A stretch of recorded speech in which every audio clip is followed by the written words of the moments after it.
Hello, everybody, and welcome to CRL Saturday. That's right. Oh, it sounds so good, and it's so good to be back, but it is CRL Warm-Up Saturday. Hello, everybody. I'm Andrew Guy, joined by Jackson, JuicyJ, Wall, the biggest Clash Royale streamer in the United States. What's up, brother? How you doing, man? How excited are you to be back for CRL? I haven't seen you since Finland. I mean, I'm so excited. We haven't seen competitive Clash Royale like this in quite a while. There's new meta, there's new evolutions, there's new cards. There's going to be so much fun content to see today. My gosh, yeah, man, there is so much that has happened in just the last, it's already been almost 6 months, which is absolutely crazy. I'm excited. You're excited. We have so many great players here. We have money to give away. So let's get right into it.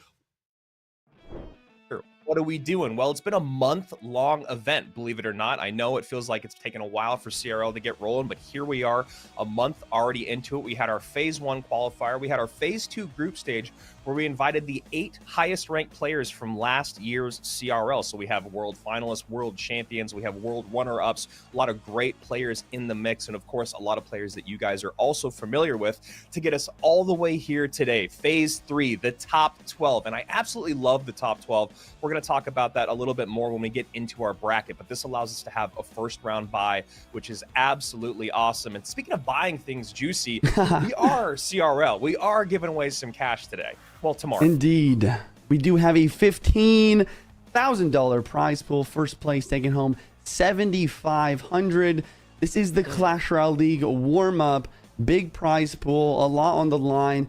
There is no points though. Just if you guys are tuning, if you are new to CRL, there's no points for the CRL finals or qualifications here. But we're just really wanting to see who is ready for this season's Clash Royale League. That's right. So let's take a look here at our groups. As I said, in our group stage, we had players invited. We had our top 8 players from last year, other than LCOP, obviously, because he's on a different server. We had Adriel come in for him. As you can see, if you go back and you look at the top 8, not all 8 made it through our group stages. So the 3 players at the top of each group here, A, B, C, and D, are going to be the 12 players that you see competing today. And then if we go look at our bracket, you guys will be able to see that Basoto, Asaf, Gariko, and Clown all have a first round bye. And as we talk about that bracket, we're going to be able to see, Juicy, that we're also going to get into our lower elimination. So we're going to be able to see 4 players go home today. Wow. And also talking about format, what are we doing? How are we playing? Well, this is CRL. And if you guys are new to CRL, as Juicy said, this is a best of 3 duel format. So that means obviously we're not going to do in-game duels, so there will be a little break in between each one of our games so the players can go back, do a little bit of analysis, do a little bit of strategery, and then come back in with the best 8 cards and of course Tower Troop at hand. And Juicy, we actually have something really interesting with our finals, not just best of 3s this weekend.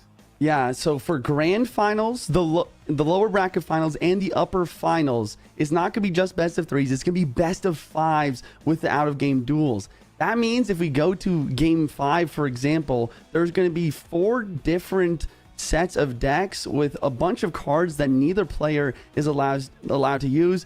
I think we have a really cool graphic just to see like all the cards that you've used too, and maybe you and I, Andrew, can kind of work together to try and see what deck they're going to use next. Yeah, it's going to be really tough for us. It's going to be really tough for the analysts and the players, but it is something that we've tried in events before. You and I were just joking about how our memories are not what they used to be, mainly me talking about my memory not being what it used to be. But there was an event that we did last year where Riley was able to show that you can go really, really deep even in dual mode and still make viable decks. Obviously, that was a very different meta than what we're in right now. And speaking of the meta, we are going to start with Riley versus Yoru. I know we didn't actually talk about the bracket much when it was on screen, but those were the matches. As I said, we're going to get through our lower bracket first round, so we will be saying goodbye to 4 players today. We will be giving out $2,000 of that prize pool today. And Juicy, no surprise here when we look at our first poll of the day, which of course you guys can be following along on Twitch or on YouTube. 90% for Riley, which I mean, it makes sense. He just got world number 2 at CRO World Finals. He was absolutely astounding in Finland. You regularly call him the second best player in the world. We got a little bit of time. The next game is coming up very soon, so obviously very happy you guys are here. Make sure you guys are following along and subscribed in all the channels and on Twitter so you can follow along with what's happening with CRL in 2025. Speaking of CRL in 2025, Juicy, what is the meta like right now? Really interesting. There's like a lot of Royal Giant paired with Evo Witch, with Evo Hunter, 3 different champion tanks. There's a bit of minor poison with the boss bandit, as well as maybe even a little bit of hog earthquake.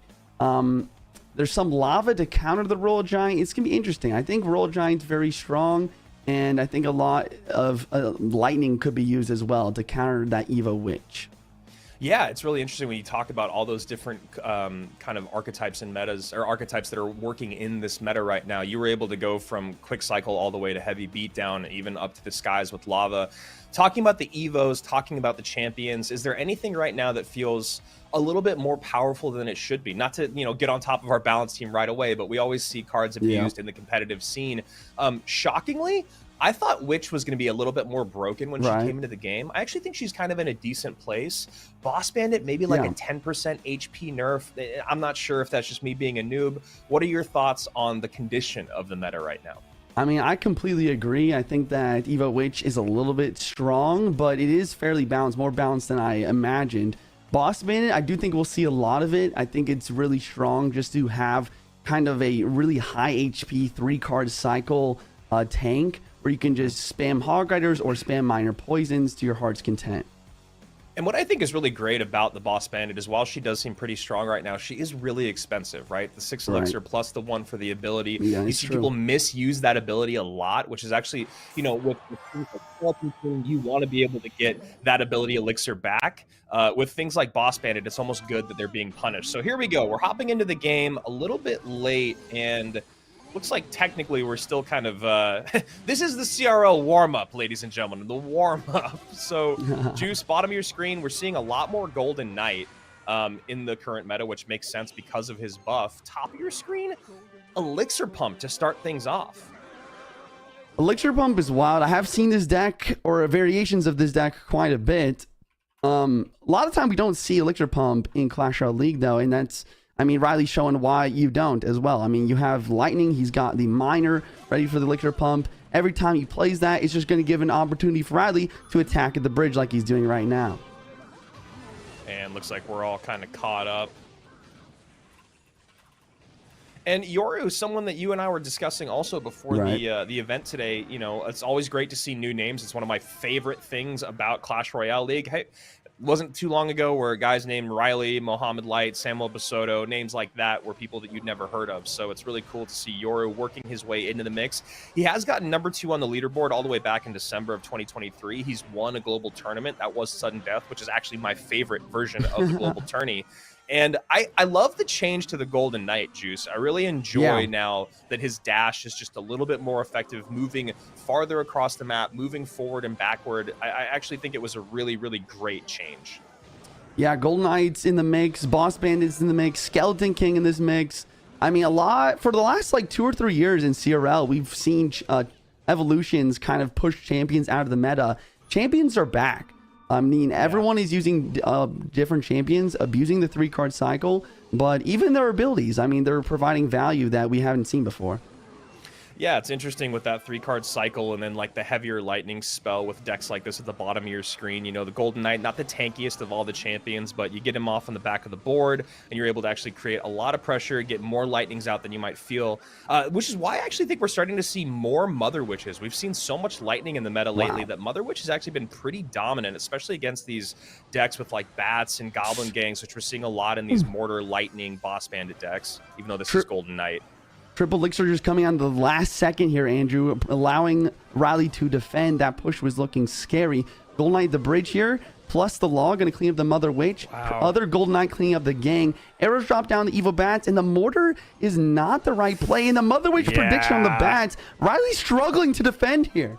Yeah, really, really great plays by Yoru. Got nothing there to slow down the battle ram. Does get a log off in time. 777 to 1159. 29 seconds remaining. Riley up against the back wall here. And again, that Mother Witch right up at the bridge, really making it, not getting a lot of damage is Yoru, but Riley does get a mortar shot. That's huge, Juicy. Now within lightning range to take the lead.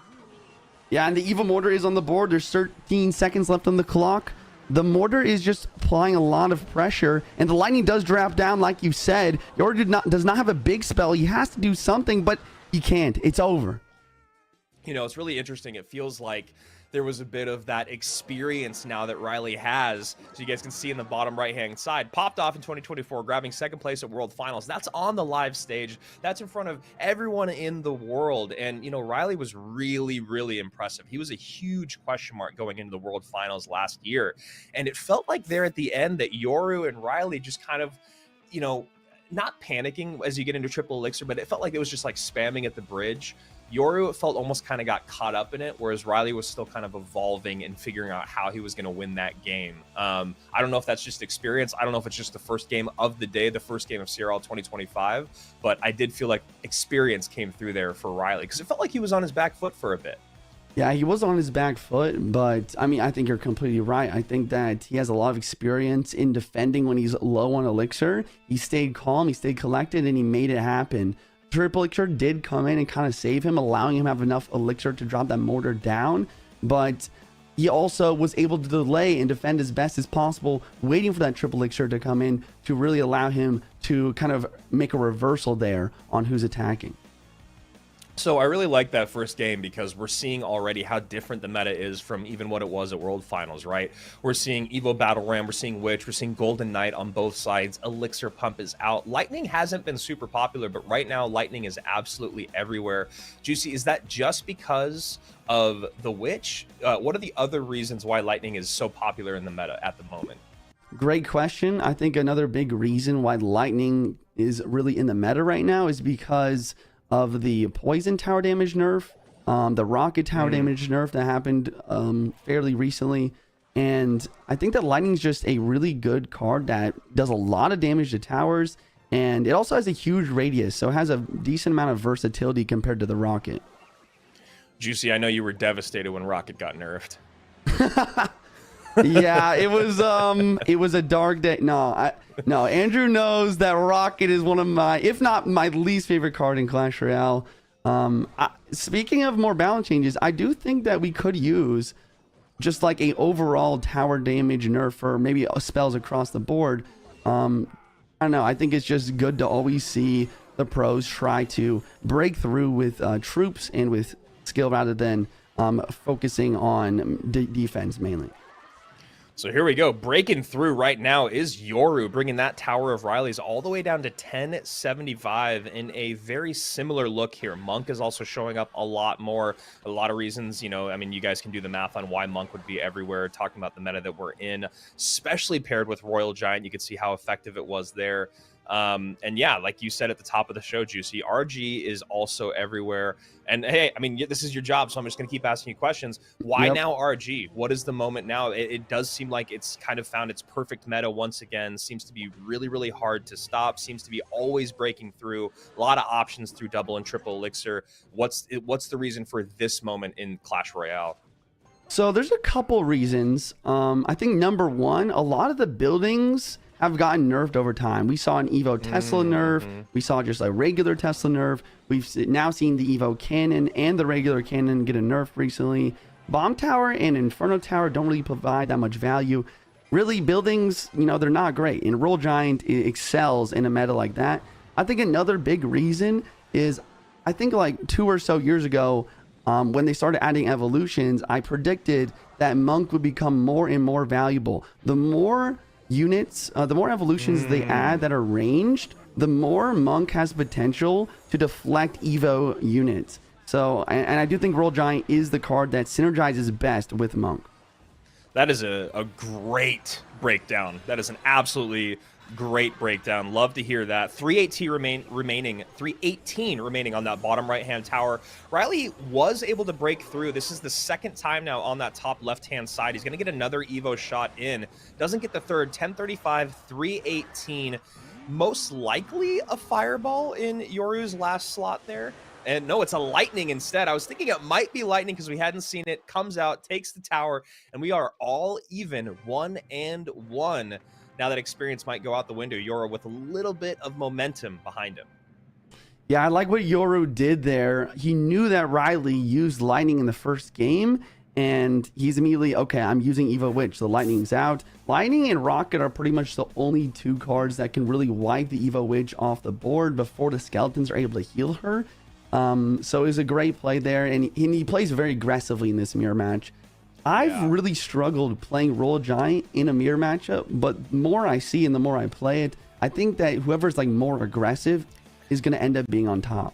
I was just going to say, it does feel like the aggression with RGs has been kind of the way of the word, right? I mean, ever since Evo RG came into the game, we started to see a change in RGs from the back to RGs that bridge in single elixir. And then, again, great points that you're making. You talk about how defensive buildings are just not quite as strong, not quite as popular. Yoru had the Tombstone. He had the Tombstone and the Log in that matchup. Those two cards alone, coupled with, or paired with, I should say, the E-Spirit is going to give you enough stuns, enough knockbacks to kind of control that RG a little bit more. Yoru, on the other side of it, looking at Riley's defense, you know, he didn't have a knockback. He just had the Monk and the Fish Boy. And you saw how early on, like you said, aggression really, really paid off with Yoru taking, you know, that tower all the way down to basically 1,000 HP just in his opening set.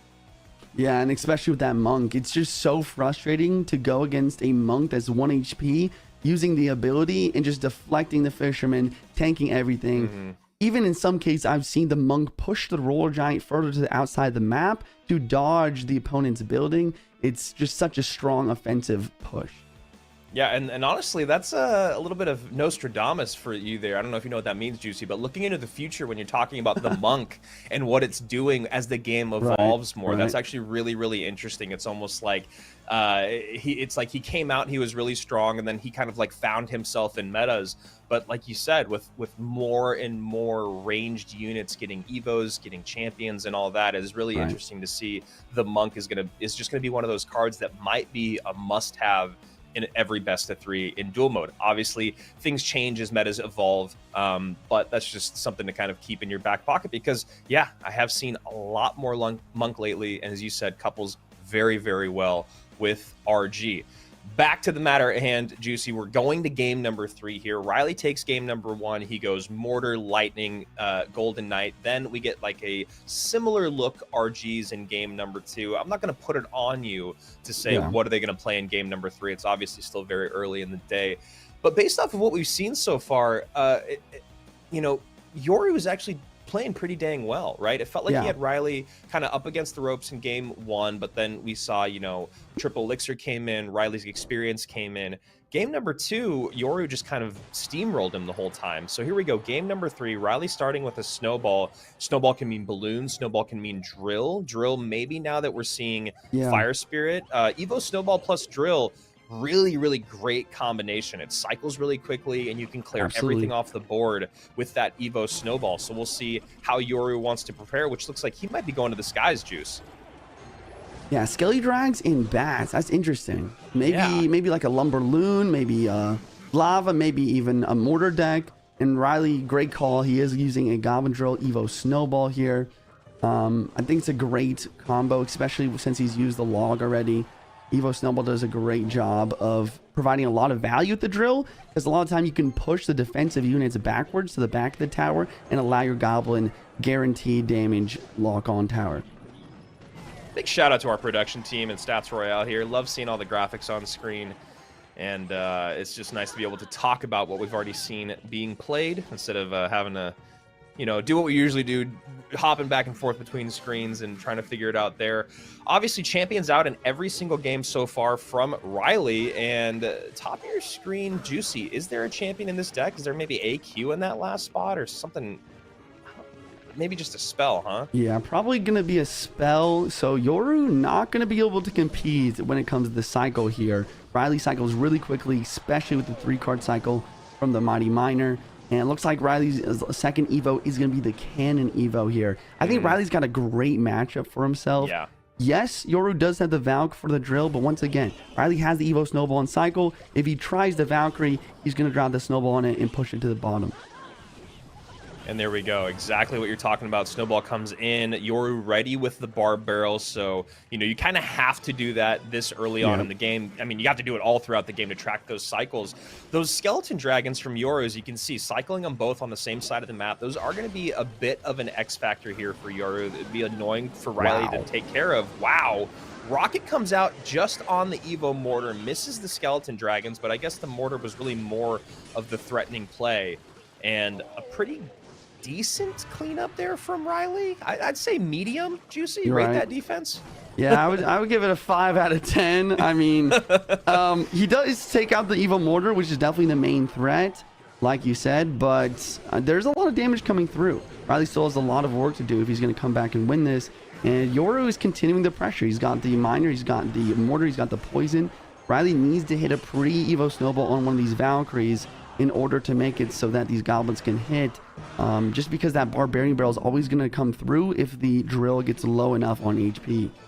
Yeah, and then obviously Riley doesn't have much of an option to kind of wait this game out and try to rocket cycle. Minor poison always frustrating to go up against in that sense. And again, these skeleton dragons being a bit of a nuisance here for Riley. They're taking a lot of elixir from him, taking a lot of attention from him. That snowball is always going to want to be used on offense, and then on defense, taking care of those skeleton dragons. It's really like an Evo cannon or a fire spirit plus, just kind of sacrificing your guards. So curious to see how Riley's going to continue to evolve. There we go, fire spirit and sacrificing of the guards. Has to snowball on defense left-hand side. Evo Mortar not on the tower yet, but might. There it is.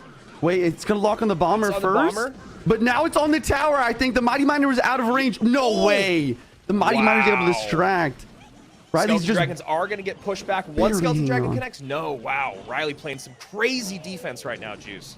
He's staying alive. Now we're heading into triple elixir. Will triple elixir save him again? No, both the mortars locked. Yoru is already celebrating. Riley is already shaking his head. He knows it's over. Double mortar with the poison. And Yoru with a massive upset, taking down our CRL World Finals runner-up from last year. I don't know if you could have said that any better. And holy. Yeah. Wow, that's a big celebration from Yoru coming in. I mean, I'm just so impressed with his gameplay. You'd think he might be a little bit nervous playing against Riley in that situation, but he was locked in. He won the RG mirror matchup, and it looked on paper like it could be a difficult matchup going against the Evo Cannon, the Evo Snowball, and even that Rocket. But he just kept applying the pressure. He played in the opposite lane, and it just ended up working out for him. And I'm kind of speechless. I'm rambling. This is insane. No. You're totally right, man. This is what we love about CRL. Anything can happen on a Saturday. Anything can happen on a Sunday. And as you just said, our world number 2 just taken down in game number 1. So we will see Riley again today. He will be facing elimination, but that is going to be not for quite some time. So he's going to have to sit back and look at the competitive kind of meta evolve throughout this day. Juicy, talk to me a little bit about these matchups. I know you just said it a little bit. Game number 2, Yoru did a great job playing through that mirror matchup. Game number 1, Riley kind of bounces back. Game number 3, it felt like Riley had a pretty good matchup, but the Valkyrie, the Barb Barrel, the Skeleton Dragons, and then the Relentless Miner Poison Pressure, was it just matchup? Was it just Yoru? What was it?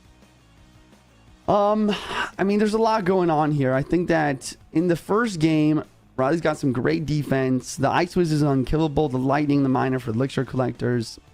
Second game, it's a little bit bugged, but Yoru did have a Lightning, not Poison. Oh, I see. Yep. And Tombstone instead of the double Fish Boy. Yep. And I think that is kind of just what allowed him to win this. I've noticed a lot in these RG mirror matchups when you are going against a Roll Giant deck and they end up having a Building plus Fisherman. It gives you a slight advantage, but he also has the Lightning for the Witch. And then in that third game, once again, he just was able to apply so much pressure. And I really don't think the Rocket was the right pick for that deck. I think that the Rocket actually made it so it was really difficult to take out the Skelly Drags. And Yoru noticed that right away, and he abused the Skelly Drags the entire game. Yeah, it's really, that is a really interesting point. I think we were both kind of shocked when that rocket came out. Fireball was used in game number 2 from Riley, but I know Poison isn't as strong as it used to be, but I mean, why not Poison there? I mean, I know, again, Drill plus Fireball is kind of the way to go, but, Poison's just a little bit slower of a Fireball in that sense. Do you think that would have been better for him, or you think he still would have struggled? I think if Riley had Poison in that third match, he 100% would have won. The Skelly Drags are non-issue. He can play same lane, poison the mortar every time. I think that defense becomes a little bit easier. I'm not sure what matchup Riley was looking for. I'm assuming he picked Rocket for a specific reason. Maybe expecting a balloon deck or a lava loon deck. Yeah, that's a good point. But yeah, the Rocket just was not showing the value there. And as you guys can see, we have our 5th match of the day set. Samuel Basoto, excited to see him back going up against Yoru. And of course, yeah, just to talk about these guys, Riley Rubin, Mo Light, Sosa, Grieco, Asaf, Clown, Samuel Basoto. Those are all of our blue teams, our favorites. And of course, you can see there in our quarterfinals, those are all the guys, Grieco, Basoto, Asaf, and Clown, that got the first round bye. They were the top of each of their groups. Yoru, Adriel, Pedro, and Tourist, of course, all their opponents. We're excited to go Rubin and Adriel next here. And of course, Samuel and Yoru, our 5th matchup of the day. Exciting stuff. Crazy things already to start. We love to see an upset. And of course, it wouldn't be CRL if we weren't back with the wonderful YouTube and Twitch chats. 2 fishermen walk into a bar. We love that. And of course, stop talking. We want to see Mo versus Pedro. It wouldn't be CRL if they didn't tell us to quit talking. So make sure you guys join into those chats. Yeah, exactly. Go watch on Twitch. Go watch on YouTube. And of course, follow along on Twitter, Esports Royale, EN, for all things English in the Clash Royale League world. Juicy, going into match number 2 of the day. Definitely excited about this one. I just talked about it. Adriel going up against Ruben, 2 guys that have really shown how dominant they can be. Ruben was in our World Finals back in 2023. Adriel just barely missed in 2024. I think a lot of us were really expecting him to be there, but that's just not the way the points fall sometimes. This should be a really, really exciting matchup. Ruben's kind of popped in and out of the competitive scene ever since winning that world championship back in the day. Yeah, it's really interesting to see different players find more success in different metas. I do think that we've seen Ruben succeed with maybe a slightly more expensive decks, and also with the Royal Giant, with Mortar Bait, stuff like that. And I think that's maybe going to give him an edge here. Adriel, though, one of the greatest players in this match. He's been in the competitive scene for almost just as long as Ruben, maybe just not old enough to play in the earlier leagues. Hey, yeah, maybe not the best way to go about it, but you know what? That experience has definitely paid off down the log run, and we're excited that Adriel is now competing the way that he is supposed to be. And I gotta say, we didn't mention it in the first set of the day, Juicy. A little surprised that we didn't see Boss Bandit. Yeah, I agree. I honestly, when you were asking me what deck I thought Riley was going to play game 3, I was really expecting to see a Boss Bandit Miner Poison. I think that he's really good with that type of deck, similar to Mo even, just being able to really just lock down defense. And the Boss Bandit just does a great job of providing some DPS, but also that 3-card cycle like we're always talking about. So looking like Skelly King Evo Witch plus RG here, maybe top of the screen. And then bottom of the screen, we've seen many versions of this deck. This is actually the version of the deck I think I was talking to you about in your chat the other day. Right. Instead of having the guards, it has the gang, should still have the spears and the lightning. I see. But it also could have arrows as well. Yeah, that makes sense. It's interesting to see the Miner and Lightning mortar decks. It's just going to provide so much pressure. But yeah, it seems like the defense might be a little bit too expensive here. That is one of the Boss Bandit, fatal flaws that you mentioned at the beginning of the cast. Is yes, it is very strong, but it's balanced in a way because of how expensive it is.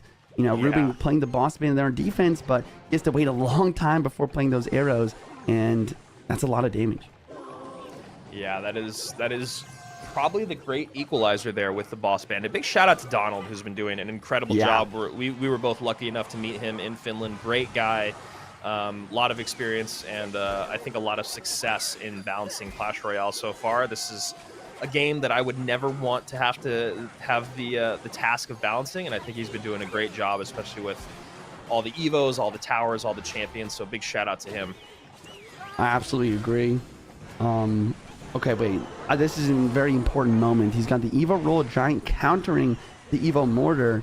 Ruben needs to now use this opportunity to take out this Mortar and then counter push with these units. He might be able to get some damage back. Here comes the Miner, but the pre-Fisherman going to snag the Miner immediately in the E-Spear for the bats. This defense, he made it look easy. Yeah, you know, and what's crazy is just because I'm so used to seeing this version of the Mortar deck with Cannoneer, I was thinking that Ruben was going to have to defend those skeletons, and I just realized it's Princess Tower instead. Right. So I don't know if that's going to end up... I mean, obviously in this matchup, I think it's going to be better in the sense of cleaning up all the Witch spam, the Skeleton King spam. Obviously less effective against the RG, but kind of pick your poison in this moment for Ruben, who is struggling to get on tower.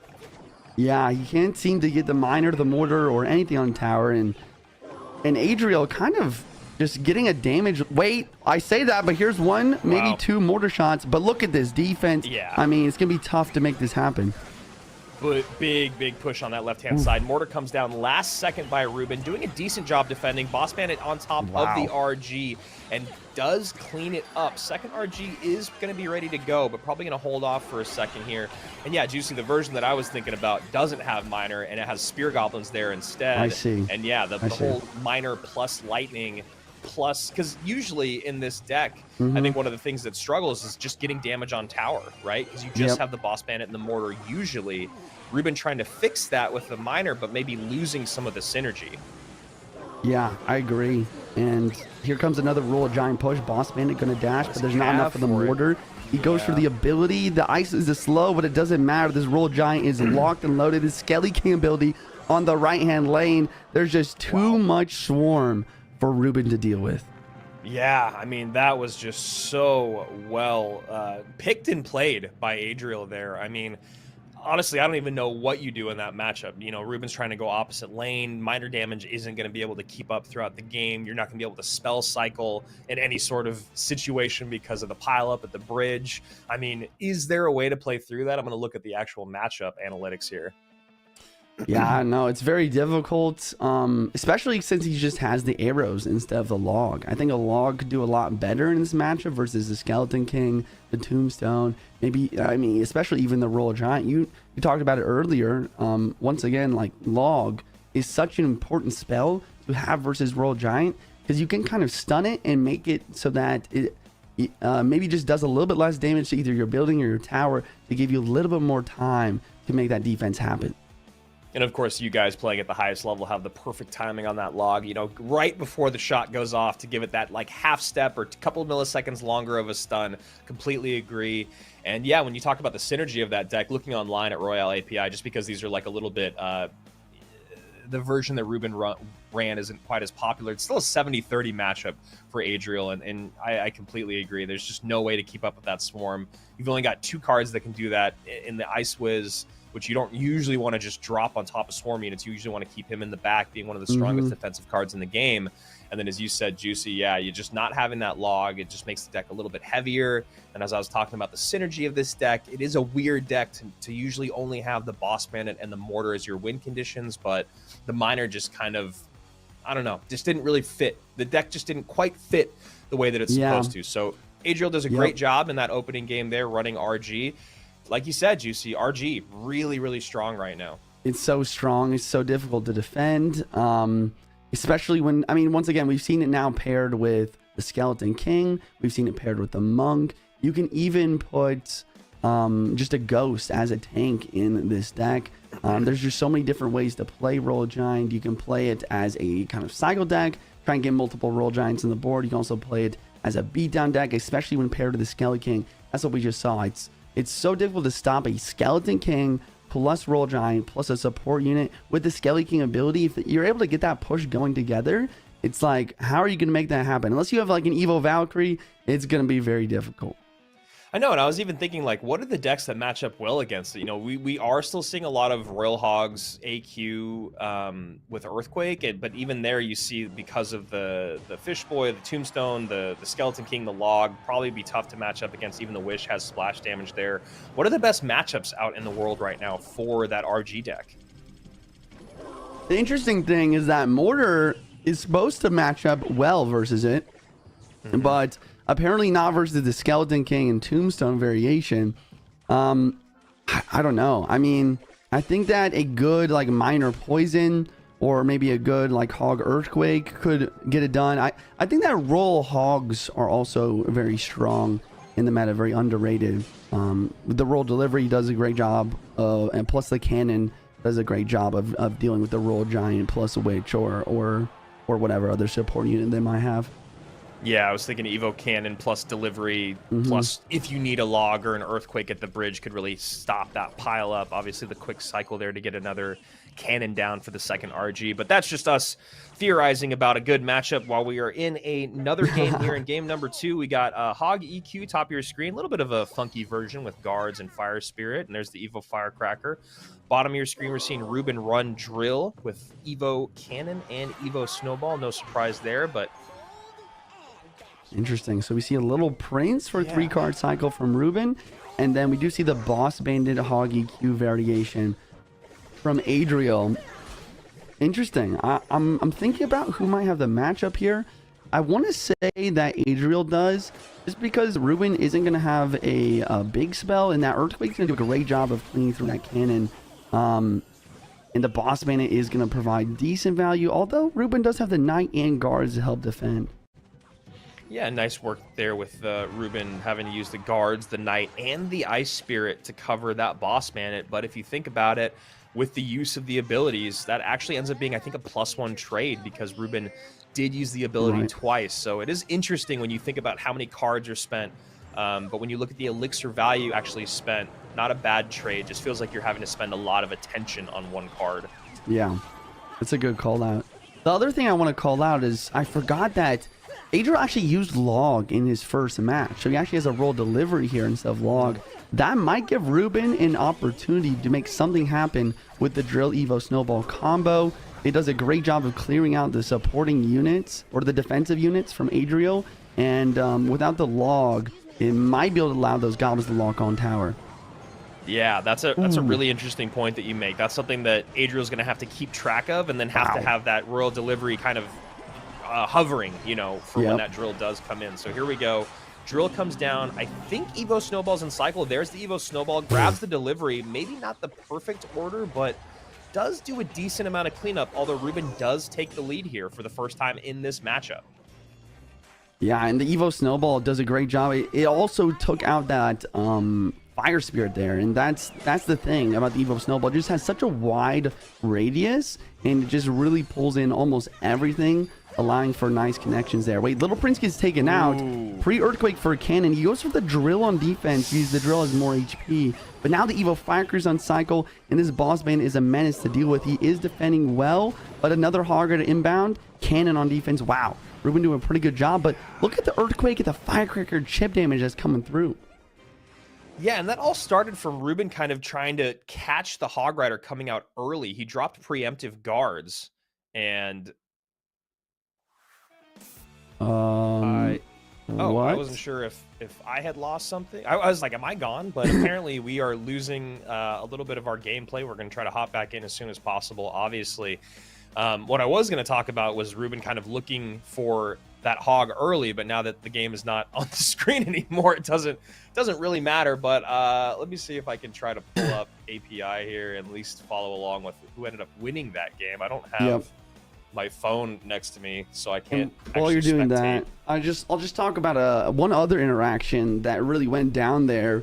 Ruben did have a nice anti-Earthquake Cannon placement at one point to take out the Firecracker, but he ended up missing an Ice Spirit to push the Hogrider over to the Cannon, which allowed for some early damage for Adriel. So maybe a little bit of nerves coming in from Ruben here, or just a misplay, really costing a lot of damage. Well, once we figure it out, we'll see if that ended up costing him the game or not. Yeah, I mean, I think that is a good call out that you had there, just kind of talking. It did seem like Ruben was playing with a little bit of nerves, and here we go. It looks like we're going to be able to kind of catch back up. It looks like we missed Adriel's a little bit more damage from him, but as you can see, tower down to 800. Ruben getting some good damage in on that left-hand side, tower down to 720. So Ruben is in the lead with 7 Wow. seconds remaining. A Hog Rider comes in, is caught, snowball in with the Earthquake. Wow. 520 to 640. And Ruben ends up winning game number 2 by 121 HP. So it may That's not a be the plot twist. prettiest way to watch it, but we were able to get it back there, Juice. I mean, I'm not gonna lie. I saw Ruben down 500 damage when we lagged out or whatever happened there, and I was like, there's no way. Adriel's definitely winning this game. But I mean, we saw the end there with a drill and a pre-snowball ended up taking on the fire spirit, and it ended up being enough damage. Huge shout out to Ruben, really staying calm and collected despite a couple of mistakes, locking in and clutching up the win there. GG's. Yeah, he did a really good job when he was under fire with that hog push on the right-hand side, the double firecrackers there. The Evo firecracker comes down as soon as Ruben uses all of his spell value, but he did a good job of keeping units just far enough away from the fire, from his tower so it wasn't splashing on. And then, yeah, you see a perfectly executed snowball plus drill there. Gets us to another game number 3. And yeah, so thanks for sticking with us, everybody. Yep. So game number 3, we have Hog Earthquake out, Drill out. Boss Bandit was used by Adriel. I don't know if we've actually seen a Roll Giant from Ruben yet. So maybe we'll see some Roll Giant. Maybe we'll see some Minor Poison. I would say those are probably the 2 decks that are going to succeed most in this competitive format. Yeah, I think if you're Adriel, you really have to think about Royal Giant. Ruben has proven to be one of the best RG players in the game. You know, it's obviously been a little bit of time, a little bit of change in meta since that was the case, but once an RG player, always an RG player, and it really does fit Ruben's style of play. You know, calm, collected, analytical, and then you look for that moment where your opponent has used all the correct answers, and then, you know, you always see it. It's a perfect log with a perfect E-Spirit, and then the Fisherman comes down just in time. Spell value goes out on the building, whatever it is. We all hate playing against it, but love watching it. So we'll see if Ruben does come out with that in game number 3. I think that's a really good call, Juicy. It does make sense. It is a favored archetype of his, and then maybe that'll actually get us to answer the question that we were asking earlier, which is what is the best way to maybe match up against it, and what a better person to do it than someone like Adriel going up against Ruben. So here we go. This might be the replay from the last game to catch us up on what we missed. Yes, thank you. So here we go, Juicy. Why don't you break this down?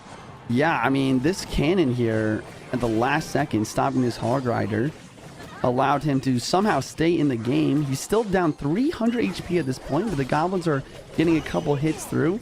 Earthquake cycle from Adriel. Drill coming in, but he's defending pretty well. He's got the delivery. He's got the Fire Spirit. Yeah. And another Hog. Okay, not enough elixir for the cannon. That might actually end up saving him because he waits until the last second to play it, preventing that Hog hit. But the fire gets chipped. I can't believe that Adriel ends up winning this game with only Ruben ends up winning this game with only 20 seconds.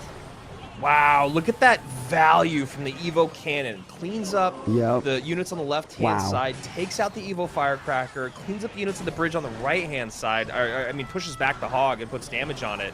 I mean, yeah, wow. Snowball comes in. Oh my gosh. And then the last second Goblin hit after predicting the Fire Spear with the Snowball. I mean, that absolute cinema. I mean, I cannot believe that Ruben won that. That's insane.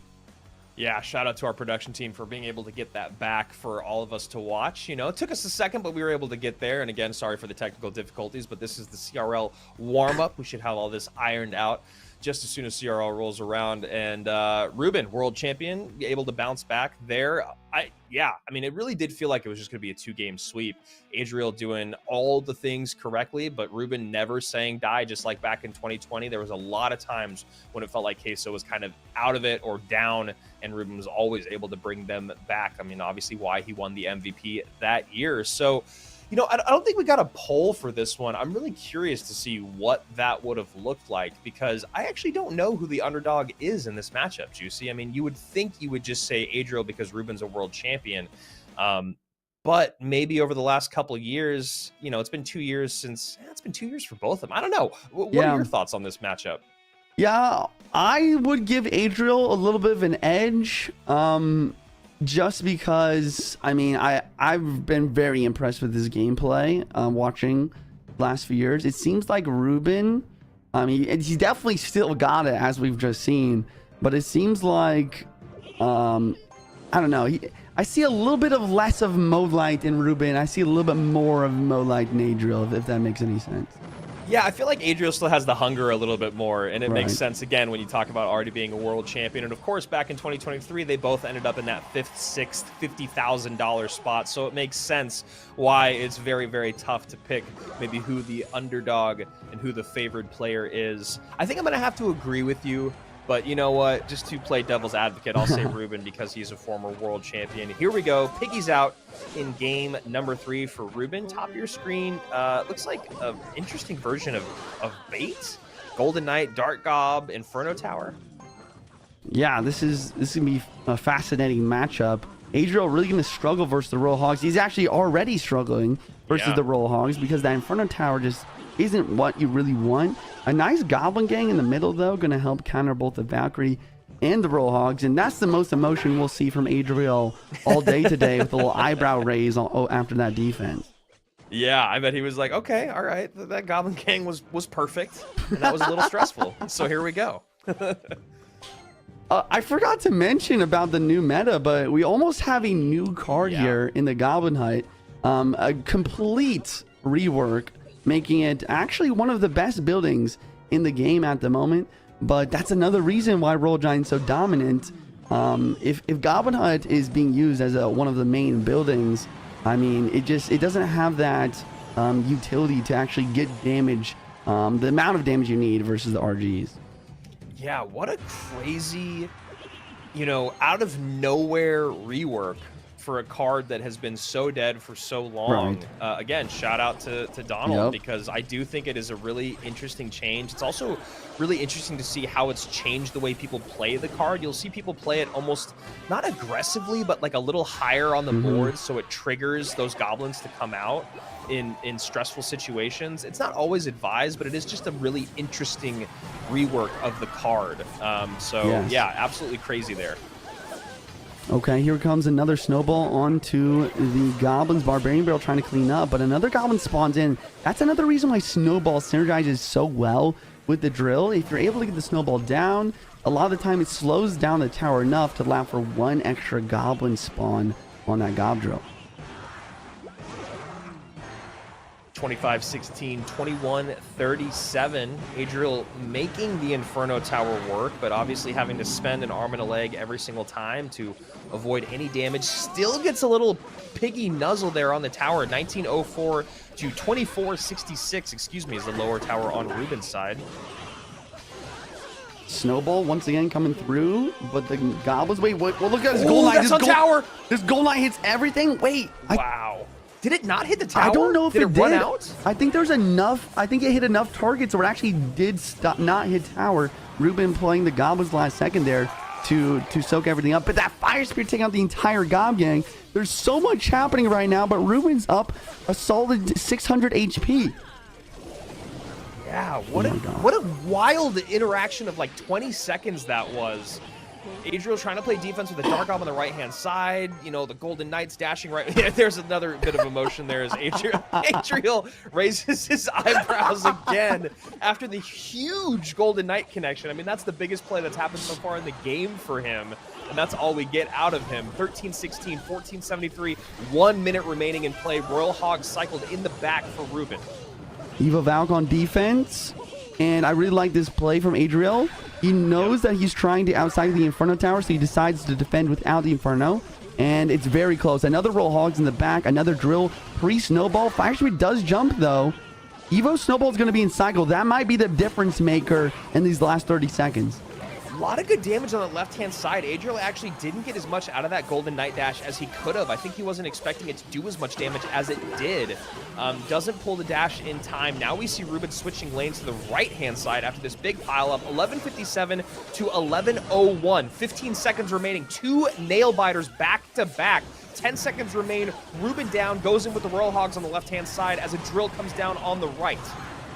Royal Hogs they do get to the tower. Barbarian Bro coming through. Wait, the Goblin locks on. Oh! And Ruben wins by just 12 HP. Are you kidding me?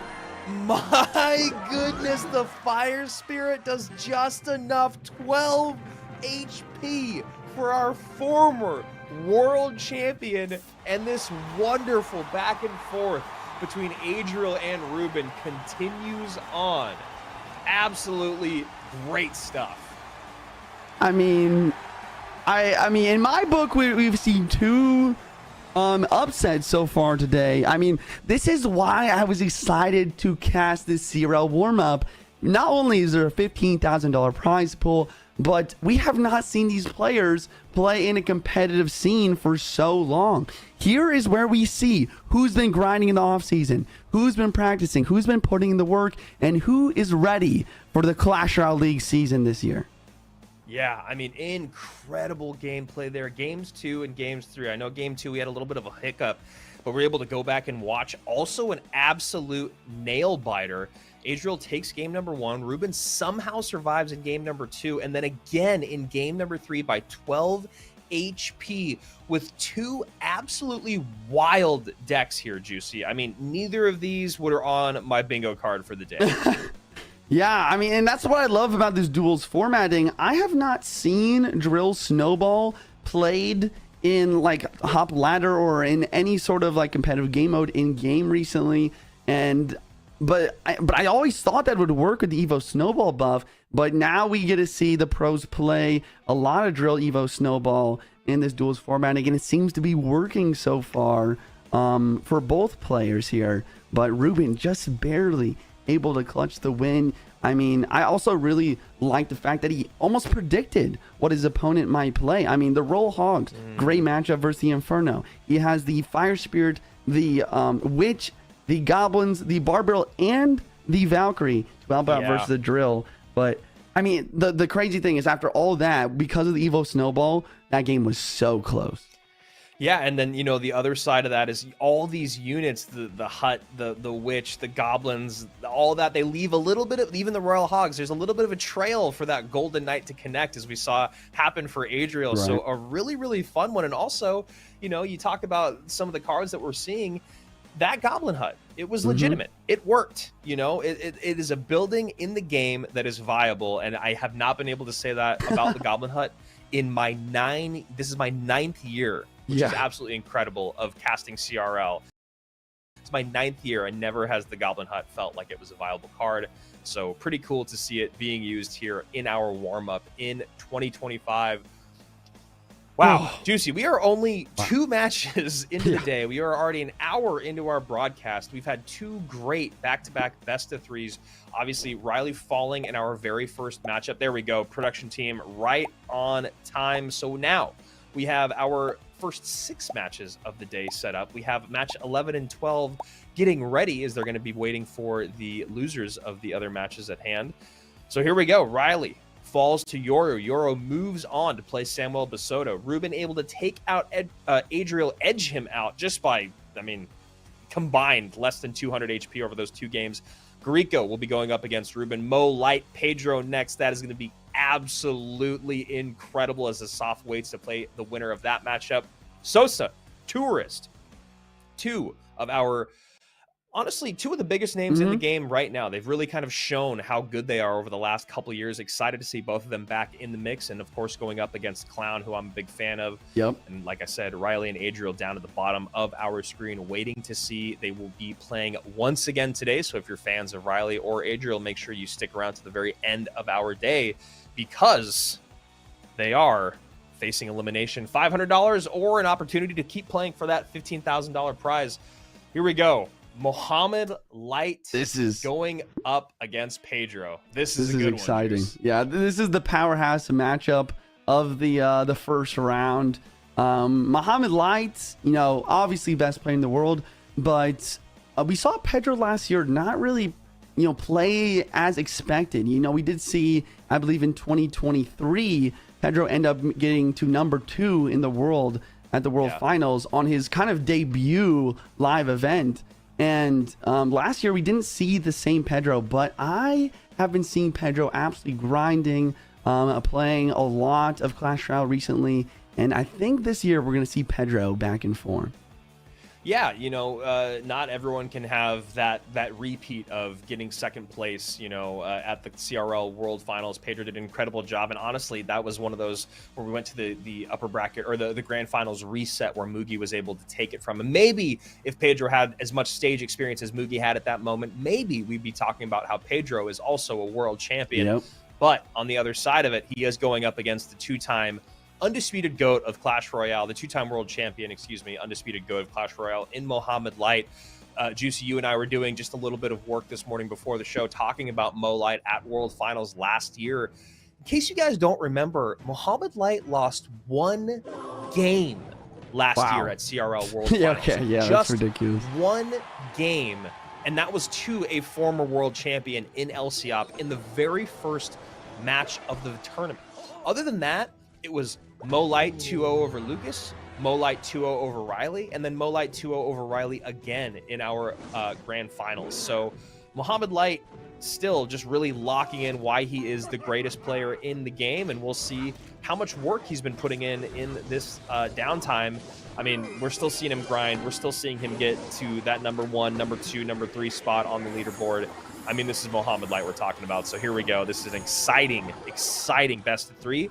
Game number 1, RG, bottom of your screen, no surprise there. Evo Hunter, I believe, first appearance of the day. Top of your screen, Juicy, talk to me a little bit about those 4 cards when they're all paired together. Yeah, we might see a little bit of Splash Yard from Pedro here. The Splash Yard, like, I don't know, the Splash Yard meta is in a really weird spot. After the Tornado nerf, I've even seen a lot of Splash Yard variations that don't even use Tornado. We might be seeing an Ice Wiz plus Evo Witch, no Tornado matchup here. And the question here is, how does this deck pair versus RG? I would say in general, it can be difficult to defend the RG, as you're seeing right here, just because once again, you know, the Tombstone isn't getting the job done. The Gob Huts don't get the job done. You need a cannon, you need a Berry Tower, you need an Inferno Tower, something like that. But on the other hand, Mohamed Light doesn't have a big spell. A lot of the time, Splasher can struggle because a Fireball can take out your Ice Wiz, or a Lightning can take out your Witch. No big spell here maybe gives Pedro a solid chance once we're in double elixir. Yeah, interesting. Maybe trying to hold that Lightning or other big spell for later on in this best of 3. He decides to go with the small spell of the Rage plus the small spell of the Log there. And there you go, Rage dropping in on that Ice Wiz, Log coming out on that Tombstone. Fisherman gonna pull the Witch here. Mo, but just playing patient here. He's up damage, and he's just going to try and hold on to that. But here's the difficult part for Mo. Though Evo Witch is in cycle, no Lightning in this deck to deal with it. He's going to have to make some Mo Light plays in order to defend this Evo Witch. Yeah, and as you were saying, just him playing slow and steady, getting 2 Rages out on that Ice Wiz for a little bit of tower chip damage. 1981 to 2874 here, as we're seeing a bit of a pile up at the bridge, which is to be expected. And we see another Witch dropping down instead of the Graveyard. He wants to keep spawning in lots of skeletons here, but the Fisherman does clutch. It pulls the Evo Witch to the middle map, and he's able to take it out. That's insane. Pedro just lost all his momentum in this match. What a snipe there from the Fish Boy. Minute 45 remains here in overtime, and 1981 is the lead for Mo Light as he cycles an RG in the opposite lane of the damage that is done, maybe trying to focus the attention of Pedro to the other side, because that is the weaker tower of Mo on the left-hand side. And as you said, Juice, he's got a massive lead, and there's not a way for Pedro to catch up other than having a great graveyard come through. So Mo just making him play out of sorts and in his pace, making Pedro play at Mo's pace. Here comes the Graveyard Barbara on the left-hand side. Guards, last card, going to do a great job of defending here. And the Monk on the right, just cleaning up the Baby Dragon, cleaning up almost everything. We do see Pedro get some nice damage through, but there's only 60 seconds left in this game, Andrew. Skellies from the graveyard keep that witch alive. That evil witch has been alive for, I don't know, 30 seconds on the right-hand side of the board. Doesn't seem to be much of a threat, though, at the moment for Mo Light, keeping her at bay. And there you go, Fishboy going to take care of her as the battle resumes on the left-hand side of the board. Monk kind of holding everything at the line. Mo goes RG at the bridge, right-hand side. Law gonna come through. Baby Drag Graveyard is a big threat, but he decides to spend Elixir on defense, and that's why Mo plays this RG. He knows that he's gonna force him to defend, and he's playing another one, forcing him to defend even further, trying to make it so Pedro can't go for that graveyard. Right, you know Pedro wants to graveyard right now on the right-hand side. Yep. He's got a great push put together, but that Monk doing a great job against the Ice Wiz Witch combo. RG's coming out. Sometimes the best defense is offense, and that's what we're seeing here from Mohamed Light. Get those RGs out so that my opponent cannot stack Elixir up. And there you go. Good defense, although a lot of damage in. Mo and the Witch on the tower? But it's not enough. Mohamed Light making the impossible possible, winning versus the Evo Witch without a big spell in game number 1. This is insane. Yeah, you know, the ability that he has to just play confidently and calm, doing things like cycling rages to get that little bit of chip damage early on just because he's got such a good track of the Elixir, the great plays of the aggressive RGs late game, the switching lanes when he didn't even need to. You know, the very first lane switch I thought was really, really brilliant because there wasn't really any reason for it other than I have a damage lead. My left-hand tower is the weaker of the two towers. As this game goes on, I don't want to give him poison value. I don't want to keep having this battle at the bridge on the left-hand side, and then that's the only thing I'm going to do because he's going to overwhelm me eventually. So great job. Switches lanes. That Monk on the right-hand lane kept doing... Because what he would do is Mo would switch lanes, go to the right-hand side. That would pull the Elixir out of Pedro, but then Mohamed could kind of like equal out that Elixir spent just with that Monk. It would always take out the Ice Wiz and would always take out the support units, and then the Witch just by herself isn't going to do enough. What else was so great about that match, Juice? I mean, I think you called it. The Monk was definitely the MVP. It was deflecting everything. I think maybe actually more than that, the Fisherman.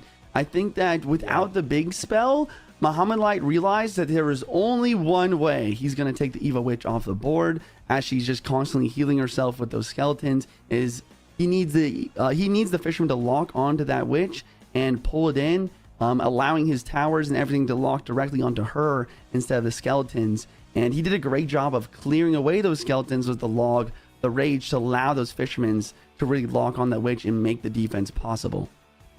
You know, I've seen this a lot on your streams, in Clash Royale in general. You know, when you see the players at the highest level and they know that they're going up against a big, beefy, beatdown deck, that the idea of that deck is to get a big push on one side of the board, you always see them go hyper-aggressive opposite lane to make sure that can't happen. Right. I hear you talk about it on your streams because obviously, you know, we get all those people in mid-ladder that are always struggling against Mega Knight.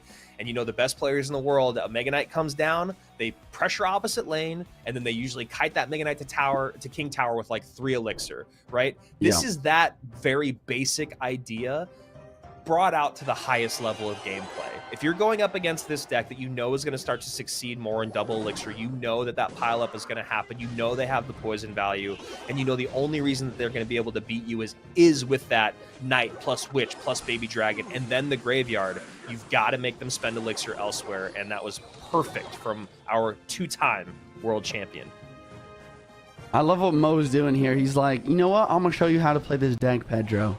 And he literally just straight up copies here. He's got the Evo Witch Splash Yard here. We're not going to see a Tornado, which once again is so strange to me. It's wild. Rip Tornado 2025. But yeah, we'll see. And it looks like he's going against Pedro using a Mortar Bait deck. I would say that the Mo probably has a pretty good matchup here, but that's pretty contingent on the spell situation from Pedro. If Pedro does have that Lightning for the Evo Witch, it could be difficult to get value from that card. Yeah, those spears going to also get a lot of value against the Graveyard for Pedro there, at least something to think about. And Yeah, it's wild, man. It's talking about spears, talking about tornado. Every single time that NATO comes off and doesn't take my spear goblins or other like squishy troops off the board that it used to, I'm always like, is that under level? No, this is it's still, even now, it still throws me off. And there is the lightning from Pedro, going to clean off the Evo Witch immediately. But the other, like, probably the biggest thing to think about in this matchup, though, is the fact that Pedro is using the Cannoneer version. This is maybe the only time, or one of the only times, we'll actually see a different tower troop other than Princess used. And it just makes it so Mohamed Light can do this. He's going to go for the Graveyard. He doesn't need a tank. He's the Cannoneer, only shoots once every, like, you know, 1.5 to 2 seconds, allowing those skeletons to provide a lot of pressure and value. As someone that plays Mortar a lot, everyone knows that, but, you know, now with Cannoneer, Mortar Cannoneer is kind of a must. Graveyard is always very frustrating to play against because there is that thing that you just talked about, Juicy, where you can use that Graveyard just so much more liberally. You don't need a tank. You don't need to find an opening. You don't need to have a huge elixir advantage. You can just make them overspend. So we'll see if the greatest in the world can abuse that here against Pedro, who's doing a pretty good job so far. 2270 top right-hand side against 2497. Here we go. Ice Wiz getting tanked forward. NATO's back. He does have the NATO. NATO is going to get that Golden Knight just close enough to tower for the Ice Wiz to splash. 2073 with a decent counter push as Pedro goes counter push right-hand side, Mortar left. Yeah, I mean, Pedro, we know he is probably the best Mortar player in the game. I mean, whoa, Juicy, whoa. I'm right here. Okay. Second best Mortar player in the game. Andrew's going to take the cake on that. My bad, Pedro. I mean, the facts are the facts. But he's applying a lot of pressure here. He's making it work. And he's trying to do everything in his power to force Mo to defend, similar to what we saw last matchup, to make it so that the Graveyard isn't going to come down as often on those Cannoneers. But here comes the Graveyard nonetheless. Yeah, it's tough. You know, that Mortar in the opposite lane is just so much easier to keep controlled than an RG push to the opposite lane. And Pedro definitely feeling that right now as he goes Mortar again. Tombstone, great distraction there. Gets the Tombstone out early, so it's on those skeletons. Skeleton's going to distract. 1295 to 2154 as an Evo Witch has to come out from Mo Light to take care of that Mortar. And notice the placements that Mohamed Light uses in this match. He's always playing the Witch up high to make it so that the lightning value isn't there. And because of that, Pedro wants to find other ways to defend against the Evil Witch other than lightning it. But that just makes it so it provides even more value. And the Graveyard on the right-hand side just absolutely slaying out here. Wow. And we see Mohamed Light emoting on everyone. This is insane. Look at him. Look at this. This is the Mo that we want. This is it. He's entered his villain era. He's got the BM out. He's got the Princess Shush in game and in real life. The world champ, the two-time world champ, the greatest of all time, picks up right where he left off, going a quick 2-0 over Pedro. Yeah, and that's the thing about Mo. I mean, we talk about it so often, but in this off season, you know, once again, this warm-up, we're here to see who is practicing the offseason, who is ready for Clash Royale League this season. And without a second thought, I already know that Mohamed Light has been grinding. I think most players would get complacent after being the two-time world champion. But Mo, he's been practicing, he's been working hard in the offseason, and he's ready to show it. Here it is. I mean, we know Mo, we know his family, we know his training style, we know him very, very well. Every year, just because it's kind of an interesting conversation to be like, does Mo still have it? It's just wild because year after year after year, he comes back stronger than ever. He comes back adapted to the meta. He comes back playing like he doesn't. There's times when you see great players and they're playing decks or they're playing in styles where you're like, man, it looks like they're kind of caught back at when they were at their prime.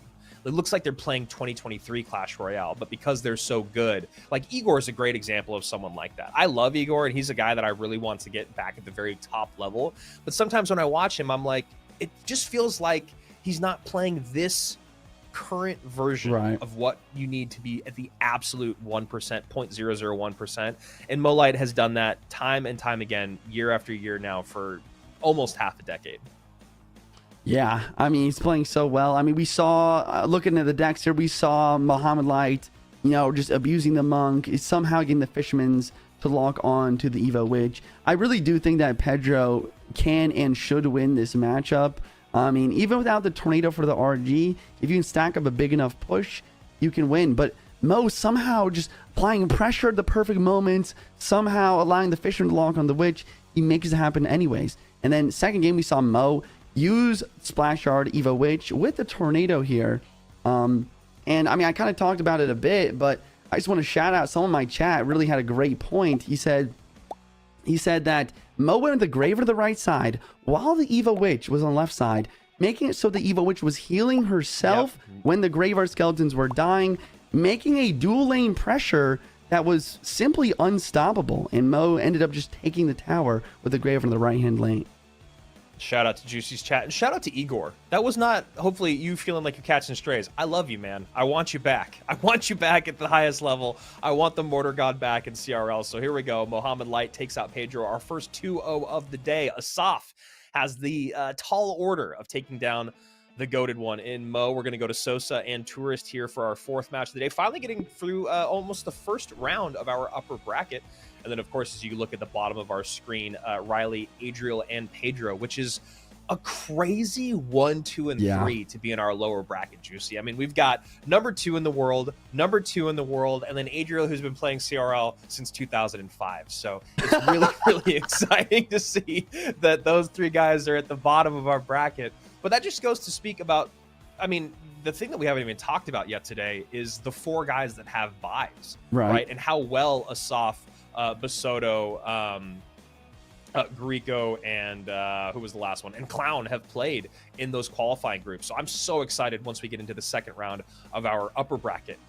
So that is where we are now. Sosa and Tourist. This is a really interesting one, right? Yeah, it is. Again, I keep saying this because, you know, top of the show, you and I, we love to geek out about Clash Royale, and it's been a while since we've been able to geek out about it in this way.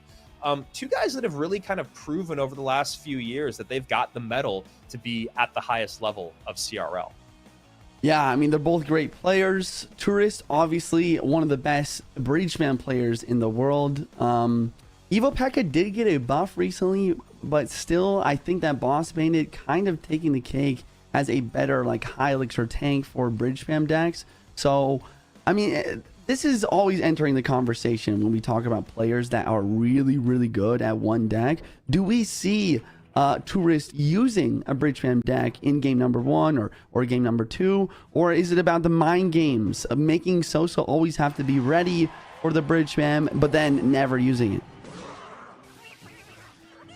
Sosa, of course, was part of that CRL where we said goodbye to all the German players on day 1 back in 2023. A shocking one where we lost Not Afraid, who was one of the Chinese players, and then we lost Morton, Sosa, and Faust, all on day 1 back in 2023. So very excited to see Sosa back in the mix. And as you said, Tourist kind of coming into the fray, even though he has been a name in the community for quite some time. Yeah, Sosa coming out with the most popular deck in Clash Royale currently, the Evo Witch Royal Giant, sorry. But it's interesting, he has the Monk version instead of Skelly King. We see Tourist with RG as well. This is a lot of pressure. Does this Fisherman lock? No, it locks on the other Fisherman. But he should be able to... Fish boy to fish boy. Yeah. Yeah, it's not a bad defense. But this is kind of a tough start for Sosa here.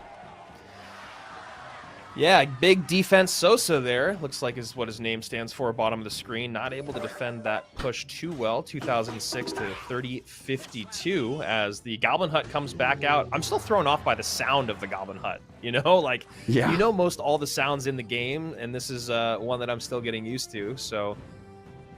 And the rework of the graphic. I'm just a fan. I'm just a fan that they made it happen somehow. So it really is just a new card. Okay, so yeah, truly. Here we see a Monk ability, but wow, Sosa actually smart here. He's actually waiting to play his Monk ability. Will it stay alive long enough? Yes, it does. It does take out all the Spear Gobs. But this Fisherman, I mean, another reason why Royal Giant's so strong is just because Fisherman is a great counter versus Evo Witch. One of the only ways you can actually stop her from continually healing, and Fisherman does synergize best with Royal Giant. Perfect log there from Tourist. The fireball comes in as well. That is great predictive plays. Evo RG on the tower, gonna get at least one more shot, and there it is, 778, 2653. Sosa sitting there trying to, it's kind of one of those like smiling through pain, probably trying to just act like it wasn't that big of a deal as he tries to get back on offense right now. Monk doing a decent job kind of clearing that Goblin Hut off the board, but the cross-court Fisherman from Tourist, and right now it just feels like Sosa's getting a bit outplayed. Yeah, and here comes another Royal Giant with the Fisherman. Barbarian Barrel going to try to take that out, but it will survive. So he has to play another Fisherman to pull off the opposing Fisherman, allowing the Monk to stay alive and knock back the RG. It almost gets a shot despite that. But as we're heading into overtime, Sosa has so much damage needed for this comeback. It's seemingly impossible.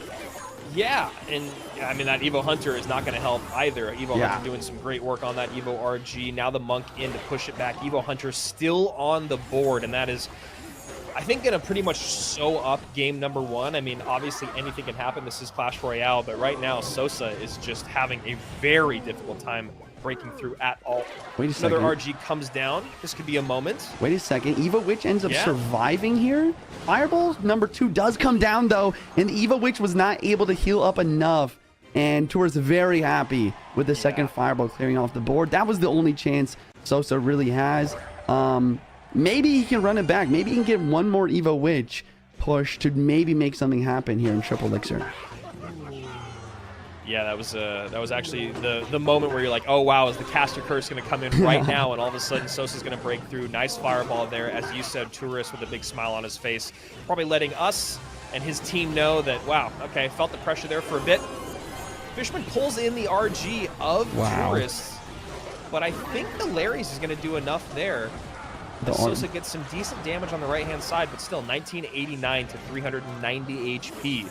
Tourist firmly in control, and it looks like now finally Sosa might be throwing in the towel. Yeah, Log's gonna come through. RG gets a hit, and Tourist taking game number 1 in this best of 3. I really liked his gameplay overall there. I mean, he did a great job of using his Monk. He did a great job of cycling to the Evo Hunter and absolutely abusing it, and he actually controlled the Evo Witch quite well. Yeah, Tourist, the guy that's gotten number 1 on ladder back in December 2022. He's made the top 16, top 24, top 32 of CRL over the last 3 years, which is, again, why he's a name that we've talked about a lot. Global tournaments, he's gotten number 1, number 2, number 3, it looks like. Maybe just number 1 and number 3.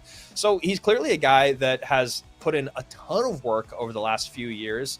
And it's interesting. We've talked about this a bunch in the past, and I feel like it's really hard to say on day 1 of the CRL warm-up, is it just rust, or is it just the fact that this point always happens, which is when you have nothing to lose and you're someone like Yoru.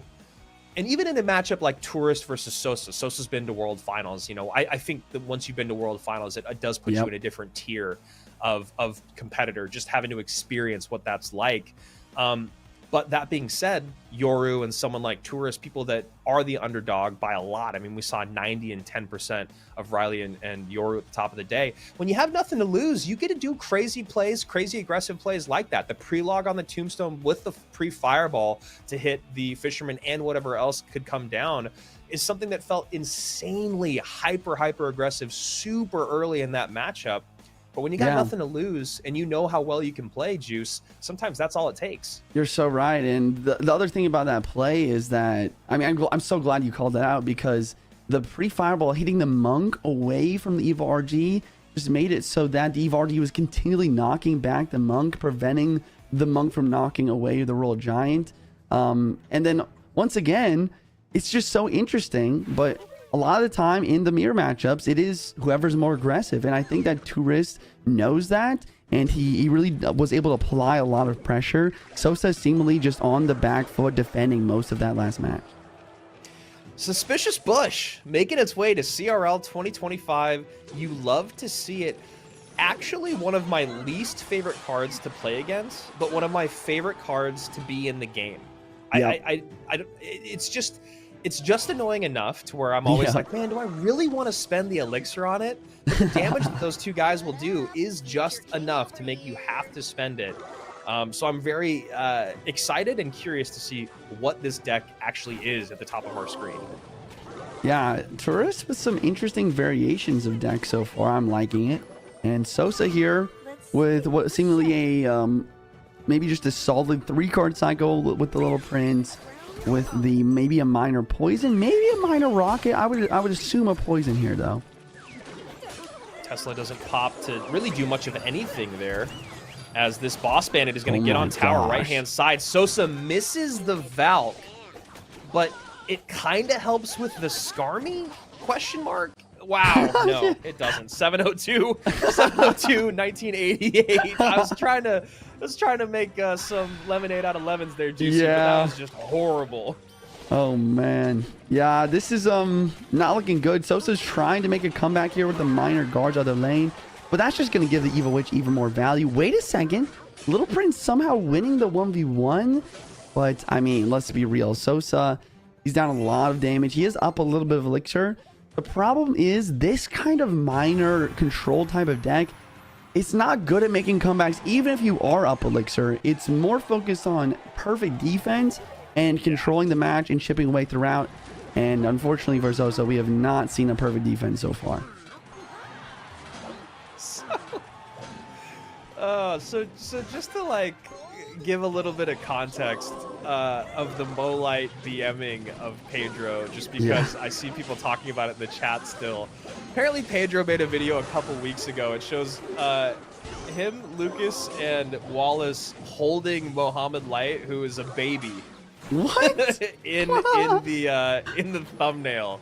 Maybe they're saying that I don't actually know the translation of the video title, but maybe that's why we saw a little bit of DM between the two friends there. Right. Okay, that makes sense. Amazing stuff. Thank you for the lore, chat. Shout out to the chat. The chat knows all. And honestly, I don't know. I just got, okay, it is Rocket. Interesting. Wow.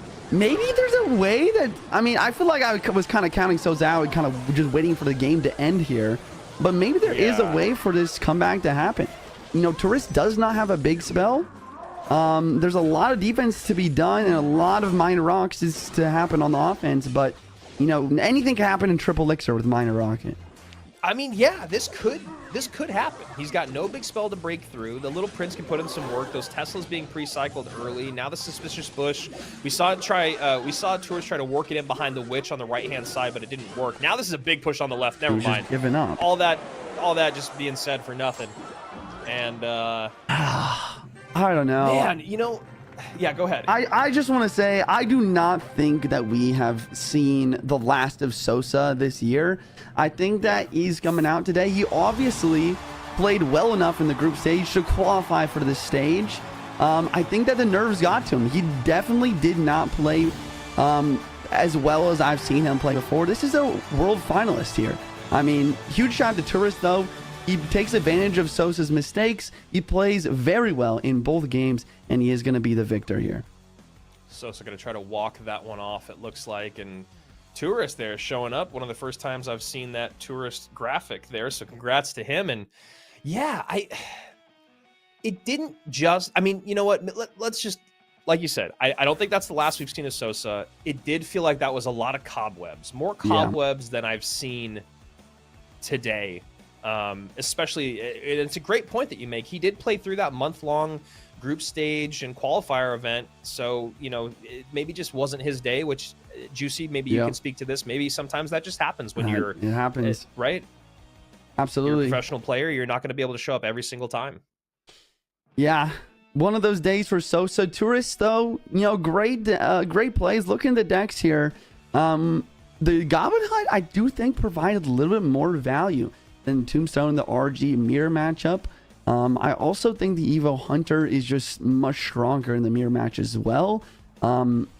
Maybe there's a world that Sosa does win this first match using that Evo Witch like we talked about. And then looking at the second game here, I mean, I genuinely do think that Sosa actually has the matchup here. I mean, he didn't make it look like it just because there was just a lot of nerves, I think. There's a lot of misplays. But I mean, I think that the Evo Valk is really valuable. I think the Evo Ice Spirit is very strong as well. It's just that Boss Bandit got that early connection, that early damage lead, and Sosa wasn't really able to come back, or maybe he didn't believe he could make the comeback in that game number 1. Yeah, I mean, honestly, if that Valk just pulls the Boss Bandit, I think we have a Right. very, very different game number 2, and maybe brings it to that game number 3, and then maybe Right. Sosa gets his confidence back, right? So I think you made some really solid points. Sosa is not done. Sosa, Pedro, Adriel, and Riley are going to be our 4 matches to close out the day. They'll be awaiting the losers of the next 4 matches between Basoto Yoru, Grieco Ruben, Asaf, Mo Light, Clown, and Tourist. Really exciting stuff here. Now we're going to get into the second round of stuff, and we're going to be able to see these guys that were really, really dominant in that group stage, starting with Samuel Basoto going up against Yoru. This is really, really exciting, right? Samuel, one of the most explosive, exciting players in Clash Royale, but he's also one of the most hot and cold players in Clash Royale. You know, he's proven over time that he can not practice at all and be literally right there with the best few in the world. And then there's other times when Samuel's just right in the thick of it, and he's just not able to put it together. Juicy, I don't know. Have you talked to Sam at all? Have you been watching any of his gameplay? Or is he kind of a question mark at this moment coming into 2025, other than the fact that he got a first-round bye at our warm-up? Yeah, for me, he's a question mark. I haven't seen if he's been practicing recently or not. And then the other question is Yoru. I mean, we saw him beat the one runner-up in the first round. 2 big question marks here. We have a kind of a new face in the scene, making a really strong start. And then we have Samuel. Obviously, like you said, he does have a bye, so he must have performed quite well in the first and second phase of this tournament. Yeah, and Samuel, of course, our 3rd place competitor back when Mo Light won his first world championship back in 2022. Mo Light number 1, Morton number 2. Shout out to Morton. Definitely hoping to see more of him this year. Samuel number 3, and then, of course, Mugi number 4 before Mugi came back and won it himself the following year, and then Mo in 2024. So Samuel has always been in the top of that conversation. I mean, not always, but for a very, very, very long time. He's been one of the best Brazilians for a very long time. So I'm just excited. I'm excited to see what they can do. And then now that Yoru has kind of gotten that, I'm going up against number 2 in the world. I'm the 90% underdog. Now I'm kind of in the thick of what CRL really is, which is I won 1 match, but can I do what the best do? And can I carry this through to the finals? And we're going to see right now if he can stack up against one of the best in Samuel Basoto, who looks like he's coming out with some RG to start this fray into his CRL 2025 journey. We see a log miner and bats, and there is the mortar from Yoru. I actually like this matchup for Yoru once again. We have seen mortar lose versus RG so far today, but I think that Samuel is not going to have that Skelly King Tombstone spam version of RG, and I think that's going to allow the Cannoneer to get some good value on defense, and he's going to have the miner as well as a overwhelming swarm for offense going for Yoru here as well.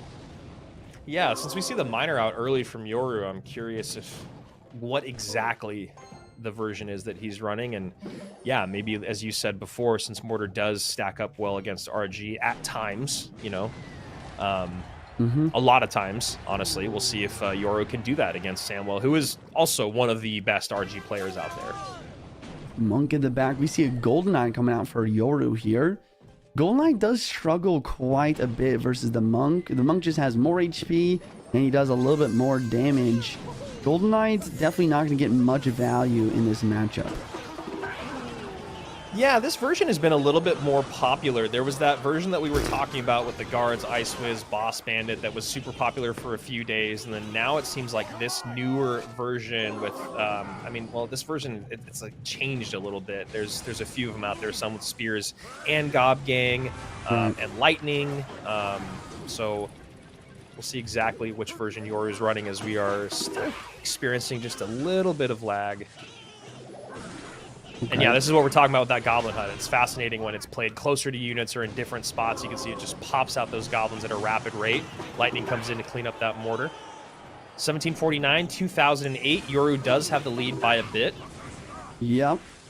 Yeah, I think that Samuel, his goal here is to try to mitigate damage. He wants to play same lane. He wants to get lightnings out on offense, but Yoru actually has the lightning as well. That's a big game changer here. That's going to make it so all the things I just said is not possible because the lightning is going to be constantly coming out onto the hunters, getting a lot of chip damage. And Yoru, I mean, now, yeah, he's just setting up for the mortar on defense, and he's going to try and get the minor lightnings down on offense to try and close this game.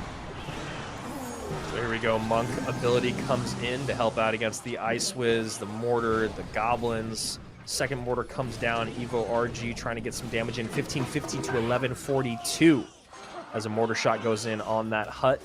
And the miner in to tank for those Evo bats. And there's the other lightning coming in. Samuel feeling like he's out of options right now. Yeah, he's really just 2 lightnings away from winning this game. Samuel, knowing that there's not much time left, going for the monk, not all the way in the back, but slightly forward because he needs to make the push right now. Here comes the Evo Hunter. Going to drop down, and we will see a monk ability as well, deflecting the cannoneer, deflecting the Ice Wiz, but I won't be able to deflect the mortar shot. And a lightning does come on offense, but it is not able to hit the Ice Wiz. RG does get a shot, but now it's Yoru's time to attack. Yeah, Yoru gonna have to pour it on here, but he doesn't have a ton of elixir to do so. E-Spirit gonna clean up all those bats. 437, 689, and Yoru right now doing a bunch of math in his head. How can I get 2 lightnings out of the board? How can I make this game end? And he tries to make it end with a Golden Knight the Bridge plus ability, but it is not able to work. Samuel might have a chance to break through, but the RG does not get a shot. Monk ability does deflect. Wait, one lightning will win the game now, and Samuel catches the miner. Lightning on offense, miner gets a hit, and Yoru takes the victory before Samuel can get another lightning on the tower. What a photo finish there. Samuel looking like he was going to be able to steal it in those final moments. Evo bats come in. Miner goes in with the lightning, does take off the unit to catch, right? That's what it's all about. He lightnings right on top of the tower. Even though he catches the miner, miner stays alive. But one more shovel hit in, and that is a win for Yoru, who is now 3-1 on the day against Riley and Samuel Basoto. We'll see if he can close this out in 2, or if Samuel's going to even things up in our next game. Juicy, what do we think about that matchup, man? I mean, hey, it was close, but it did kind of go what you were saying earlier, where Mortar does usually match up well against RG. What are your thoughts? I mean, it was such an interesting game. I thought that Yoru had it locked down, but you know, Sam was able to make some plays. Like you said, he's a great Royal Giant player. He was able to make some plays on offense with the monk to tank for the RG. The lightning's out on the offense, and really, I thought that Sam was going to end up somehow clutching that win, but I never thought about the synergy between a miner and a lightning before. I mean, a lot of the time we see a lot of miner rocket with like pre-rockets coming in, or just going miner then rocketing the unit that's counter pushing to try and get lots of damage. But the lightning dropping down, clearing the way immediately so the miner can get damage on tower to clutch a win, like that's something that I don't know I've seen before in Clash Royale League. Yeah, I was just going to say the immediacy, the instantaneous effect of that lightning coming in, allowing the miner to immediately get on top of tower and making it so that your opponent doesn't have time to respond, right? We always see that when, oh, the poison's in, or oh, the rocket's coming in. Let's make sure that we have that next unit ready to go to catch that miner. With the lightning, it's basically impossible. You have to like double drop or drop units with shields. So really, really great stuff there. Yoru steals it, and now we see Yoru. I'm going to go back through the decks that he's played so far today. He started off with a Battle Ram Barbs Evo with Mother Witch and Elixir Pump. Right. Then he goes to RG with Monk. Then he goes Mortar Miter Poison with Valk. Then he goes to Mortar Miner Golden Knight with Lightning.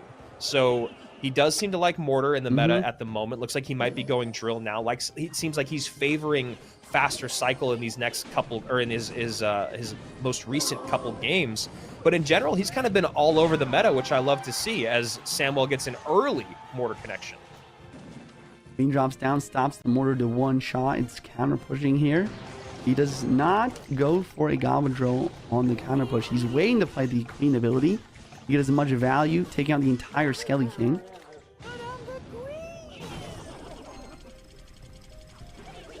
Drill comes in, Fire Spirit to clean up the spears, Snowball to clean up everything else. Interesting. Witch tries to defend the drill, but the skeletons aren't spawned quick enough. We see a lot of early damage for Yoru here. I'm sure he's very happy with that. And now he just needs to set up defense. He decides to go for the queen here. Samuel, if he has a lighting, decides not to use it in this situation. But looks like he actually used a miner in the previous game. Shout out to Stats Royale for the help on that. So Samuel not going to have the lightning version. But since he has log, it makes me think he does have another spell. Probably going to be a fireball. Cannon up high to defend. 2056 is the lowest tower on the board against 2470, but you take into account the tower starting at lower HP, and then actually pretty much an even game here as the rocket comes out for Yoru to take out that mortar. Obviously a -2 trade, so Samuel's going to take the 10, see how he wants to start. Evo Witch in the back. Evo Witch going to get decent value in this matchup. Even though Yoru does have the rocket for it, if he's able to force the rocket out onto the Witch every time, it's going to be difficult for him to get damage. And then that Valkyrie for the last card for Yoru. Yeah, wow. And do a great job of just really clutching defense versus the Witch versus the Skelly King. That's a power play. Oh, and that's a great snowball to come in. Log comes out, and AQ does get her ability off last second. So Samuel has to overspend there. And this is a version of Moore that I've actually seen popping up more and more over the last couple days. I personally haven't tried it yet, though. I do love the synergy of the Skeleton King with this, with all the spammy cards, and of course the Skeleton King in conjunction with the Evo Witch. Obviously his skeleton's going to keep her alive as well. So I like the idea of it, although right now not quite, at least not demanding the lead, if we will, because this game is still very, very close. 21-27 to 18-96. Mortar at the bridge, applying pressure. He locks in the cannon first, and then we'll go to the Valk after. Cannon to try and take it out. We see a lot of damage coming through here with this Goblin Drill. Log is going to clean up most of the Goblins, though. And then we do see a counter push here, but the rocket immediately. I like that play. Look at that. That's a really good rocket from Yoru, because that was a really great exchange there for Samuel to keep that Evo Witch alive, to take out the Drill and the Archer Queen, and to get down his Skeleton King just in time. So it was a scary push. Yoru had just 7 elixir. Great way to deal with it.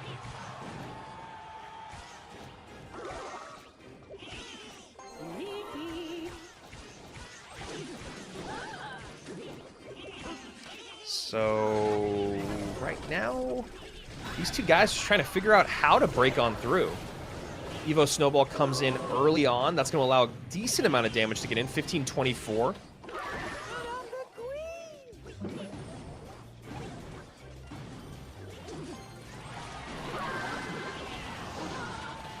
Fireball goes in on top of the Goblins to catch that Miner, 1498, and separated by just about 30 HP. Rocket coming in. So now we're going to go to Rocket Cycle, it looks like, here for Yoru. Yep. Rocket comes in for Yoru, 1127 to 1498. Mortar on the right-hand side does connect, but not really doing anything there, Juice, as that Miner comes back in on the left. Wow, very, very close. even here. 1095, 1047, as a Miner goes back in with Fireball, which is Miner Fireball spam going up against Rocket spam. Rocket chuck at the bridge. There comes the Goblin Drill. Gob Gang predicted and helps to cycle the Miner. Miner Fireball does hit Goblins. Log does clean the gang. The Miner's getting a lot of chip, and another Miner in cycle already, even if the Rocket is there in time. Cycle. Yeah, Samuel going to be taking game number 2.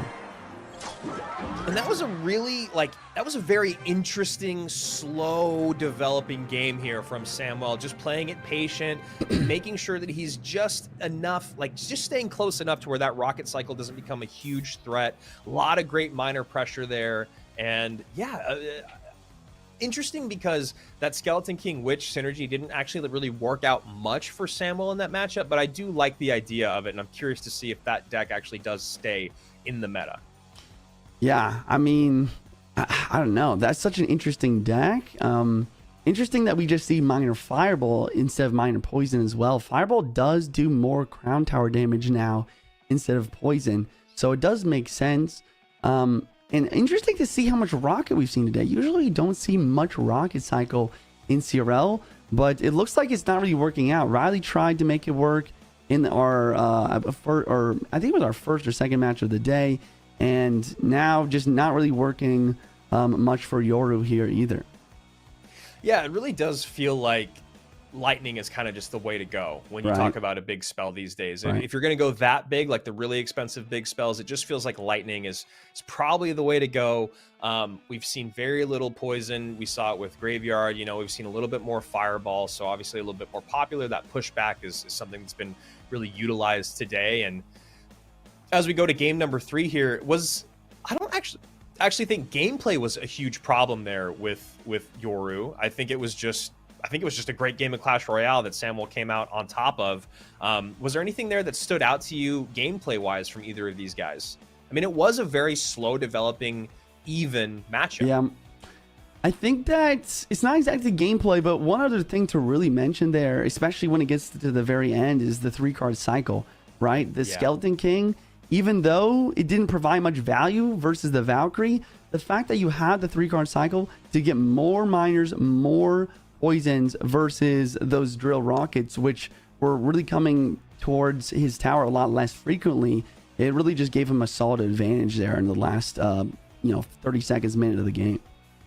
Yeah, and you know, with the miner plus the fireball, you're guaranteed damage every single time, and you're basically guaranteed for that miner to get on top of the tower because there's no other way for Yoru to stop it, right? And I think that's one thing that Samuel did a really great job of analyzing is, look, the only thing is pretty much the Valkyrie, but if he fireballs right in time, the Valk gets pushed off. Otherwise, it's always going to be a great trade. We saw it against the Goblins, we saw it against the Fire Spirit, so that was a good recognition by Samuel to just go, okay, I know that I'm going to get damage every single time. Whereas against the drill, even with the Evo Snowball, Sam had so many options. He could play the gang first or the king first, and then he could log, or he could log first or play the witch offset. So a lot more options, I guess, for Sam to get on top of tower, which honestly over the years has been a reason why, as much as I enjoy playing drill, I do find myself getting kind of frustrated with it sometimes late game, especially if my opponent has a lot of answers. All right, so we are into game number 3. Samuel starting with an Ice Spirit. Yoru starting an Ice Spirit. Samuel does have the Evo Ice Spirit, though. And now we see a leak from both players. Waiting for the next play. And guards from Samuel Basoto. And I believe the loser of this match will go on to play against Sosa. I think that it populates from the bottom up so that there isn't a chance for Yoru to have to play Riley again. But obviously we'll figure that out when we get there. Boss Bandit plus Exy. Haven't seen the Evo Exy yet today, so excited to see that big guy come out. We'll see if he's very effective. One thing that is not effective is the Boss Bandit straight up against Piggies. So Samuel eats a lot of damage there, but the missed Tesla, and now the Boss Bandit does go to King... Oh no, it doesn't go to King Tower. Those skeletons actually ended up being a problem there for Yoru. So 1965 to 1720, Samuel up by a couple elixir, but an Evo Witch on the board. So kind of even. Yoru, I guess, kind of came out on top. Yeah, I guess so. This is so wild to see the Boss Bandit dashing everywhere, the Roll Hogs inbound, the Witch spawning skeletons. There's just so many wild and wacky interactions that happen with these new champions. And here's another one. Evo actually going to drop down. It does double damage when anything is close enough to him. And he also has a knockback when things are close as well. And Samuel wants to try to abuse the Evo Executioner even more. Going for the Boss Bandit. The Bridge at one-shots the Ice Spirit. The Boss Bandit's dashing into the roll delivery. The Tesla drops down. Bad ability. Really bad ability in my opinion. If he didn't play the ability in that situation, he would have dashed directly to the tower and Evo actually would have stayed alive. So that's going to keep Yoru just barely in the game. Yep, and he probably would have been able to get the second dash off still, would Samuel have. So 1545 and 1464. I mean, shockingly, because of how bad that first interaction went with the Boss Bandit against the Royal Hogs. Yoru is still kind of in it, but as you can see now, and you can even see on Yoru's expression, it is heavily tipping towards Samuel's favor, as these boss bandits plus Xe combos have been trouble for him to take care of. Tesla up high to prevent the boss bandit from dashing once again, but the Ram Rider now is a big threat since the other lane tower is not helping on the defense. And Yoru has to play the second roll delivery of the defense, putting him down a bit of damage, or sorry, a bit of elixir here. Yeah, I mean, it's crazy because Yoru's actually technically in the lead, but every single time he plays defense, it feels like he's wildly overspending and misses the boss bandit there. So now the Ram Rider has a free shot on that tower. Second Tesla does come down. Wow. And once again, he's just holding on for dear life. He is overspending, but he is somehow staying in this, up by only 5 HP now, though. It seems like every push Samuel does, he gets closer and closer to taking that damage lead. Yeah, and like you said, even though he is overspending, he does somehow continue to defend, and we've seen that 7 elixir in the tank for Sam and only 3 or 4 elixir in the tank for Yoru after those defenses, but it actually hasn't swung heavily in his favor yet. But as you said, chipping away every single time he breaks through is Samwell. Bossman takes out the Tesla, and he tries to the ability. There we go, bad ability again. Yeah, I agree. I think if he didn't hit the ability there, the animation for the attack would actually take out this witch. Executioner does get the job done, but I mean, that's what Clash Royale is all about. It's all about min-maxing every single elixir spent to try to get the elixir lead, to try to get the damage on the tower. An aggressive RG plus Xe at the bridge as a Ram Rider is cycled in the back right-hand side for Samwell. Piggy's come across 1084 to 1314 now as Yoru has taken the lead. This is game number 3. One of these guys will be sent to the lower bracket. Witch barely staying alive is going to clutch the defense versus the first Ram Rider, but here comes another. Executioner misses the Witch once again. This Witch is literally on 1 HP, finally going down. But the defense is successful, and here comes the counterattack. Samuel is predicting the pigs. He might be able to defend this and get one more counter push, Andrew. Yeah, and he needs a big counter push because that Earthquake comes in right now, as you can see, bringing that tower down to 788. Here's the Ram Rider. You know Tesla's going to come out. Boss Bandit gets on top of the Tesla, and that isn't going to do it in time. 1128 stands for Yoru as he takes down the world number 2 and the former world number 3 in his first ever CRL showing, as Samwell's first round bye gets thrown to the wind and he is sent down to the elimination bracket. Who is this guy, Andrew? Yoru taking out. He's taking out Riley. Now he's taking out Samuel. A new face in the scene, and I mean, he obviously has what it takes. He's absolutely demolishing every opponent in his path. And yeah, I mean, good game to the Rook. He's calm. He's able to play through tough spots. Yep. He's got these great decks, interesting deck variability. He's playing with different archetypes. It's exciting to see a new name in the mix. Juicy, talk to me about these matchups and how somehow Yoru took out Samuel Basoto. Okay, let's just start from game number 1. We do see the Mortar versus the more standard Royal Giant deck. You asked me earlier, what does counter RG? And I think this is pretty much your best bet. He's got the Mortar, he's got the Cannoneer versus the DPS. He even has the Lightning for the Evil Hunter. Game number 2, this was an interesting match. I think that, once again, the Rocket is just not it. These Rocket decks, they're not able to keep up with the current meta. Samuel took it. And then in this third and final match, Royal Hogs Earthquake. I mean, this is one of the best decks in Clash Royale right now. It's just so strong at always applying pressure, always getting the chip damage, and then his defense ended up being good enough. I mean, it wasn't perfect, but I think that with a couple mistakes from Samuel with the Boss Bandit, he wasn't able to break through for just as much a damage that he needed to in order to win this game. Yeah, I mean, we really didn't see a great way for Riley to stop those piggies over and over. Even though we were seeing big overspends from Yoru, that deck, because we have so many cheap cards and we don't have a champion in there, I don't know, somehow it didn't really seem to matter. We saw a couple, maybe 2 to 3 bad abilities from Samuel Basoto, which is something that we've talked about with Boss Bandit. One of the reasons why it feels a little bit more balanced than it might look on paper. And I do think a couple of those ended up hurting Sam, right? We would have seen maybe more damage on that left-hand tower. We would have maybe seen the Evo Xe stay alive, maybe having just a little bit more elixir in the tank to deal with defenses. So here we go. We've got our very first matchup set in our lower bracket. Samuel Basoto going up against Sosa in our night match of the day. We'll see there who gets the $500 and is eliminated and who will be back tomorrow. That's right. We'll be back here tomorrow, same time, same place, to close out our entire bracket. Obviously, we'll see the upper finals, lower finals, and, of course, the grand finals there.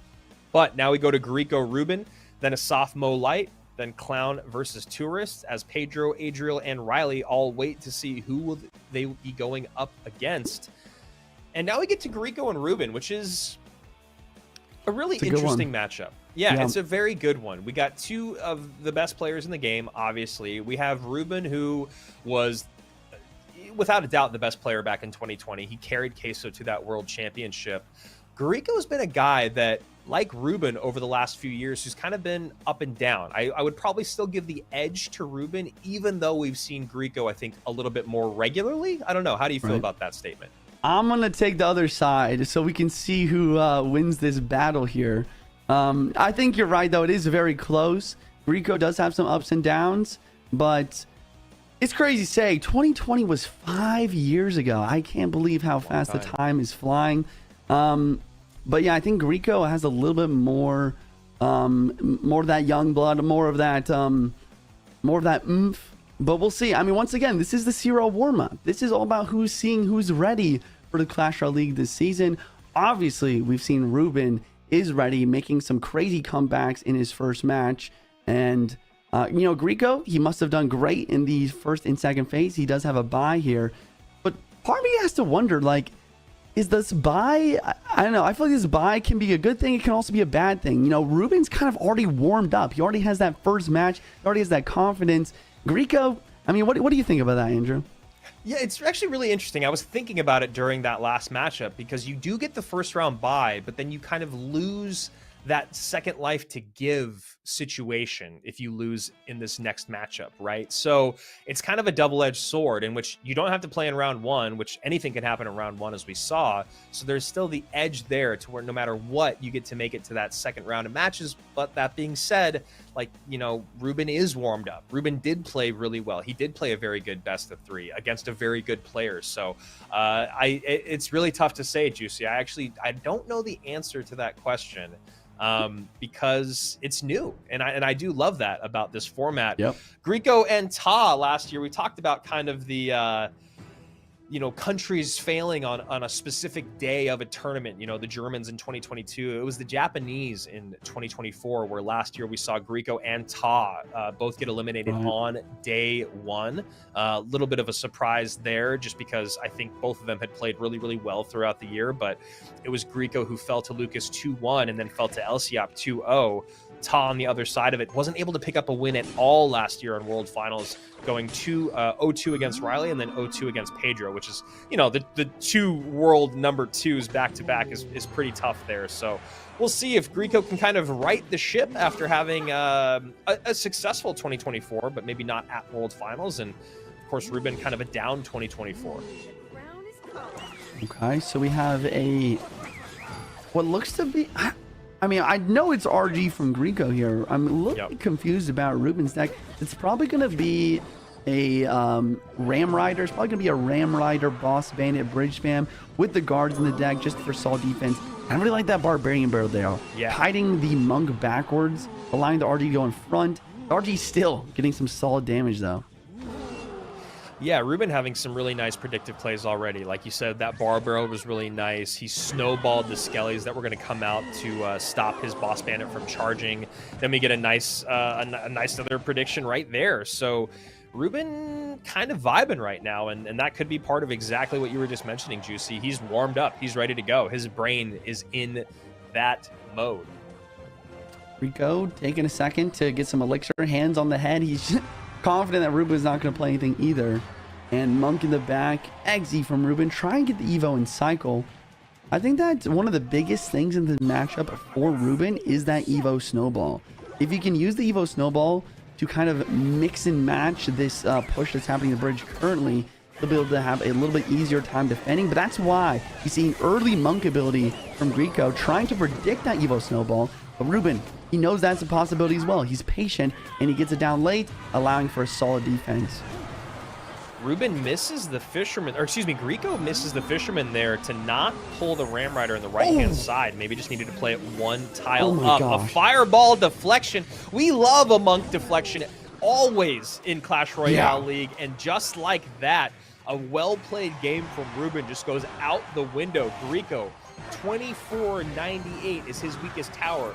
Ruben, take away 2,000 HP from that. Only 473 remains as he's going to Boss Bandit plus Ram Rider to defend, and that is a fast game number 1 for Greco, who had a first-round bye. Yeah, and we see a smile and a little bit of a sigh from Greco. I think that he's got the nerves away now, and he's ready to go. He's locked in. I think that Ruben might be in a little bit of trouble here. Wild stuff. I think that the early monk ability from Greco there really kind of won him the game. Not only to prevent the Evo Snowball from coming out when Ruben wanted to use it, but it also made it so he's able to cycle back to another one really quickly. And wow, that Fireball deflection just really was the final nail in the coffin there.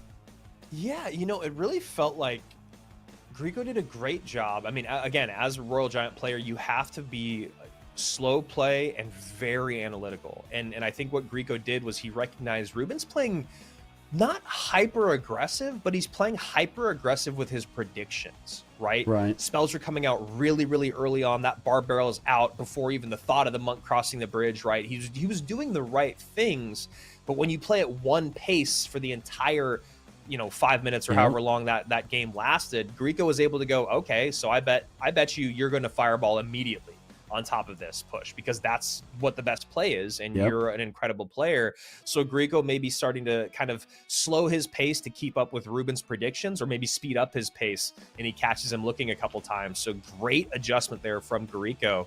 And Ruben now getting a little bit of like, okay, wow, a little bit of humble juice there. A great first match of the day against Adriel, but now here we are in round number 2, and that was one of the more dominant wins we've seen today. Yeah, I think that if I did see like a big mistake from Ruben in that match, it was just the execution of the back in the other lane. I think that really put him in a tough spot, because it kind of made it so he's down 5 elixir, because the execution didn't end up doing anything because the Fisherman just does a great job of just pulling that from the right lane into the left lane. And then that's when he really got that big counter push with the RG, the Monk, and he even got 2 Fishermans on the board at one point. So a second suspicious bush comes out. Not mad about it. Very interesting. I wonder what other win condition we'll see to pair with that. And Ruben looking like he could be going to Graveyard or RG. And there it is. Going to be RG. Greco with the Mega Knight. Interesting. Evo Mega Knight does a pretty good job versus Royal Giant if you can make sure the Fisherman isn't able to lock onto it. That's a big if, a big caveat here. I'm sure we'll see either some guards or some Goblin Gang in Greco's deck, though, to maybe be able to make that happen. We saw kind of like parts of this look earlier from Tourist, where it's like Mega Knight coupled with spam cards, coupled with Evo Witch and Suspicious Bush. My Clash Royale strategist brain hasn't quite figured out why these cards are all paired together, but you know what? It worked out for Tourist, and so far it's working out okay for Greco. Juice, do you have any thoughts? Is it just like the overwhelming spam, and then the Suspicious Bush just pulls elixir when you don't want it? What is the synergy here that I'm maybe missing? Yeah, I mean, I think it's an interesting idea. I think a lot of the time what Greco's going to be trying to do is he's going to be trying to make big pushes, block the right-hand lane on the right side, and just always have a Suspicious Bush on the left, just to like force out a lot of elixir. Look, we see a Witch and a Monk on the left-hand side for the Suspicious Bush. Wow. And the Mega Knight does drop on the tower. Yeah. This counter push on the left-hand side is nothing to scoff about, though. This witch is pretty difficult to deal with right now with all these skeletons coming through. Wow, yeah, you're right there, Juice. Now a witch comes out for Rico very late, and that one witch has completely changed the tide of this game. Another witch right at the bridge, hyper aggressive, goes gang, hoping those skellies fall down, and that's it. That's gonna do it. The witch at the bridge. Dominant plays here from Ruben. So we had game number 1 heavily swing in favor of Rico. Game number 2, it looked like this deck might work out for a second, but then Ruben just completely steamrolls him at the end. Andrew, these are some weird games we are witnessing today. I mean, I can't even believe what I've just witnessed. I think that's what it really comes down to, is that he just didn't save the Evo Mega Knight for value. Instead, he played it at the bridge. The lightning dropped down on the witch. The fisherman ended up pulling the Mega Knight. He did get a jump in the tower, but I think you really do need to save that Evo Mega Knight on defense for the witch and for the monk. Another thing that kind of happened there is I think that Greco was underestimating the power of a regular witch. He didn't go for the lightning onto it, and he just thought he could defend. Boy, was he wrong. Yeah, it is really interesting, right? We think about the witch a lot and just the evolved form of her, but you know, witch in general just getting that slight buff. She is just a little bit more viable, and it's good because I think when you have a card that has an evolution but is completely unviable in its non-evolved form, it really isn't that enticing to play. But the witch is just good enough, I think, in her regular form. And then we saw the dominance of the Evo Witch there at the end, and I love the Evo Witch at the bridge. You know, the Evo Witch at the bridge with the E-Spirit behind was basically Ruben just going, I know exactly what you have in cycle. I know how you're going to want to deal with this, and that Goblin Gang, whether it's up high or down low, is not going to be enough. And you know, we also saw again the weakness of the Boss Bandit on that left-hand side. It's a great call. A lot of elixir, a lot of damage, a lot of health, but just not a great way to deal with those swarm units. So, I mean, that's what Ruben does. He kind of looked at what was out of play for his opponent, as you said, Juice, that Mega Knight not being available, and goes, well, what's the worst way, or what's the best way, I should say, to punish Greco. So great stuff there from Ruben, who, you know, what, like we said, one of the best RG players in the game, but actually gets it done with all the support cards, which does happen which is sometimes. Just crazy. Yeah, I cannot believe that. Like, he literally just won with an RG deck without playing the RG, just by abusing the swarm. And yeah, that's just a great call. The Boss Bandit really just didn't get any value there versus all those skeletons. And the monk ability just showing its prowess once again, just tanking, deflecting any sort of range units. Great match overall. I mean, I think that he just did a great job of really, what would be the word? He just took advantage of the mistake. Yeah, and that's, again, as an RG player, that is what you have to do. It has been really nice today to see kind of how Boss Bandit does stack up in the competitive meta. Just not quite as powerful. That extra, like, you know, at the top of the show, I was saying, like, maybe it needs a 10% HP nerf. I don't know. It's feeling a little bit more even as the day has kind of gone on. Just how expensive it is, and the lack of oh, there you go. There's a nice Ice Spirit. The lack of ability to clean up swarm units is just really, really interesting. So a card that is still ever evolving because it is new in the game. We'll see kind of how it continues on throughout the weekend. As here we go, game number 3 in our second round of the upper bracket. Hog Bandit, Firecracker, top of your screen. Hog Bandit paired together. Juice, any thoughts there? Honestly, Andrew, this is some weird stuff. I've never seen this before. Hog Bandit, I was gonna say maybe he's got a Mega Knight. I've seen that before, Hog Bandit Mega Knight, but after seeing the Dark Prince, I don't see why you would use a Mega Knight in this deck. So we'll just have to see more and more of what Ruben has in store for us here.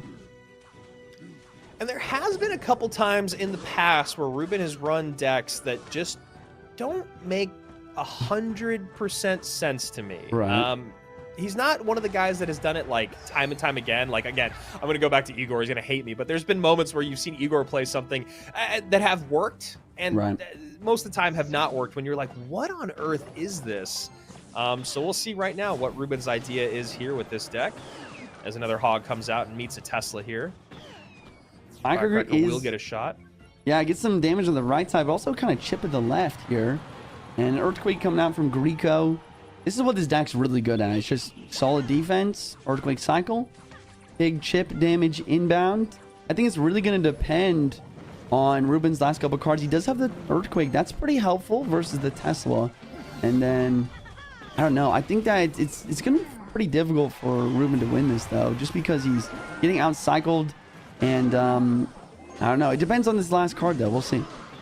Yeah, he's getting out-cycled, and he doesn't have the ability to make his cycle any faster. Right. And that's something that we've seen a couple times today where I don't have the numbers in front of me right now, but it feels like in general, it's just been better to have a champion in your deck. I think we saw one where a championless deck beat a champion deck, but for the most part, especially with what you're talking about, Juicy, and as we see more and more cards of this evolve, I mean, you were just talking about how you would be surprised that the Mega Knight's in there with the Dark Prince. So now we have a couple things. This deck is really heavy. It's got a few cards that kind of cover the same bases, and it doesn't have a champion. So we'll see about this for Ruben. The nice thing is Ruben does have great Royal Hog's defense. He has Dark Prince. He has Mega Knight. The problem is that Grieco's already got a bunch of damage through. So now it's on Ruben to find ways to break through rather than just rely on his solid defense. Yeah, I'm curious if this type of push is the idea, right? The Mega Knight, Hog behind, Firecracker way far behind. But honestly, I feel like that's usually like a mid-ladder combination. And here it is. Ruben knows it's over. What just happened? I don't know. These are some crazy games. I mean, to be fair, Grieco's deck is missing a solid tank. You have delivery instead of a tank. So the Mega Knight and the Bandit become very difficult to defend. He has the Earthquake to deal with the Tesla, making that fairly useless on the defense. And he just swarms. He just breaks through. I think there was a couple mistakes from Grieco at the end there. Roll delivery, maybe not getting the value he needed. The Ice Spirit ended up getting taken out and it did not jump, which just really kind of just threw away the defense. And honestly, that's what I hate most about this Royal Hog Piggy deck. Whenever I play it, I always call it flimsy. And that's what kind of happened there. He made one mistake, or maybe two, with the Ice Spirit not jumping and maybe like a bad Goblin placement or a bad Tesla placement. And then all of a sudden, it was no longer possible to defend at that point. Yeah, wow. And kind of playing it almost like he plays RG, which was really interesting because he, like you just talked about, Juicy, it was like Ruben recognized that there was no tank. The only tank that was there was the delivery and the bar barrel. Yeah. So he went Mega Knight with the Hog behind, and then he dropped a Bandit down or up high, I guess you could say, on his side of the map. So the second that delivery or bar barrel came in, there was a Bandit dash and a Mega Knight hit on top of it. And now there's no tanks on the board at all. There's no bar barrel. There's no delivery. Goblins can't tank it. And by the end of that, there was two Bandits on the board. The MK was still alive, and the Hog had just finished everything off. So that was really, really well done by Ruben, recognizing, okay, I don't need to win with my win condition, but my win condition can be like a part of this equation that makes my opponent either spend or play in a specific way. And Ruben just completely picked apart Grieco's defense there. That was really, really nice stuff. And I saw someone in the chat say Caster Curse, oh my. And it wouldn't be CRL and it wouldn't be a new year without a Caster Curse coming in. So great stuff there from our former world champion. And yeah, I don't know, Juice, those last two decks from Grieco, I feel like left a lot to be wanted, They were kind of heavy in game number 2 with not a lot of offensive prowess. It was just kind of the bush, if you consider that a win condition, like the only tower seeking troop. And then in game number 3, as you pointed out masterfully, and then Ruben picked apart, was no tank. So here we go. Yoru and Ruben is going to be not how we start our day tomorrow, but it will be near the beginning of our day. We're going to start in our lower bracket round number 2. But as you can see, we're halfway through our day. Asaf Molite up next, Clown and Tourist. So Asaf and Clown, the last two players of the day who've got to have a lot of nerves at this point, a lot of anticipation. And the lower bracket is getting filled out. Sosa Basoto, Pedro Grieco. Now Adria will play the loser of Asaf and Muhammad Light, as Riley waits for Clown or Tourist. So really, really good stuff here so far. A lot of big names down in that lower bracket. Yeah, it's pretty stacked. Juicy, how just to kind of switch minds mentally, how is it when you have to wait this long? I mean, we are 2 hours into this broadcast. You are a player in Asaf who is kind of known as a one trick, but has shown over the years that he's got a little bit more than just the drill. He obviously did well enough to get a first round bye, but now you've been waiting 2 hours and you're going to go up against a warmed up best player in the world. What was that like for you when you had to just wait forever for competition? Did it make it worse? Did it make it better? Was it kind of like a non-factor? What are your thoughts on that? You know, it's a great question. I mean, if I'm thinking back to it, I mean, it definitely happened like a decent amount in the teams format because, you know, obviously some players are just going to play before you. I think that it really depends on the person. I think that for me, you know, it's kind of nice just to like look, you know, see what decks people are playing, see what you might be able to play. I mean, that's just a great point just right there. Like you do get a little bit of insight on what you might be playing up against. Yeah. Seeing as Mo did have to, you know, kind of reveal some decks in that first round, if that makes sense. Yeah, that's actually a really good point. And then you kind of look at the competitive meta as it's evolved. You know, we always talk about, I don't really know why it is, but true. no matter what's on the leaderboard, what's in the grand challenges, what's whatever, during a specific weekend of competition, there is always a specific kind of meta that evolves during that weekend of play. And, you know, it's a little bit wider, I would say, because the meta is in such a, I mean, I think it's in a pretty good place. You know, the only things we haven't seen a lot of today is kind of like bait. You know, bait has been really one of the only things that I feel like is really missing. Bait and then like really heavy beatdown, which, you know, they've both had their moments. You as a competitor, you've been sitting back for a couple hours, Juicy. What are the biggest things that you've taken note of other than RG seems to be maybe the favorite of the day? I think RG is definitely the favorite. I think we're seeing a lot of Mortar try to counter that RG. And then we are seeing some Royal Hogs get a lot of success so far, but you know, Ruben at the end there kind of, I think he's just kind of predicting the Royal Hogs. So maybe Mega Knight just kind of as a snipe versus the Royal Hogs. What I would like to see in general is maybe some more Evo Mega Knight versus RG. I think that if there is something that can do well versus the Royal Giant, it is the Evo Mega Knight. But once again, just as a big caveat, you have to make sure that the Fisherman doesn't lock on, or else your defense is going away real quick.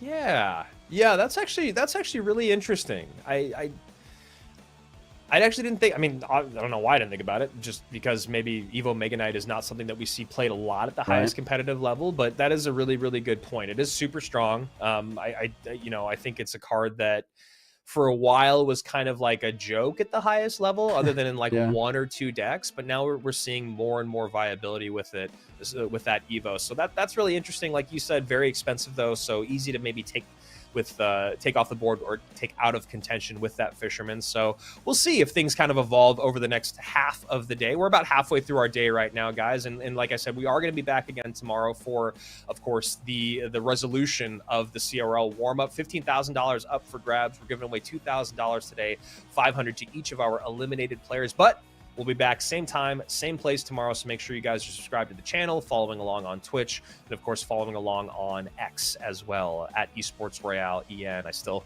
don't love saying X, but that's maybe because I'm a boomer. So here we go. We are almost through the top half of our day. Asaf is up next. Juicy. Yep. Asaf is a guy that I felt like I was kind of more versed in maybe 2 years ago, when it felt like he was like, oh, he's like the next hot up and comer. And then, like I said, he kind of got, I don't want to say picked apart, but maybe just he met that level of competition where you got to have more options up your sleeve. What do you know about Asaf right now? Have you been playing against him? Have you been seeing him play? Do you run into him, on the leaderboard? Thoughts on kind of how he's evolved over the last couple of years? I haven't seen too much of him, but just based on like his play style, it kind of does make sense to see him succeed in this meta. Asaf is really good at using spam cards and bait cards, or even bridge spam cards to apply lots of dual lane pressure. He does a great job of keeping track of what his opponents have in hand and knowing exactly when to drop Skeleton King, Skeleton Army of the bridge, for example. So it makes sense because there's a lot of spam in this meta. We have a lot of even recruits, The Skeleton King is really strong paired with the Witch or a Tombstone. And I even think that I do kind of think that Bridge Spam kind of goes with Royal Giant. I think there are some like skills that can translate there to apply pressure, but looks like Asaf is using what he's known for, drill wall breakers. Yeah. And I'm actually a little surprised at this, and I don't know if I love it, because right now I'm looking back at Asaf's battle log, and I'm scrolling for a while now. I'm scrolling back to maybe 30 plus matches ago, and he has run Evo wall breakers, drill, Valkyrie, with cannon. So he's got Tesla here instead of cannon, so that's one change. So maybe he's trying to hold cannon for farther down the line. But I guess in terms of predictability, you've got the guy that's known as being a drill one trick running the one drill deck that he's been practicing with relentlessly. So not sure if that was the best way to go. I can't help but read the chat here. Someone said Asaf playing with one hand is crazy, and dude thinks he's gonna win already anyways, guys, or lose already. Guys, I trust me, Asaf, he might not look like he's taking this seriously, but he's locked in. He's going against the world champ, and he's gonna try and take this win. Yeah, Asaf with one hand is better than a lot of people with three hands. So let's at least give the guys some credit. And there he goes. He gets that second hand up. So he's ready to go. Okay, big RG push though. Tesla dropped down low. He's literally so low in elixir. I'm not gonna lie. This might be game over already. Oh man.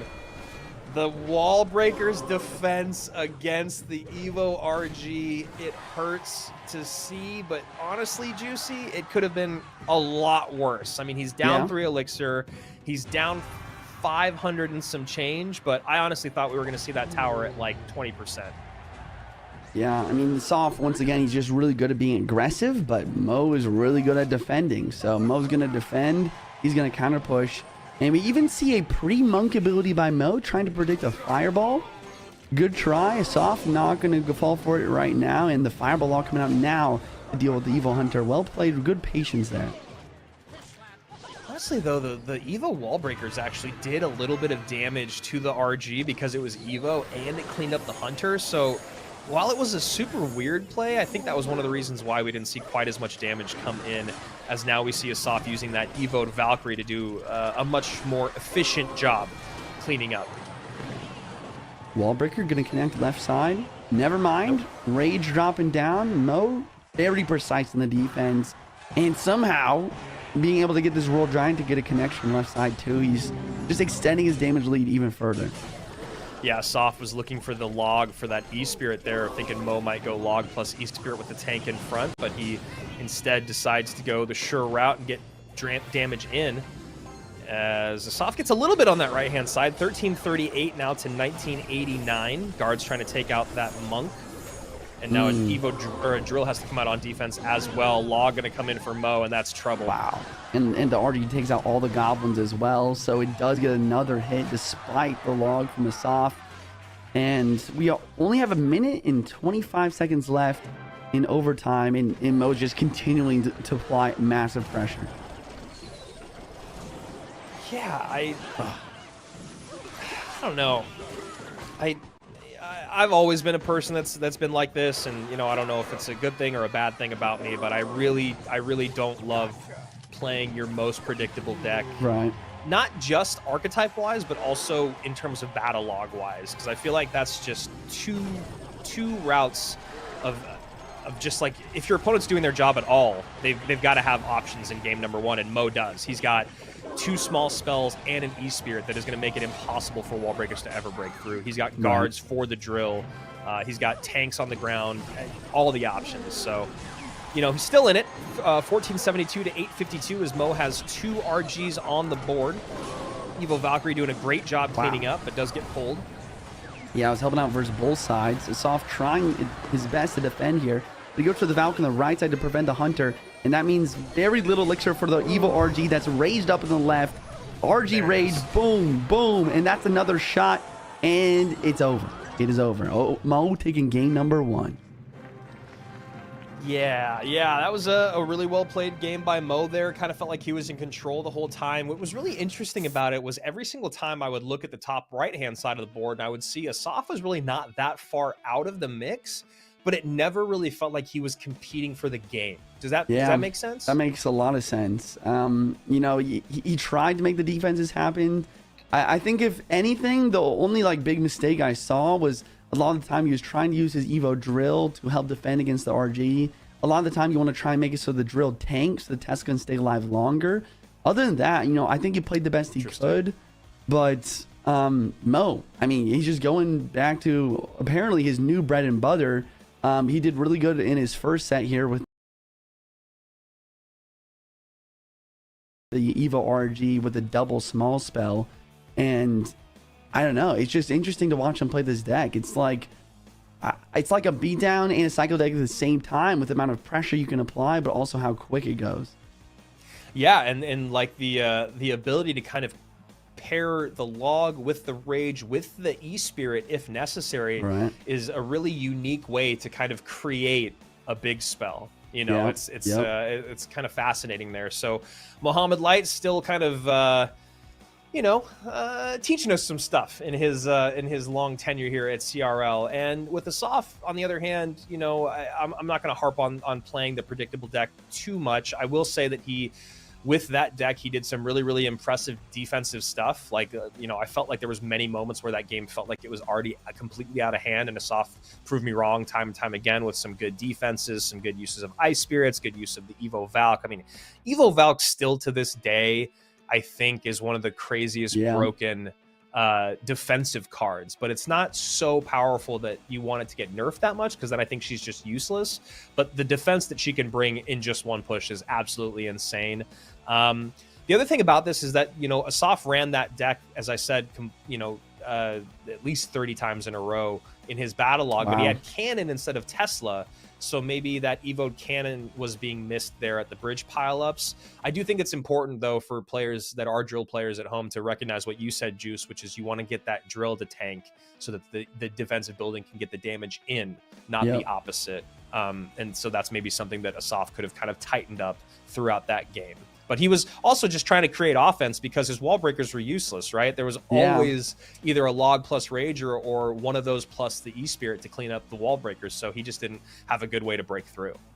Yeah, I mean, you made a lot of great points there. I mean, it's just interested to see what Asaf is going to use in game number 2 here. We're hopping straight into it. And we'll see what Mo brings as well. I don't know. The thing that we always say when we're playing against Mo is, like, I feel like you do need to get a pretty good matchup, right? Because he's the best player. But it always seems like Mo always just has some really consistent deck picks as well. Yeah, we've said that for years, talking about Mo and his analysts. So here we go, game number 2. After a one-sided game number 1, even though Asaf did feel like he was in the mix. So he's going to go Bar Barrel plus Golden Knight, Miner and Goblin Gang. Okay, Lightning going to drop down the Queen and then immediate dash to try to apply pressure. Roll Hog's going to be used to defend here and attack at the same time. And Asaf, once again, a little bit low in Elixir, playing the gang as soon as he can. Molite, I don't believe has roll delivery cycle, but he does have the Barbarian Barrel. Going to clean this up fairly well. And Evo Cage already in cycle. Going to deal with that Golden Knight. Goblin gets taken off as well. Interesting. Interesting that he's using the Evo Cage here. I think that he was probably predicting maybe a roll of Giant from Asaf. Evo Cage really strong versus the RG. But yeah, I mean, it's what? Go ahead. Sorry. I was gonna say, is this still a mortar deck?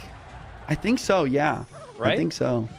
Yeah. No arrows, no log, but he has the Bard Barrel, and yeah, if it's not mortar, I don't know what it is. The problem for that is that Mo has the Earthquake. He has the Earthquake. He has the roll delivery. This is a great matchup for Mo. It's gonna be tough for Asaf to make something happen.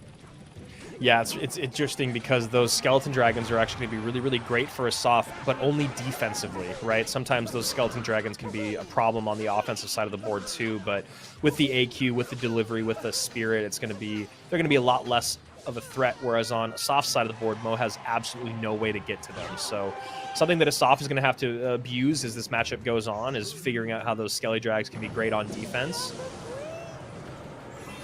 Lightning dropping down, Mortar on defense, but the Earthquake hits that already. Once again, the Evo Ice Spear doing a pretty good job of cleaning the Evo Bats as well.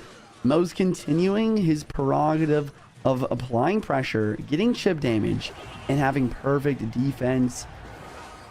I'm going to give myself a question here. Like, what does Asaf need to do to break through and win this game? And I think it's going to come down to this Golden Knight. Like, he needs to make something crazy happen with a Miner plus Golden Knight combo, get the Golden Knight to the tower. I think that's his only chance here. Yeah, I know. I'm kind of trying to think of the same thing, and I also think like defensively, he's got to use his Skeleton Dragons and Bar Barrel combo more, and then that way he can use his Mortar offensively. And so that's what he's doing right now, which is really good. But I don't know if it's too little, too late, especially because in this situation, you kind of want to be able to go opposite lane with your Mortar because of exactly what we're seeing right there, the Earthquake coming down, but it's really hard to do, and it's really easy to get that Mortar distracted. So Asaf just in a really, really tough spot. Going the back, activating the 3-card cycle. Queen up high and a Mortar here with a Lightning to try and sneak damage, but Mo's ready. He drops the cage immediately. And once again, I think this is just going to be some more Earthquake value, like you mentioned. It's going to be even more chip damage. And this Miner not really doing much either with the Brawler ready to rumble. But that Evo Ice Spirit gets taken out, so these Evo Bats are a little bit more of a threat. There's the delivery back in cycle, though. It was 3 cards away, but Mo was like, all right, I see the problem now, and immediately gets back to it and takes care of the problem. Lightning at the bridge from Asaf. These feel like necessary yet desperate lightnings at the same time. Like, you need to take care of the queen, but you're getting that -1 trade every time, and now you never have that lightning anywhere else. Now he goes opposite lane, but it's too late, Juice. The Lightning does allow the Mortar to connect. I think you're right. I think it is too late, but I like the never give up mentality. He's getting the Mortar connection, but the Gob Gang gets taken out with the Earthquake. Evo Mortars in cycle. There's still 25 seconds left. Maybe there's a miracle here if Mohamed Light lags out. I don't know. I was gonna say, what else is happening in that miracle? And it's not the miracle of the breakthrough. It's the miracle of the internet breaking down over. Cool Golden Knight connection. It gets closer than everyone thought it was going to be. Queen's connecting. Mo stood up already and walked away before the game's even done. What is happening? And he sits back down and smiles as the tower drops. I was like, is this about to be the wildest caster curse of all time? I couldn't even process how all that damage was coming in. Asaf, though, ends up taking the 2 L's back to back. It's interesting because Mohamed Light does a great job. Obviously, he's 4-0 on the day, but Asaf really made that game number 2 a lot closer than I thought. Yep. I mean, I called it. I said the only way he's winning this was with a good Golden Knight dash. It went from the cage to something like an Ice Spear, then to the barbell, into the tower. He dropped the Lightning to clear the way. He got the Golden Knight locked. But he spent so much elixir on offense to make that play happen. The Queen ability was just melting the left side tower. Good on Asaf for trying to make it happen. But, I mean, looking at these matchups as well, it's just, it's tough. I mean, the Earthquake for the Mortar, the Royal Delivery, the Bar Barrel for the Bats, for the Gang.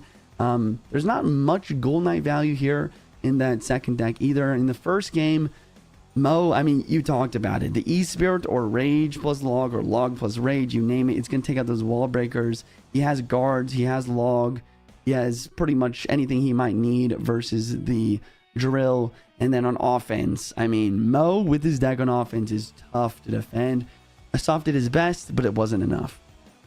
Yeah, Royal Giant has been one of those archetypes for years where I've watched people play it, and it's just not my vibe.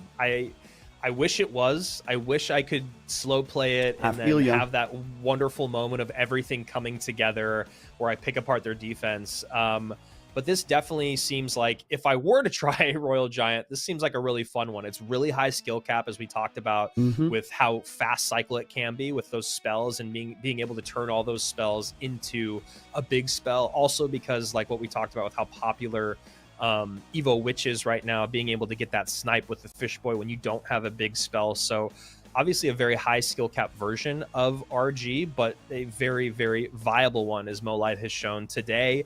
And then, yeah, Asaf, you know, he goes with I actually kind of like his deck number 2. I think it was a really, really tough matchup when you talk about there's no way for him to get on top of the units that are catching the miner. He's had to use that lightning on top of the AQ over and over and over again. And then, of course, that EQ on top of the mortar just makes it really tough to go same lane. So here we are, Clown, or Kickash, as we know him and have known him over the years, who has been very, very good over the last couple of years, specifically going up against Tourist, who gave us a nice run in our 4th matchup of the day. And of course, that'll put us about 2/3 of the way through our day. Yoru versus Ruben, our first matchup in semifinals, and now Mohamed Light awaits the winner of Clown versus Tourist, as Riley awaits the loser of this matchup. As I just saw someone in the chat asking, when are we going to see Riley? Well, Riley started our day, and he's going to end our day. So match number 1 and match number 12 for the 2nd place in the World American.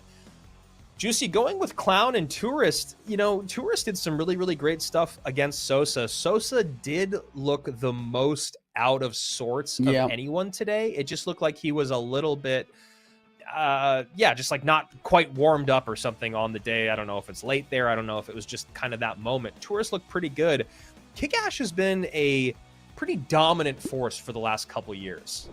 Yeah, I've heard like a lot of rumors that Kickash is going to do really well. Even last year, I think he almost qualified for World Finals. And then this year, I mean, he obviously did great. He has a 1st round bye. We'll see what he's going to bring out. I know he's very known for playing Mortar Rocket Control. So I'm assuming he's going to really rely on those hyper defensive decks with the spell cycle that is pretty prevalent in this current meta. Yeah, I mean, he's a guy that has shown us over the years. Sorry, I'm trying to pull up his profile here because he's got all these different names. He's a guy that has shown us over the years that he's really good. Obviously, getting in 2024 season 4, he was number 4 in CRL. 2023 season 2, he was number 3.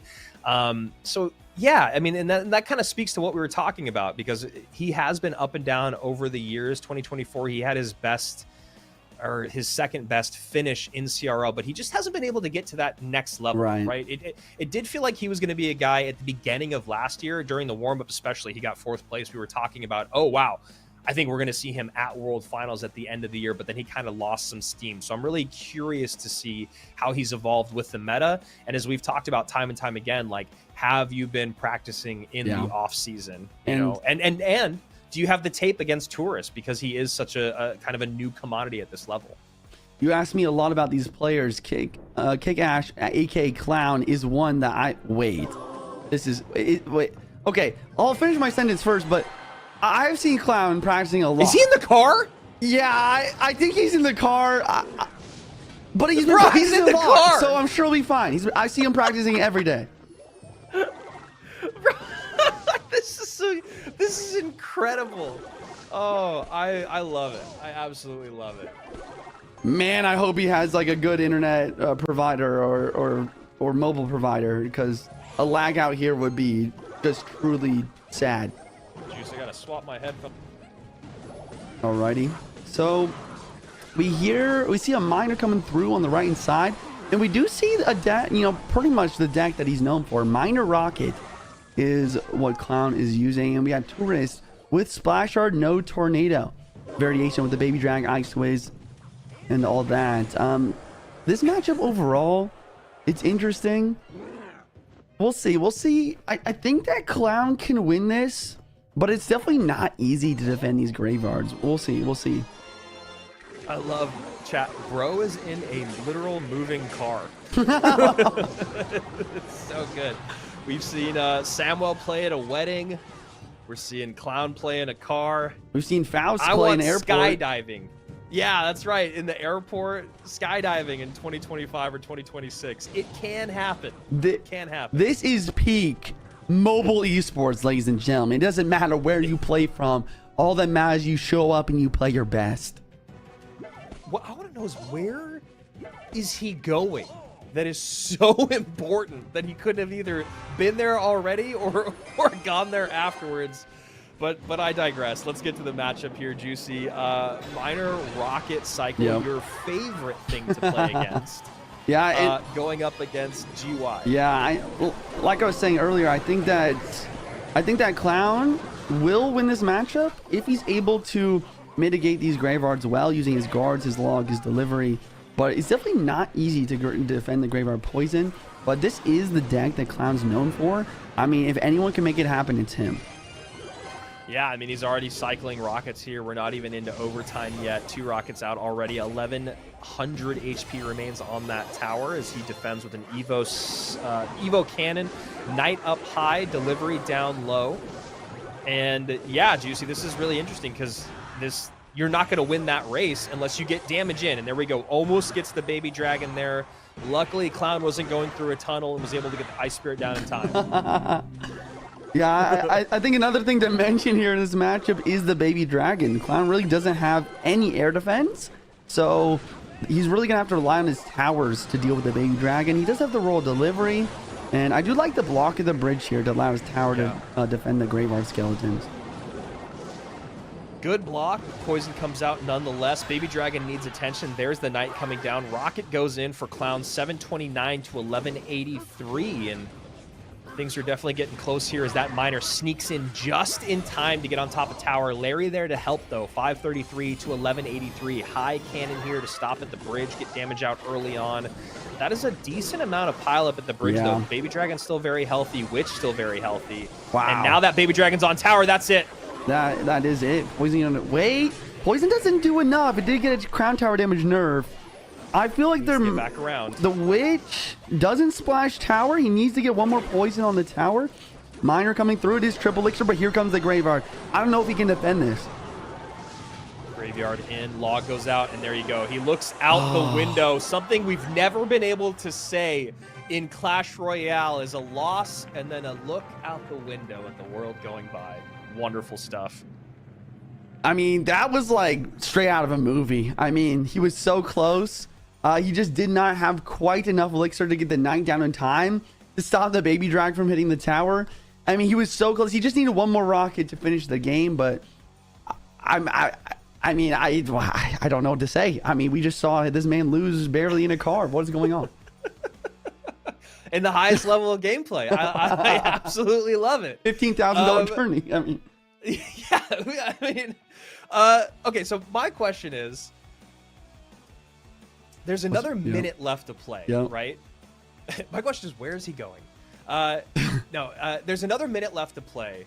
Obviously, Graveyard gets a lot stronger and stronger as the game goes on. Right. So does Rocket Cycle. Right. Would it have been better to wait to get those rockets out a step later than, I was saying it's like, oh, he's already got 2 rockets out before we get into overtime? Or do you end up losing that battle even worse because Graveyard, is Graveyard stronger deeper in triple, or is Rocket Cycle stronger deeper in triple? I guess is what the root of the question is. It's a good question. I would give it in this specific matchup to the Graveyard, not even because of the Graveyard, but once again, just because of that baby dragon. If Clown had a Tesla, I think it'd be a different story, or maybe even a Mega Minion or something. But I mean, you called it out during the match. There was a huge stack up, Baby Drag plus Evo Witch. He kind of made a small mistake. The Evo Cannon wasn't able to hit the Baby Dragon. And there was just a little bit of a mishap on defense, and everything just went downhill from there. Yeah, and then also in that moment, I think Clown had just sent a rocket, which is why there was able for that pile up at the bridge, because then obviously I think he would have been like, all right, this is too much. Let me rocket on defense here. Right. Not the case. Well played, patient stuff. And yeah, okay. So Clown drops game number 1 in the car. We're going to be hopping into game number 2 here in just a moment. But that being said, Tourist coming out, playing strong, doing really, really well here against a guy that has been great throughout the years. And now, again, to talk about Tourist, he's done it with a lot of different archetypes. We have not seen him run Graveyard yet today. I imagine he might go back to Royal Giant now that he's got a win in his pocket, and he's been the strongest with Royal Giant. But all that being said, Tourist is definitely a force to be reckoned with, Juice. Yeah, I mean, he's playing very well. I think he's doing a great job with the Royal Giant gameplay. Interesting to see him play Graveyard. I haven't seen him do well with that, but great match. And the other thing to always watch out with Tourists is those Bridge Spam decks. I wouldn't be surprised to see the Boss Bandit, Ram Rider, Evo Snowball deck that's been so meta these last few days, this last week or so. Yeah, I know. It is interesting that we have seen only a little bit of bridge spam today, and it's all been in the form of Ram Rider, right? Or yes, right? Yeah, I think so. I think mainly Ram Rider is the main bridge spam. I've seen some like on ladder, maybe a little bit like P.E.K.K.A, Evo Battle Ram, Evo Zap type of thing, but I really don't think that deck has what it takes at the highest level here. Speaking of decks that I wondered if they had what it takes at the highest level, Recruits, pretty popular right now in the meta, but we have not seen them at all today until now. And wow, Clown is going through some turbulence, it looks like. This is brutal. Like I honestly feel bad for him. This is insane. The car ride or the matchup or both? I was talking about the car ride. Like maybe that's why he used the Recruits in game 2. Like, he's playing with Miner, it's a very technical deck, but Recruits, you kind of just got to play the cards, right? There's not too many different ways you can play Recruits, so hopefully the card bumps won't matter too much. Yeah, I mean, someone mentioned getting car sick, and he's definitely going through it right now, so hopefully he's not a person that gets car sick, because he's got a rocky ride and kind of a drop and wait deck here at the bottom of our screen. Evo Recruits come out. Tourist did go to RG, so at least I've got a little bit left in the tank in terms of calling matchups, and we'll see what this deck can do. I mean, this is a decent push coming across the bridge right now. Monk ability will not be able to get off in time as it doesn't have enough HP, and pretty nice cleanup there. Nice. I really like the Barbarian build there to make sure the Evil Hunter doesn't snare the Gold Knight before he's able to dash. That was very important. And he does get a dash, so nice damage in from Clown early on. 1476 to essentially 2 untouched towers. 2971 is the lowest for Clown on the opposite side of the board. I really like the deck pick for Clown here. The Zappies, when you're not going, when Tourist doesn't have a big spell, and also the Cage versus the RG mean a solid matchup here. The only question is the Evo Hunter right now and that Monk. The Monk can give value versus the Flying Machine, and he ends up having the Lightning version, actually. That could change things. Wow. Lightning plus the Rage here. Those piggies should be able to get on through the tower pretty easily here for Clown. Yep, Evo Hunter drops down, but the Roll Hogs are locked and loaded. They're doing mad damage, and that's pretty much tower down. One arrow is going to take it. Wow. With 10 seconds left, and in Clown's tower's a full HP, it's GG's just like that. There we go. First game won in a car in CRL, at least as far as I know, and an emphatic victory at that, as Tourist has to now really think about what went wrong there in game number 2. Yeah, Juicy, really interesting, right? I mean, it feels like the Lightning plus the Rage combo is maybe just a little too expensive, or maybe it was just a matchup thing, because you think about, like, I mean, Fireball is the other option we've seen with Royal Giant a lot today. Neither of them are going to be great against the Royal Recruits, but obviously Fireball would have been great against the Piggies. Was this just a matchup situation? I think so. I mean, the Lightning doesn't get much value versus Flying Machine or versus Zappies. And it didn't really seem like he had a good Royal Hogs defense either. He didn't have the Ghost version. He didn't have a Log to knock back. He didn't have a Fireball to take out the Royal Hogs. And, I mean, Royal Hogs, once again, if you don't have a decent counter to them, they're just so consistent in getting damage. They're so quick. And since there's just 4 different units in the push, like single target stuff like Monk just doesn't really do much. Yeah. Yeah, and it is actually really interesting about how Piggies have kind of, I mean, they're never really out of the meta. It feels like they're pretty much, there's always that AQ Earthquake version. But it is interesting as this meta has been evolving more. We're seeing, like you said, less defensive building. Cards like Boss Bandit that have really high single target damage, less Fireball, more Lightning. All those things just make it so that it makes sense why Piggies have been a pretty dominant force. As the day has gone on, It does feel like Piggies is definitely a deck you want to bring out in game 2 or in game 3 once you've seen some of these options go out the window, whereas before maybe just busting it out in game 1 would have worked all right. Yeah, I think it's a good call. I think that the other thing is that there's just so many different like options, right? You can play Recruits Pigs, have some spam. You can also play just Recruits Cycle. You know, obviously all the players at this level are so good at playing really solid control decks. Great defense, great chip damage, and I think the Evo Ice Spirit and the Evo Cannon make those decks even stronger, just make it even more difficult to be able to break through. And we are waiting on our competitors right now as we're trying to figure out exactly what they want to run back in this final game here. And just a reminder that we'll be back same time, same place tomorrow to wrap things up. And we still got 4 players to be eliminated here today in our lower bracket. This is the final matchup in the upper bracket. Our last player coming through. Just a little bit more history on Clown, or Kickash, as you guys may have known him in the past.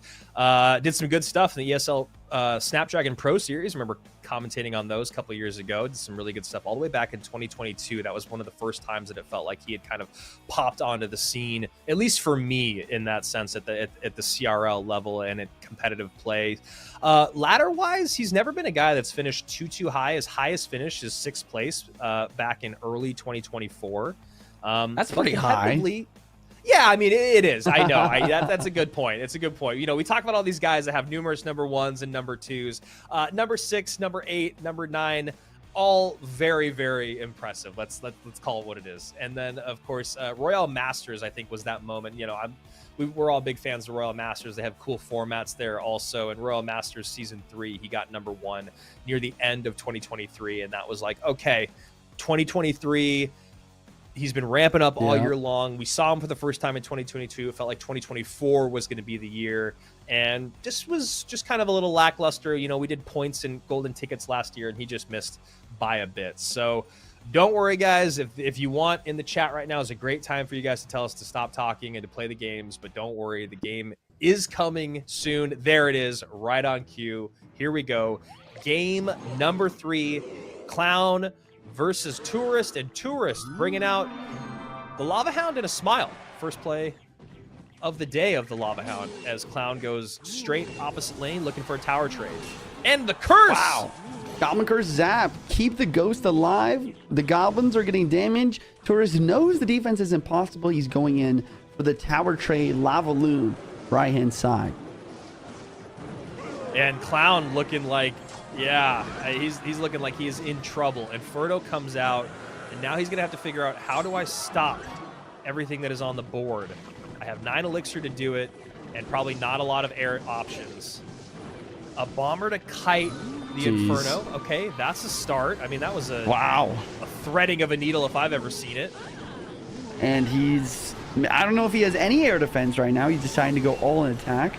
Gob Curse and Zap here will come down and spawn in some goblins to distract Inferno. But if Clown, if Clown can't finish this game out quick, he's in a lot of trouble. That was one of the wildest starts to a game I have seen in a while. The kiting with the bomber on the Inferno Dragon was chef's kiss. GG? The curse plus the zap to defend, and you can see Tourist just, he's like, this guy's got nothing. He literally has nothing to defend. Tourist goes to the skies. He is now undefeated on the day in terms of sets. He's going to be showing up on day number 2, and he is having the time of his life here at the CRL warm-up. And I think Clown went from playing Clash Royale to scrolling TikTok immediately because he wants to forget that ever happened. GG's Tourists going to be taking game number 3 here with the Lava Hound. Poor Clown playing the car. Maybe misclicked one of his cards with the car bump. Didn't have any air defense.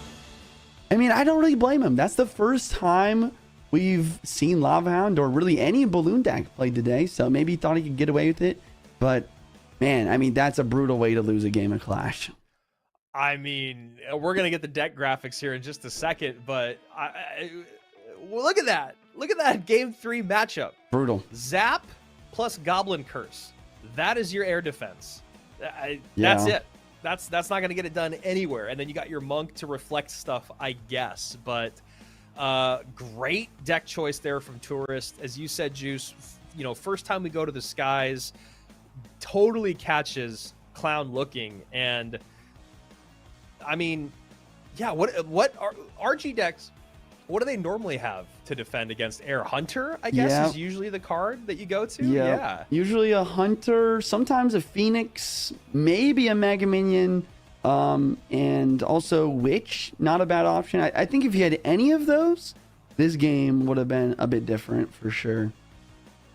Yeah. Wow. What a crazy game number 3 there. Starts off with the tower trade out the gates. Then we see the curse zap come in on the left-hand side, which, you know, it's a little interesting. It's interesting to see curse at CRL. And then on the right-hand side, you see Tourist just go, okay, I can't defend. Let me go all in.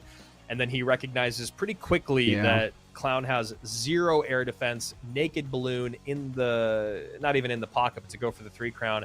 And that's going to do it. So we are 2/3 of the way through our day. We have got everything set up for the beginning of tomorrow, the end of today. We have, of course, our 4 players that are still on the line to be eliminated. And of course, we have the other guys that just get to sit back and watch, which are Yoru, Ruben, Mo Light, and Tourist. Those guys will be not starting off our day tomorrow, but very quickly after we go through match 13 and 14, which have yet to be decided, as you guys can see down there. Still needs to be populated, but what is populated is our lower bracket run. That is how we're going to close out the day. 4 more matches, 4 more best of 3s, and 4 players eliminated. Starting with Sosa versus Samuel Basoto. Going to go Pedro versus Grieco, Adriel versus Asaf, Riley versus Clown. And honestly, Juicy, when you look at those 4 matchups, it does feel like we have a pretty strong favorite in each of those 4. Would you agree?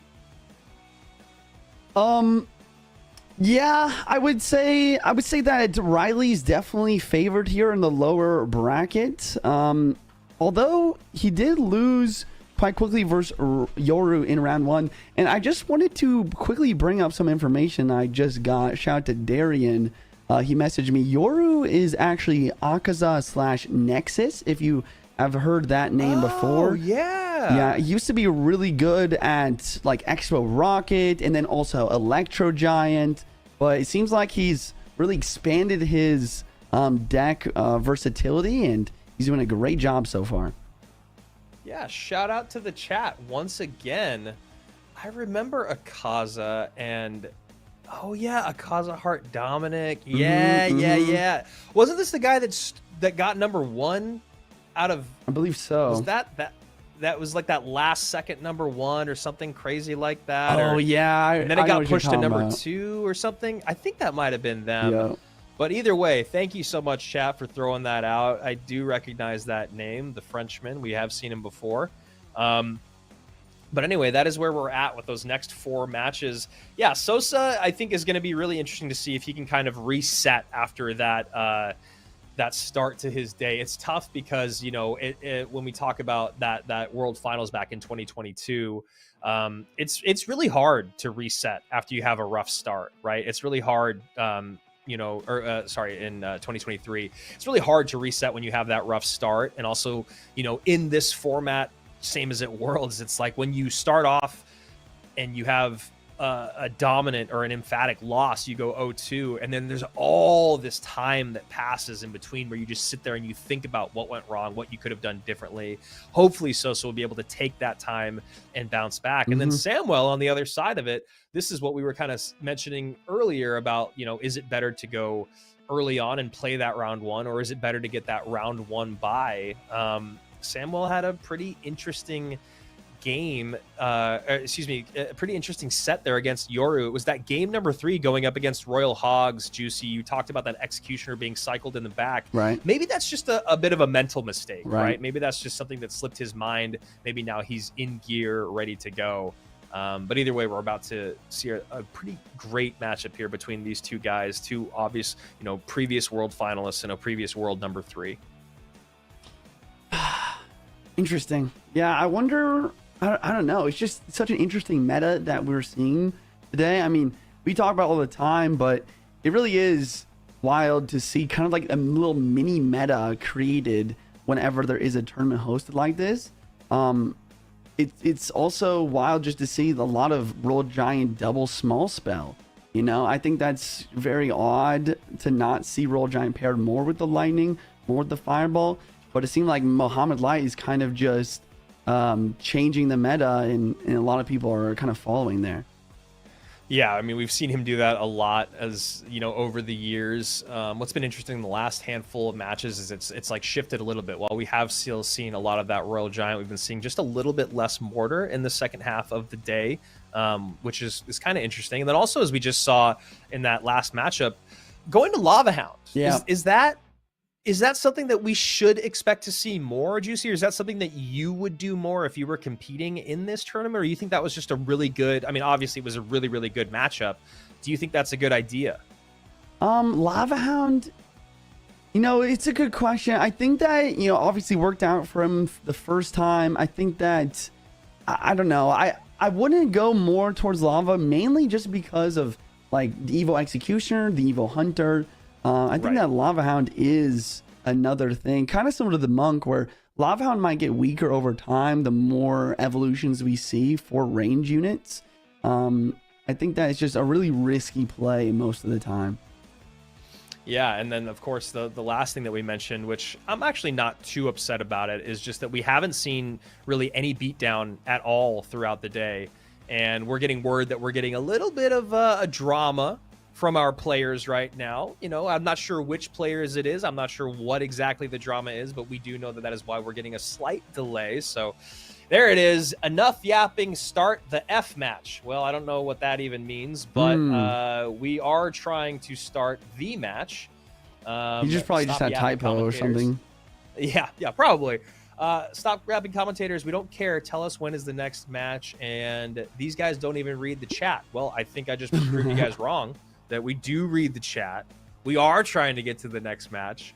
And for 9 years, we don't have any control over when the matches start. So if you guys want, you know, maybe type 1 in the chat if you think Sosa's going to win, and type 2 in the chat if you think Samuel's going to win. Let's see what the chat is up to, and let's see what your guys' predictions are. 1 for Sosa, 2 for Samuel. Let's see it in the chat. I want to see what it's going to be. And here we go. We're in the match. Clown, unfortunately, I don't know where he is now, traveling throughout the world, but he's not on camera, unfortunately. I think you guys, at least luckily, were able to see him in his first match of the day, and now you recognize it's not because he doesn't want to be on camera, it's because he is in a car. Interesting. I can't believe that Sosa is playing immediately after just losing. Or, sorry, not Sosa, a Clown. Well, yeah, we had the numbers backwards on the board there. Yeah. I mean, it's yeah. I don't know how I feel about that, but luckily for me, I'm not playing. So yeah.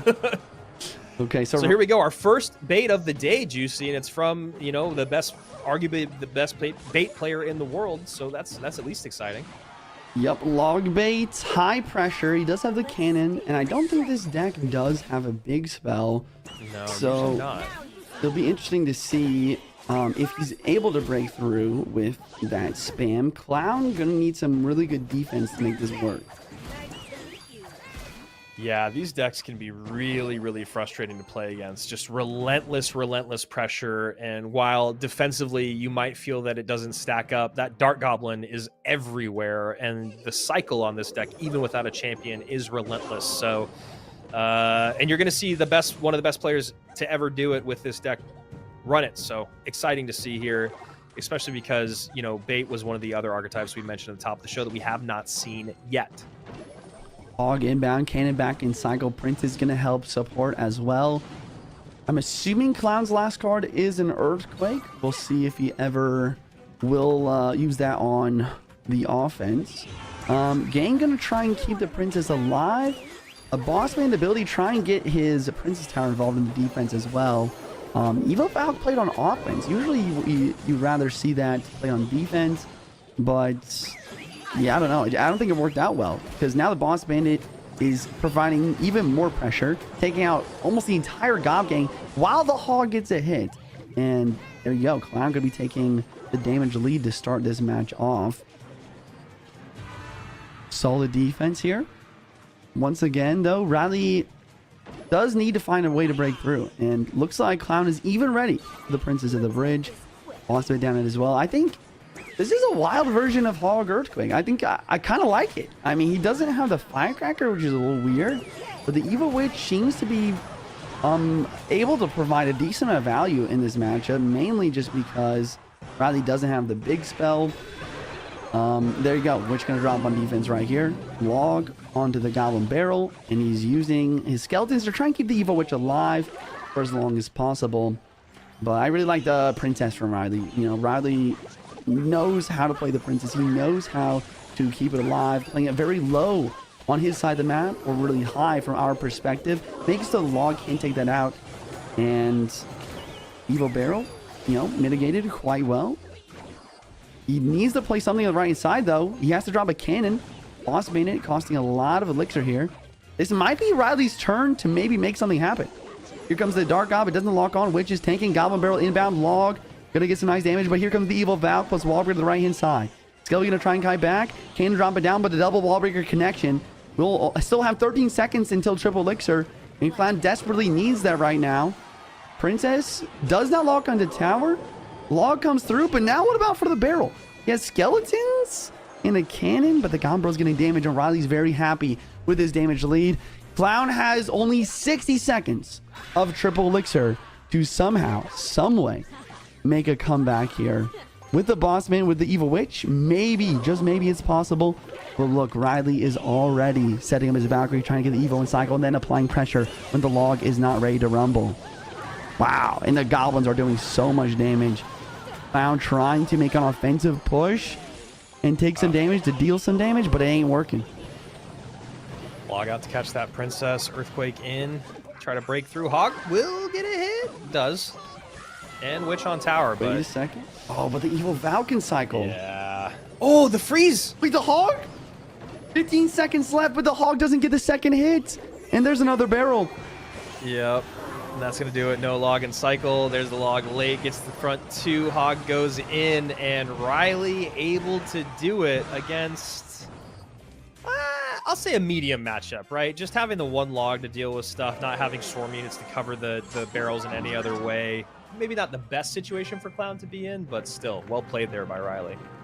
Really interesting that we saw the Evil Witch instead of the Evil Firecracker in the matchup. I think the Firecracker is very important in role, or sorry, just Hog Rider decks like this, because going against a good player, a lot of the time, the Hog Rider is not going to be able to break through, and that's where the Firecracker comes in as kind of a secondary win condition to get chip damage throughout the match.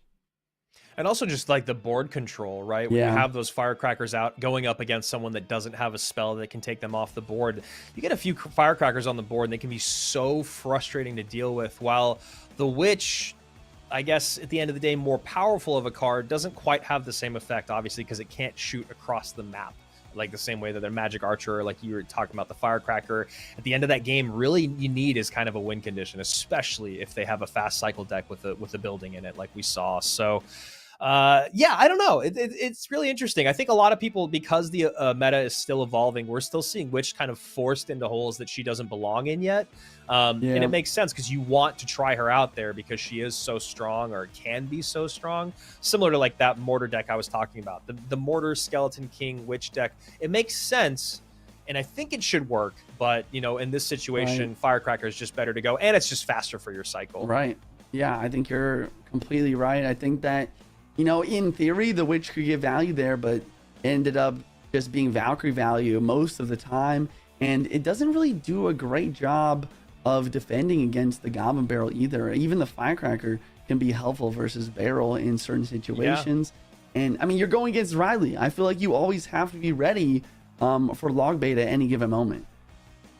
So kind of a rough day for Clown so far, Juicy. You know, we had him pick up game number 2, doing a really good job against Tourist, but that was, you know, kind of matchup wise, it was just like Tourist didn't have any really good ways to deal with those piggies. The Lightning made that deck really, really expensive.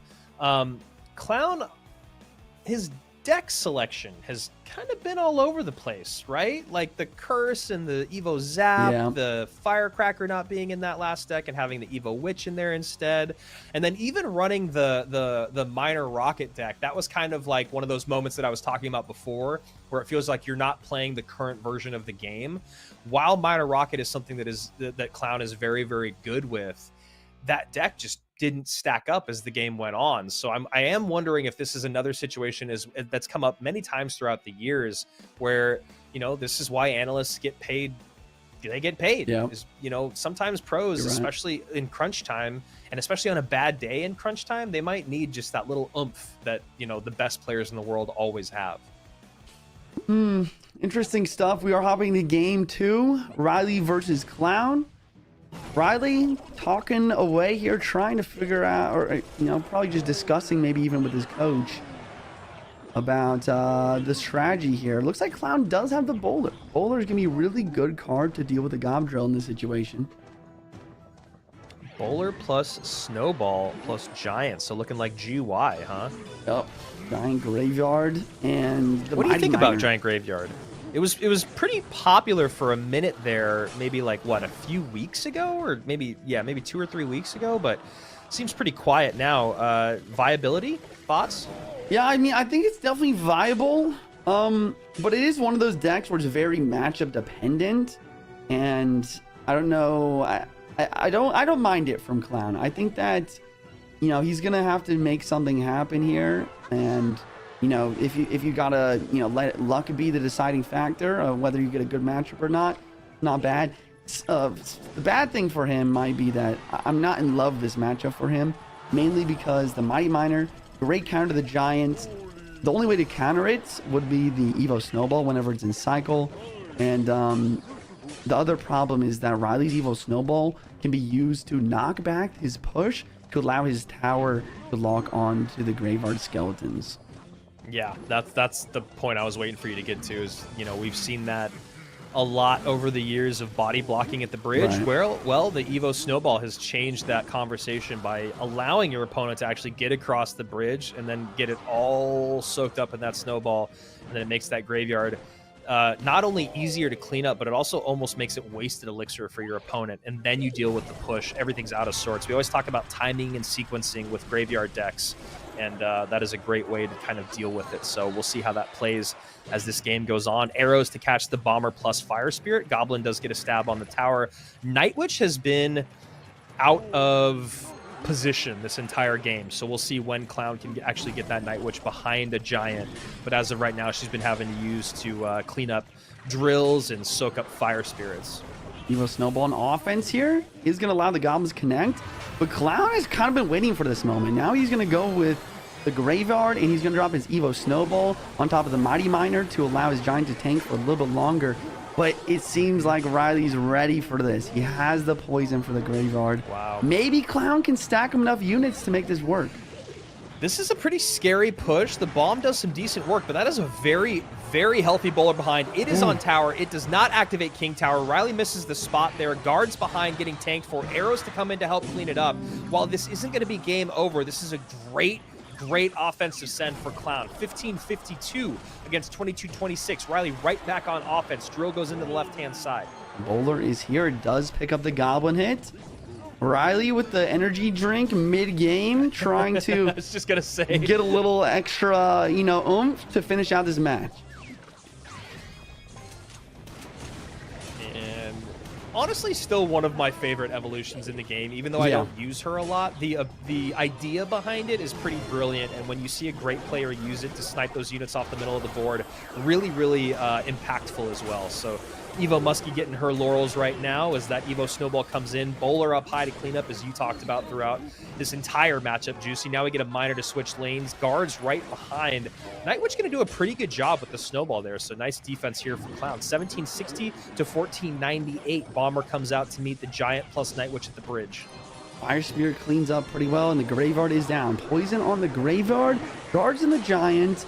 Night Witch bats are a little bit of a threat, but Riley doing a great job of hiding them away to give the tower time to lock on and take them out. That's right. No bat hits in 1162. Fire Spirit almost sneaks through to tower. 1680 to 1162. Mighty Miner cycled in the back for Riley towards his weaker tower as another drill comes down. And a pre-poison.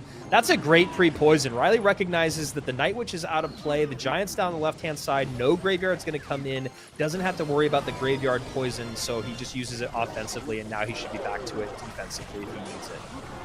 Free Evo Snowball hits the Night Witch, allowing the Goblin to lock on the tower. Musketeer to try and prevent. Giant is the threat left-hand side, ignoring the Tesla. Mighty Miner dropping. There's only 10 seconds left. Evo Snowball that Giant clears the way for the Giant to get even more damage. And with 5 seconds left, Riley's shaking his head because he knows his tower's dropping. Clown taking game number 2. And that's just Riley kind of losing track of the game. He gets distracted. I mean, this is a great play here by Clown. You got a bowler plus guards plus Giant working down the left-hand lane. The bowler is, the Giant's getting tanked for by the guards. The Evo Snowball from Riley comes out to clean up the defense from Clown, not the push at the bridge. And that bowler takes that tower from 2293 all the way down to nothing in the final 30 seconds of gameplay. I had something similar happen to me the other day where you're just so distracted by you trying to get offense in, you're trying to defend your weaker tower, and then just one unit can sneak through sometimes in that one spot you're not looking at and just steal the entire game there. Juicy, Riley just getting caught off guard. Yeah, and props to Clown as well for really not being tunnel visioned. You know, I think a lot of players in situations like this, they get tunnel visioned, like, I need to win this game, my tower is getting low, I need as much damage as possible, and they just keep attacking the right-hand lane. But he sees his Giant break through and bypass that Tesla, and he uses his most important card of the matchup, the Evo Snowball, to make sure that Giant does as much damage as humanly possible. And he makes it happen with even switching lanes with his Graveyard as well. Yeah, you'll see players, even at the highest level sometimes, where you get into that final minute of gameplay and they are refusing to change lanes because it's like, look, I'm losing. I need to catch up. I need to get damage in. This tower already has a 1500 damage on it. There's no way I have time to switch lanes. And you know what? Most of the time, that's usually the case, especially in crunch time. But as you said, Juicy, sometimes you see one unit sneak on through, one interaction kind of go your way. And we've seen Mo do this time and time again. We've seen Morton do it, honestly, over the years, too. You know, he's one of the guys that I remember saying, like, with Hog Rider, you can never just fully commit to one lane. I don't care how long into the game it is, because one errant Hog Rider can do so much damage. We saw right there, one Giant sneaks through, then the Graveyard comes in. GG, well played. Now, matchup wise, I will say, you know, not a bad matchup at all for Clown. You know, Riley did have the poison, he did have options there, but you know, and the snowball there to push everything back, but Clown did a really good job of just kind of playing through it, even with the small responses that Riley did have to kind of maybe give him the edge, but not give him the edge, but make it so it wasn't just a horrible matchup. Yeah, great stuff. And here we are hopping into our I believe this is our third game, despite the graphic on the right hand side. And we got Riley with the Hog Earthquake, or maybe Roll Hog's Earthquake.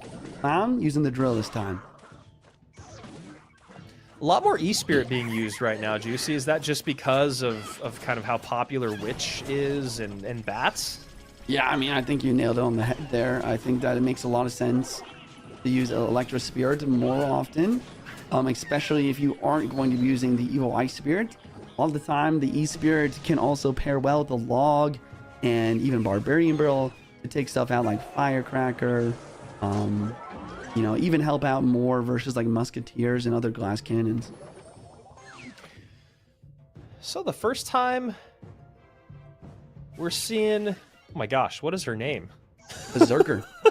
The Berserker. Yeah. I was like, where it's escaped me. I actually really liked the idea of the Berserker when she came into the game, and I think that she's still trying to figure out her place in Clash Royale, but definitely a really, really fun, high DPS card that I would love to see used just a little bit more, but I think she's still, like I said, there's still something that needs to be tweaked there. I don't know what it is. But just good job against the Evo Skellies and the E-Spirit, and gets on towers. So, you know what? Maybe I spoke too soon. Great stuff there from the Berserker. Yeah, even Riley is a little bit confused how these Evo Skeletons cannot clutch up the 1v1 versus her. You know, Clown up a lot of damage here, but Riley is up a lot of elixir here, so I'm able to make a counter push for sure. There it is. Big hits, big 2 hog hits here. And now Riley converting that elixir advantage to a damage lead. So Clown, Riley both resetting back to 10. Hog's going to come in right now. There's the Tesla up high to not give any EQ value. Plays the Berserker on top of it just to keep the Evo Tesla alive a little bit longer. I don't hate that play, but there we go. I was going to say you have to do something to protect it now, and now that Boss Bandit is just pulling out so much elixir. Yep. Berserker does a decent job, though. Yeah. And even takes to the hog. But the big annoying thing here, as you guys have probably already realized watching, I mean, this Firecracker has been staying alive for a long time. That's another reason why Log is so much more consistent as a card compared to the Barbarian Barrel. It has a lot further range. Barrel has a hard time dealing with these Firecrackers when they're deep onto Riley's side of the map.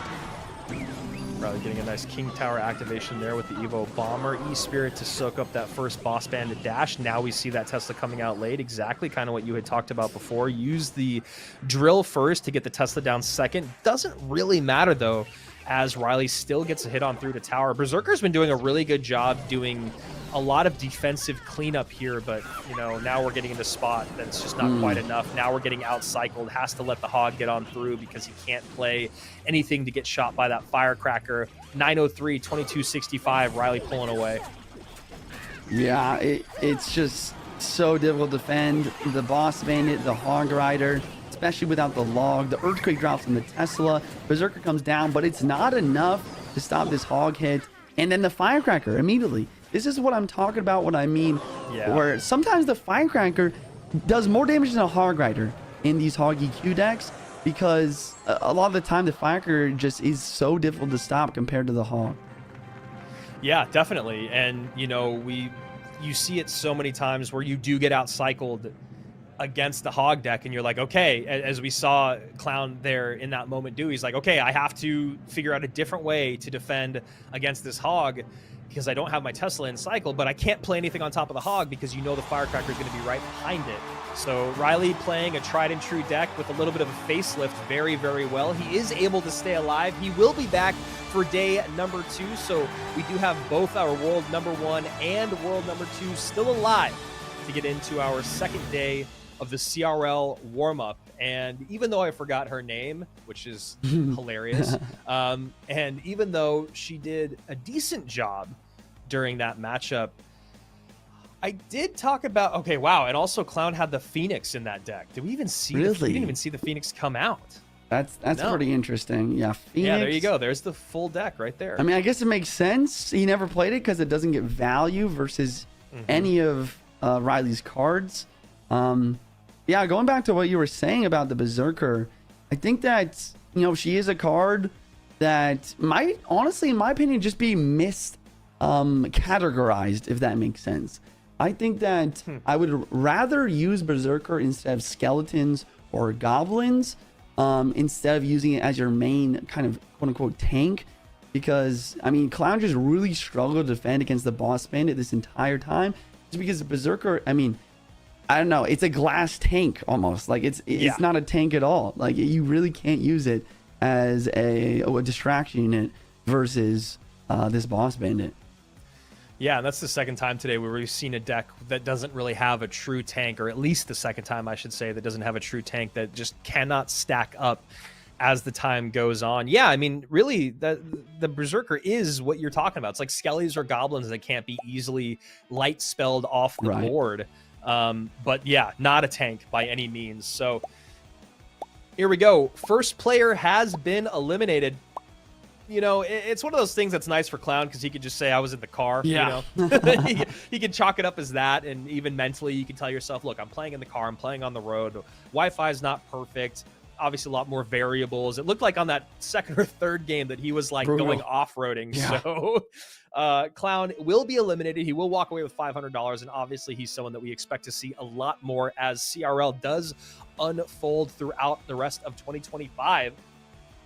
And if I'm not mistaken, I believe those numbers are swapped. So Clown versus Riley was match number 9. I think we're going to go Asaf, Adriel, Greco, Pedro, Samuel, Basoto, and then Sosa. But we don't know. That's a surprise that we're going to find out over the next 3 matches of the day. Riley looked better in this set. Obviously, he won this set as opposed to the first one, but he also just looked a little bit more... yeah, maybe just a little bit more calm, right? That first one was the very first matchup of CRL in the entire 2025. Maybe it was pressure, maybe it was cobwebs, who knows what it was, but it seems like Riley's back in fighting form.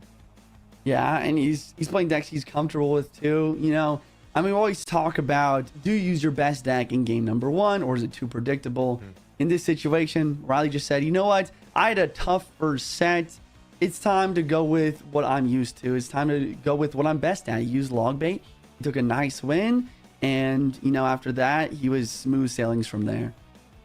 Yeah, sometimes it's just getting back to the basics. You know, they talk about it in basketball all the time. Like, sometimes a shooter just needs one ball to drop. He just needs one shot to go in, and it kind of gets you in rhythm. And that's maybe how it felt for Riley in this. It's like, all right, let me, like you said, let me get back to the basics. Not a lot of people have been playing bait. No one has really played bait today. He's one of the best in the world to do it. Didn't go very well in his first set trying out the current meta, so let's just get back to what I know. Let's build some confidence, let's build some momentum, and then he has a really, really nice set against a great competitor. So as we say goodbye to Clown, we say hello to Riley on day number 2, which, like I said, same time, same place tomorrow, but still 3 more matches to go. Like I said, I'm still pretty sure that we're just going to go 1, 2, 3, 4 like we saw on that list. Right. But we'll have to wait and see. And I believe that next match was Asaf and... Was it Asaf and Greco? Is that right? It sounds right. Interesting. I feel like both of those Asaf and Adriel. Okay, Asaf and Adriel. I definitely think that's... I don't know. I think Adriel played all right. I think that Asaf... I don't know. It's tough to say because he's playing against Mo, but I feel like there was, you know, 1 or 2 mistakes that I saw. It'll be interesting to see if both of these players are able to bounce back. I mean, that's the thing about Clash Royale and also events like this in general. We talk about it every year, but it's such a mental game, right? You know, a lot of the time, I mean, you can see in the face cams, a lot of the time these players are trying to remove all the motions because you never know when you're going to get a bad matchup or when, you know, something's not going to go your way. You need to be able to lose, completely mentally reset, and do your very best in the next match immediately. And when you look at all of our world champions, Elsiop and Nova, you look at Queso and Ruben, you look at Mugi, you look at Mo, you know, you look at all of these guys that are completely, I mean, I'll say Morton too, even though he's not a world champion, he's world class. They're very emotionless, or as emotionless as they can be during in an individual game. They'll celebrate before or after. Here we go. Asaf looking like he's going Lumber Loon, question mark, with I mean, could also be some form of lava, but look at, all right, I don't even know what I'm talking about now. So it does look like Lumber Loon, right? With recruits? Yeah, I mean, if I were to guess what deck it was, I would say that for sure.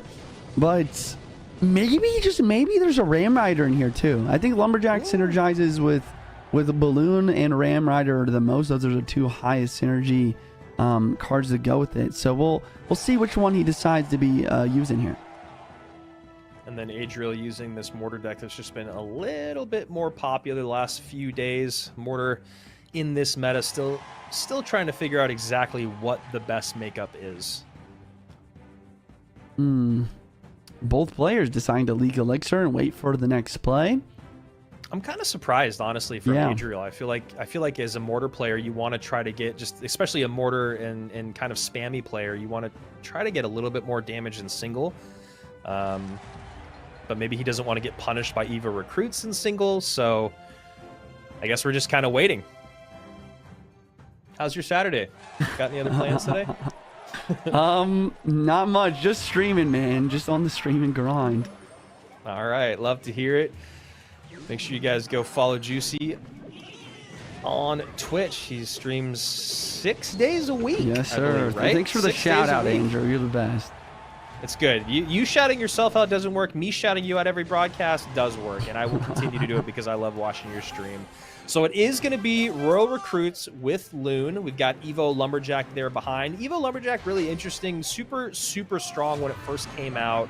And honestly, I think he's found a pretty good place at this point. Not used a ton, but doesn't feel broken, doesn't feel underpowered.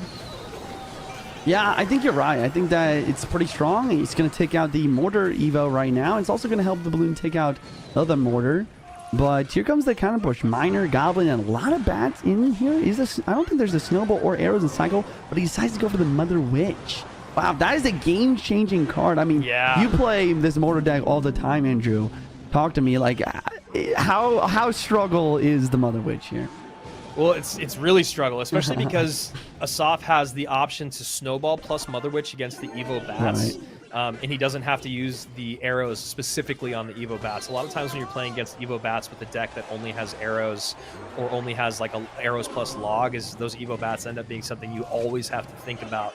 So that's something that's really, really nice here. And of course, you know, that Mother Witch can turn in what you just saw there, a defense on the left-hand side with a couple of goblins. It can all of a sudden turn it into a huge push in the opposite lane that you weren't expecting. Right. So I definitely don't love this for Asaf, or excuse me, for Adriel, but we'll see if he can kind of outsmart Asaf's Mother Witch. As you saw there, Miner goes right to it to try to take her off the board. Asaf still behind by a bit, 1932 to 2251. And also lightninging that Mother Witch in this matchup is really tough. Yeah, it's not what you want to do. Maybe we'll see it more often now that we are in Triple Elixir. Maybe he'll be able to make some lightning plays and try and get this... well, I was going to say try and get this damage lead back, but... I mean, I just realized Adriel is in the damage lead, and his defense is absolutely perfect so far. Maybe that's all he needs to do to win this. Maybe he just needs perfect defense, a couple lightnings on the tower, and that might just be enough. Yeah, you know, it does seem like he's just kind of happy with sitting back and doing exactly what you're saying. Defend, defend, defend, stack mortars, make sure balloons can't break through. When I have extra elixir or a spot, I'll send in a miner. But since I have the lead and I have the lightning damage, I'm happy with that. And so we'll see if that patience will pay off or if he'll end up needing to kind of fight for the end of the game. Bad Miner gets a couple extra hits. Adriel tries to predict the balloon other lane. Asaf is patient. He goes into the left where the mortar's already ready for defense, as well as a Miner. And Adriel is celebrating a little bit here, and it is over. Adriel taking game number 1 versus Asaf. And I just want to quickly note the crazy play that I seen him win this game here is that 3-card cycle usage with the Golden Knight. He had the Gold Knight on the board, and he doesn't have a good counter to Mother Witch like we've talked about so much, but he played 3 logs in a matter of like 22 seconds, taking out a Mother Witch on the right side and on the left side with the help of his Miner. Really great usage of the log with the 3-card cycle there. Yeah, I actually really loved watching that matchup because, you know, he did all the things that Adriel did all the things that you needed to do to win that matchup. You know, you asked me, I play that deck a lot. I play versions of that deck a lot, and going up against Mother Witch, since I am not a pro, and since I have a lot to be left to learn out in the game, even though I've played forever, I have a really hard time with going, I have the damage lead. Right. I have the way to win this game at the end as long as I am consistent with my defense throughout. So I'm going to sit back and let the game come to me. Right. And that's exactly what Adriel did. What I end up doing in that matchup is I try to find a moment to sneak in a killing blow. Yeah. So I try to send in Miner plus Bats or Miner plus Gang, or I try to sneak a Gang through, or I defend without thinking well enough with swarm units, and then all of a sudden that Mother Witch becomes a big problem. Adriel just didn't give Asaf a moment to do that. And if that Mother Witch was on the board, like you said, Juicy, he just kind of sat back and then triple logged it or whatever, or minored it off the board. So really, really great patience and poise though from Adriel there, recognizing, okay, this Mother Witch is now the X factor in this matchup, but if I play this smart, I can just defend and chip away and win the game. What I cannot do is give him a ton of Mother Witch value that then swings the elixir advantage so heavily in his favor. So really impressive stuff, and also really great for me to kind of learn this is what you have to do. You know what you have to do, but only the best players have the patience to do it. Yeah. Another one last call out to Adriel. He just played really well with his mortar. I mean, I think that he did a great job of just stacking them on the board, making it so that the balloon wasn't going to be able to break through no matter which lane you played it. And the other thing is, Asaf doesn't have a big spell in the deck, so he's able to just stack one mortar next to each other, pull the balloons around, get the mortars kind of just playing siege on his side of the map, taking out the recruits before they even are crossing the bridge. It was just really solid stuff. And I don't even know when he got that damage lead. Like, he just did a great job of chipping a little bit with the miner and the bats and then holding on to that throughout the entire match.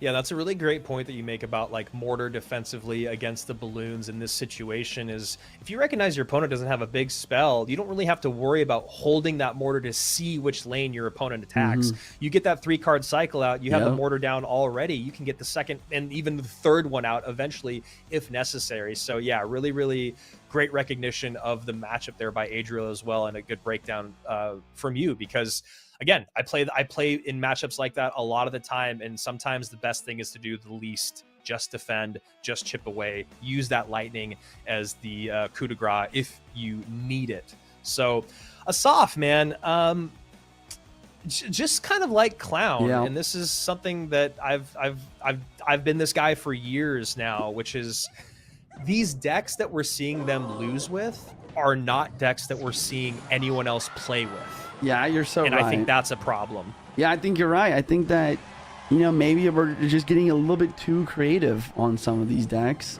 I don't know. I don't think that... I think Lumberloon can be something that's decent, but once again, this is a very matchup-dependent deck. So it's just pretty risky. And a lot of the time in CRL, we see people use the least risky decks possible. So something happened with the exposure in Adriel's camera, and it looks like he's playing from the clouds, or maybe he's on a plane now. And my number one comment in my chat right now is, why is Adriel playing from heaven? So yeah, I thought you might like that one. The celestial being Adriel does break on through to the tower here as that hog gets a hit, and I'm going to just keep doing it, Juicy. I'm going to be the broken record. Here's another card and another matchup that looks like it is from 3 metas ago. The Demolisher Valkyrie Inferno Tower drill deck. I remember losing to this deck when it was dominant. I have not played against this deck in months for what I believe is a good reason. The Goblin Demolisher, not a bad card, just not the best card. I think that there's a lot other cards that synergize better and are cheaper in this deck. So I don't know. Wow. I guess we'll see. Ooh, man. Yeah, this is, I don't know. Like, I mean, to be fair, this is the CRL warm-up. Adriel big smiles with this crazy amount of damage coming through. But if I'm going to be completely brutally honest here, I am very unimpressed with some of the gameplay today. I don't want to be rude, but I mean, this is not the highest level of Clash Royale. Yeah, I mean, you know what? It's definitely a tough spot to be in, because Juicy, you've been a pro and you are a streamer and you are someone that plays so much. But our job as commentators is to call it how we see it. Right. You watch any pro sport out there, and if one of the star players or one of the players you expect to do well performs badly, they don't sit there and be like, oh, well, you got to think about blah. No, it's just like, this is just not the gameplay that you need to bring. And I think the positive to this for Asaf is that he is in a spot where it's clear in 2025 he still is one of the best in the world. He still is here at the warm-up. There are players that were at World Finals last year that got invited to the group stage and aren't here. That being said, I think he's also maybe getting a quick and harsh realization or reminder that he is at the highest level of CRL, and you need to bring the absolute best. That comes with gameplay, that comes with analysis, and that comes with adapting during the game. Absolutely. Yeah, Adriel, big victory here, making it look pretty easy. And I think just, once again, I think you're right. I think that this deck from Asaf it's just not the meta. I mean, this meta is very strange. There's a very limited deck supply of really good decks. But I mean, the Inferno Tower, it's always the negative trade versus the Hog. The Valkyrie, maybe a little bit too expensive as a tank in this situation. The Goblin Demolisher, I mean, it has some synergy with the drill, but You know, Adriel has the cannon for it. He has the ice speeder for the freeze. He has the barb barrel for the drill. And he's just going to take a clean victory here. Yeah, I mean, I would have just liked to see what the most popular versions of drill are right now instead. I mean, even if that's just with Evo Bomber instead and Cannon instead, or, you know, Golden Knight or whatever it might be instead of the Evo Valk, it's just a little bit off. But you know what? That's okay. It's his deck. He is a guy that loves drill and continues to go back to it. Just maybe not the best version of drill out there. And then Adriel on the other side of it just went right down the middle, right? Yeah, I look here at the most popular decks with drill in it, and yeah, this is not one of them. This is not one of them. So looking at the bracket here, yeah, I mean, we have talk to me about these matchups. Yeah, I mean, we now know Riley's matchup for tomorrow. We have Riley versus Adriel. Next up, guys, we're going to be having Greco versus Pedro. That's definitely going to be a big one. 2 Cyril finalists from last year. I don't think either of them did as well as they wanted to, so I think that both of them kind of have something to prove here, especially in the lower bracket. This is an elimination match. And then our final matchup of today is going to be Samuel Basoto versus Sosa. Similar thing to what we've seen from Asaf here. I think that Sosa didn't really play how he wanted to in that first round. So, well, it'll be interesting to see if he can bounce back mentally. Yeah, and to kind of go back to the next matchup between Greco and Pedro, I'm really curious to see, you know, how Pedro's going to come out, because he obviously went up against Mo Light in that first round. It was a quick 2-0. But when you go up against Mo and you get 2-0, I think it's a lot easier to maybe in your mind reset. I don't actually know, though, because you still get that feeling of being eliminated, and you still get that feeling of coming out for something you're excited for and then going 0-2. Pedro ran that version of Graveyard that is popular right now without NATO, with Evo Witch, and he was going up against Mo's RG, you know, Log, E-Spirit, Rage. And then his game number 2, Mo, like you said, he copied the deck, ran it back, and that time it was against the Mortar, Golden Knight, Goblins, Spear Goblins situation. So a couple things to note is that Pedro is playing firmly in the meta. He is playing, you know, against the best player in the world. We saw a little bit of that from BM afterwards. So he at least seems like he's in the right place, whereas other players seem like maybe they're just still adapting to what the current meta is. Greco might be running back what he has been practicing with, or what he most recently practiced with while he's been waiting, which is this Mortar deck with Golden Knight, Bats, Lightning, Gang, Spears, and Log. Interesting. Miner going to come through, get some chip damage. Seems pretty aggressive to me, but he does clean up the counter push well with the Bats. That's the interesting thing in Clash Royale. Like, sometimes being more aggressive is actually good, because if you can clean up the counter push, there's a fine line between being too aggressive and not aggressive enough for those counter pushes. Yeah, sometimes you'll see people spend, you know, 5 or 6 elixir right out the gate and go hyper aggressive, and then they'll have all the answers they need, and then they just got a nice advantage at the very beginning of the game. Obviously not what you want to run into. Sometimes it works the other way. This is a lot of elixir spent from Greco, and this is kind of what we were just talking about, right? He goes hyper aggressive, gets that lightning in, is a -1 trade. There is the Skeleton King on the board, but a perfect set of bats to clean everything up for very cheap. Yeah, we saw a similar matchup to this matchup earlier, but this time Greco has a Golden Knight, which is going to be much better versus Swarms than the Boss Bandit. He also has the Log instead of Arrows. So I think that's going to give him a little bit more possibilities, or a little bit more advantage when it comes to defense. But despite that, it's still going to be difficult to deal with the Witch, the Skelly King, and even the Tombstone when you are running the Cannoneer. So Spears get a little bit of damage in as the Golden Knight cycled in the back. Log comes down to clean up the Skellies and misses the Tombstone. Wow. Unfortunately. I was going to say that Log looked really low, but I'm like, all right, you're the pro, not me.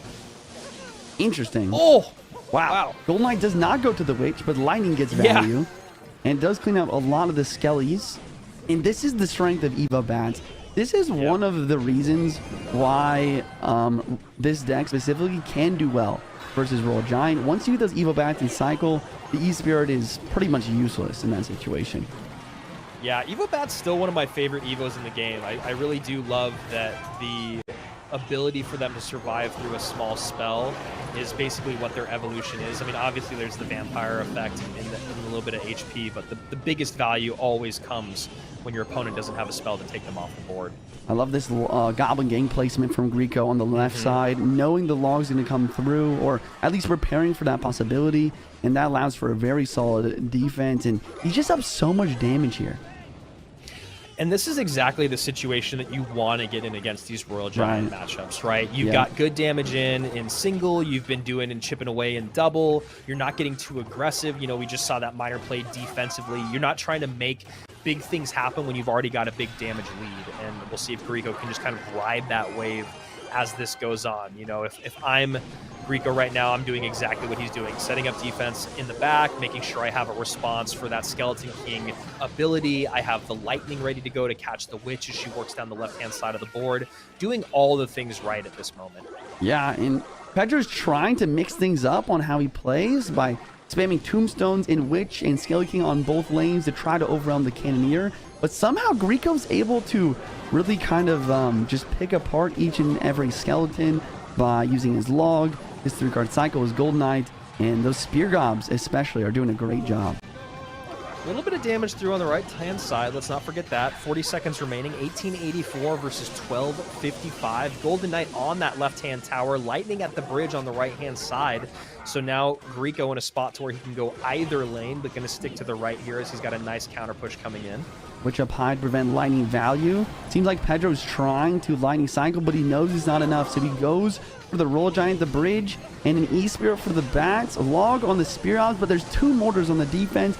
Lightning coming through, and the Spear Gobs getting nice chip in the left lane. Mortar gets a hit, and now it's all Grieco here on the offense.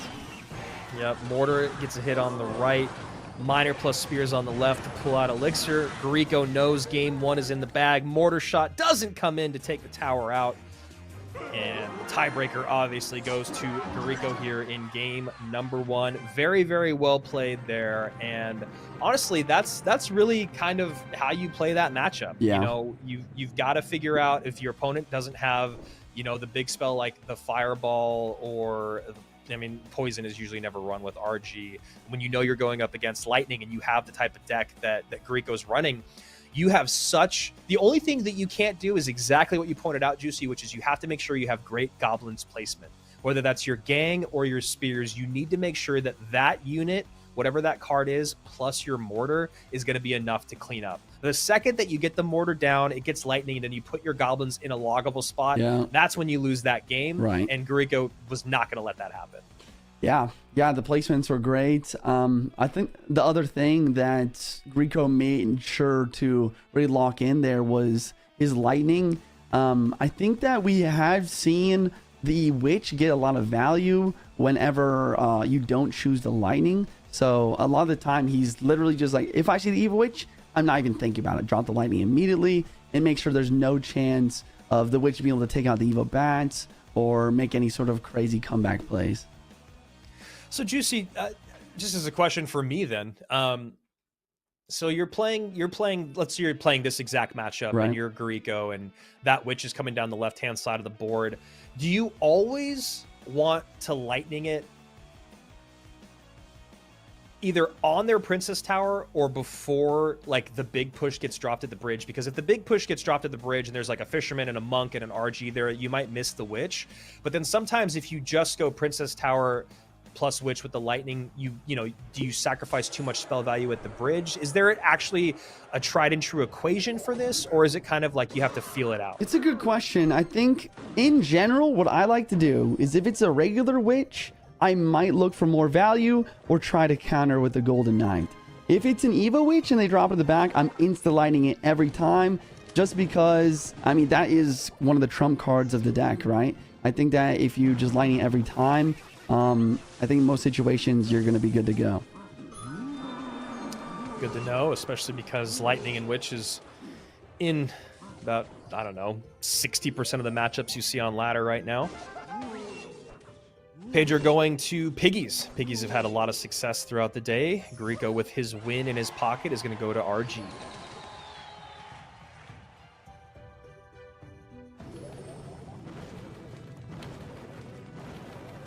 Earthquake cycle in here from Pedro as Grieco just going to kind of sit back. Makes sense, right? Grieco's going to sit here, and he wants to get to double elixir as soon as possible. He knows that Pedro has the advantage in single, and so does Pedro. So here we go, split Skellies plus split Hogs, hoping that those Skellies can get a little bit of value. Hunter on the right-hand side plus E-Spirit on the left cleans up the Skellies, but not after a good amount of damage is done. Now we see a Ram Rider sneak in front of that Hunter. Delivery going to come down, do some nice cleanup. Delivery plus Cannon going to be just enough, and Grieco recognizing it's going to be a little bit tougher to break through than he thought it was going to be. RG ends up being Ram Rider. Grieco is Japanese, as I see someone in the chat asking. Grieco, really nice guy. AQ down, meet this boss bandit. Curious to see how the boss bandits dealt with here. A lot of those small cards to be able to soak up that dash, but also not a lot of damage to come in to deal with it other than with the AQ. No big spell, though, to deal with the Archer Queen. MK cycled in the back. That MK is going to be interesting to see. I like that he plays it early on, not to have to worry about the Royal Hogs, because Grieco had like a bit of map control. And now we'll see if that MK is just held through the rest of this matchup to find those piggies, as that Ram Rider does find the second cannon that comes down there. See, this is one of those matchups where it's like, okay, surely Grieco has the matchup, right? Because he has Mega Knight and goes for Roll Hogs, and he has a good offense. But the thing is, when you are playing this matchup from a pro player, like a pro player is playing this matchup, like they're somehow going to find a way to have perfect defense and just Earthquake cycle and sneak in the Roll Hogs when they can. Yep. Yeah, because what happens, I think, Juicy, is you as that Mega Knight player, you're kind of holding that card to meet those piggies. Yep. And then, like you're talking about, as that EQ, AQ, Hoggies player, you just sit there and defend perfectly. You hold on to your lead, and then you make your opponent play desperately. Now that MK's out of cycle because they're trying to break through. And as you said, defend, defend, defend. MK's out of cycle. Find a moment to sneak the Hoggies in if it's there. And I mean, that's literally it right there. That was, I think, everything that Grieco could put in the tank and throw at Pedro. No damage in. Yeah, I mean, I thought for sure that you were caster cursing them again and that the Ram Rider was going to connect. But then I saw the Earthquake perfectly drop down, slowing everything, making it so the tower had just enough time. And Grieco just doing his best to make something happen. He's going to try and make a dual lane pressure with the boss bandit and the Mega Knight, but here we go. Earthquake cycle once again. The Queen getting good value. The cannons are stacking on the board. Will Grieco break through in this push? Feels pretty tough, man. Feels pretty tough. Second cannon going to come down there. Second MK down in the opposite lane, which means the second Ram Rider should be coming through soon. Boss Bandit comes down. Not enough elixir for anything else to come on the board, and now this is just becoming a bit of a bridge spam situation without your win condition coming through. Does get the second cannon out on the opposite side, but delivery plus Ice Spirit plus is all going to be enough. I mean, almost a perfect game from Pedro. I mean, barely any scratches on his tower whatsoever. There's 15 seconds left. He has time for one big push. Evil Mega Knight, Boss Bandit, but the Evil Ice Spirit. Probably the most underrated evolution in Clash Royale right now. Even after the nerf where it's 2 stuns instead of 3, it still does a great job of stalling everything, allowing for the towers, the cannons to get the DPS down. Pedro taking game number 2. Perfect game from this man. This is one of those few moments where I'd actually love to see how many times a card was played. Remember that graphic that was always showing like how many times a card was played, and you're like, I really don't care how many times that card was played. But this time, I actually would love to see how many times those piggies came down. It had to have been less than 3 because, as we talked about, like, just didn't need it. Got the damage to come through, came through enough. Perfect defense over and over and over. And we've all run into that matchup before. It's just so frustrating. How on earth can you ever break through? And I actually don't think there is a way to break through in that moment, in that matchup against Pedro. Yeah, I mean, I think that's why that Mega Knight is paired with Lightning so often, is that, you know, the Mega Knight, yes, he's good on defense, especially the Evo, but on offense against a good player, it really is just jumping around, making it so that, you know, you activate King, you distract it long enough, the cannon takes it out. It doesn't have as much HP that you need from a big tank there. So a lot of the time the lightning is used as that big breakthrough card, that instant damage. Right. But I mean, arrows and zap, that's not going to be enough to clean a cannon, let alone an Archer Queen off the board in that situation. Yeah, not having anything to deal with the Archer Queen was definitely brutal throughout. And then obviously, as we talked about throughout that game, like the MK with the Hoggies, that's the only situation where you all of a sudden give your opponent an elixir advantage is if you want to play, if you just can't be patient enough to not hold on your Royal Hogs and you give them that MK value, that's the only time that's going to be a problem. Obviously, Pedro not going to do that. So here we go. Moving on, game number 3. And, I don't know. I really like this best of 3 so far. I feel like it's been actually pretty evenly matched throughout. Yeah, I mean, that last game was totally one-sided, but I think that was really more about the situation. Yeah, I think you're right. I think that, you know, I didn't really see a big mistake come out. Yes, he couldn't break through. I think he did a great job of applying pressure, and it just wasn't working out versus one of the best players in the world, especially Pedro. He's known for hyper defensive decks and having really good micro. In game 3, you know, I think anything can happen, right? We might see some Royal Giant. We might see maybe a control mirror matchup.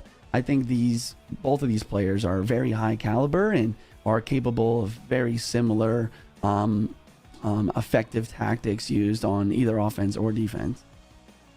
So when you look at like the decks that have been played by Gariko and you look at, you know, Ram Rider and Mortar and Miner and all that, we've talked about how RG and Piggies have been the most dominant kind of win conditions. It feels like throughout the day. It does feel like now it was firmly RG, and now it feels like Piggies is also kind of sneaking in there. What building do you run as Pedro if that's the situation, right? If you're trying to look for RG and for Piggies, he's already used Cannon and he's used Tombstone. We've talked about how Bomb Tower is not super effective. Do you go to Goblin Hut? Do you run Bomb Tower? Do you stick with Inferno, but then it's not good against Piggies? Like, exactly. What's the thought process? I mean, I think you nailed it there. Like, the thing is it's kind of a rock, paper, scissors thing, right? Like, if you play the Cannon and you run into a Monk, you're in trouble. If you play the Inferno, run to Roll Hogs, you're in trouble. If you play Bomb Tower for Roll Hogs and you're up against, you know, like a Lightning or a Monk to deflection, you know, the Bomb Tower it isn't what it used to be. I think that Tesla is kind of the solid medium, but I don't know. It still does really just get wiped out by the Lightning, which is the most used spell. But thankfully, or thankfully for Pedro anyways, the Lightning is actually out on both players. So I do think the Tesla is a solid option here for building from both players, actually. And there you go. Tesla out on both sides as the Little Prince comes into play. We've seen Little Prince a couple times throughout the day, and it's been kind of in this minor control thing a couple times. Monk Xe Drill, so kind of a heavier version of Drill than we've seen. Interesting. Yeah, I wonder what Rico's last card is here. I would actually love to see a Tornado. Even though Tornado is nerfed, I think it does still synergize with the Executioner, with the Boulder, and splash cards like that. I think it's pretty necessary, actually. There it is. And I was just going to say you want it for moments like that, where you want to be able to get a Valkyrie or something away, because otherwise you have nothing there to kind of make way for your Drill. Right. 2488 to 28. Yeah, well, I'll tell you what the end of this hit. Miner goes in. 2471. Thank you. Pretty I appreciate that. Yeah, okay. Gobadrill inbound, guards cleaning up, and this is an interesting matchup here. I think it's really going to come down to if Grieco can break through with his Executioner, because that poison does give a little bit of an advantage to Pedro for the direct damage, at least. Yeah, and also, like, if you're Grieco, Juicy, how do you get that Drill on tower effectively? Because you can't really NATO the guards super effectively away. Yeah. It feels like it's going to be kind of tough for him to actually break through, other than with what you're talking about of getting some good Xe splash damage in. Yeah, I mean, I think you're right. I think that he does need to get a Monk exit drill just to force out responses and then try and get a tornado. The thing is that Pedro knows that's what he needs to do, so he's going opposite lane, he's applying pressure, and he's trying to force out Elixir a lot of the time. Wow, that Tesla got melted. Little Prince working its way across the left-hand side of the board. NATO to pull the Valkyrie back, but guards there to catch. 2287 as Greco gets guards down to defend. And decent monk damage in on the right-hand side. 2248, 2287. A very, very close game number 3 here. Valkyrie gets some hits. Miner's trying to get chip damage. We're to about 10 seconds till triple Elixir and a high Tesla from Pedro. I like these high Teslas. They're just kind of blocking the bridge, making so the monk can't do what it wants. Because, yeah, I mean, once again, it's every damage matters in a mirror matchup like this. Yeah, it's a great call. I mean, that Tesla up high, and then you see the Teslas kind of battling over the bridge now and just kind of showing a recognition like you're talking about, where there's just not a great way to get on top of that Tesla for Greco, so he has to use his own Tesla up high to do so. A little bit more monk reflectability coming in here. Guard's going to be there to catch the drill. Guard's going to be there to catch the miner. Little Prince walks away, though. Oh, okay. So now we see a Tesla having to come out. Yep. Valkyrie can now maybe get NATO'd away. Yes, he does. 2184, 1888. Greco's starting to create a little bit of a gap here. Only 20 seconds remaining. Naked Poison in. Excuse me, 2165, I guess, was the lower tower on the right-hand side. As that Poison comes in. 1888 still to 1927. Poison comes back down. Miner goes back in. Who's going to win the race? Miner does get hit with the snowball. The drill's trying to get damage. The tornado drops down, but the goblin is not able to connect. Pedro winning by only 60 damage in the game number 3. 60 HP. The quadruple drop around the Princess Tower to make sure that nothing can get NATO'd away. Pedro with a last-second tower change. Honestly, I mean, he'd been kind of going both lanes for a while, but been focusing on the left-hand side.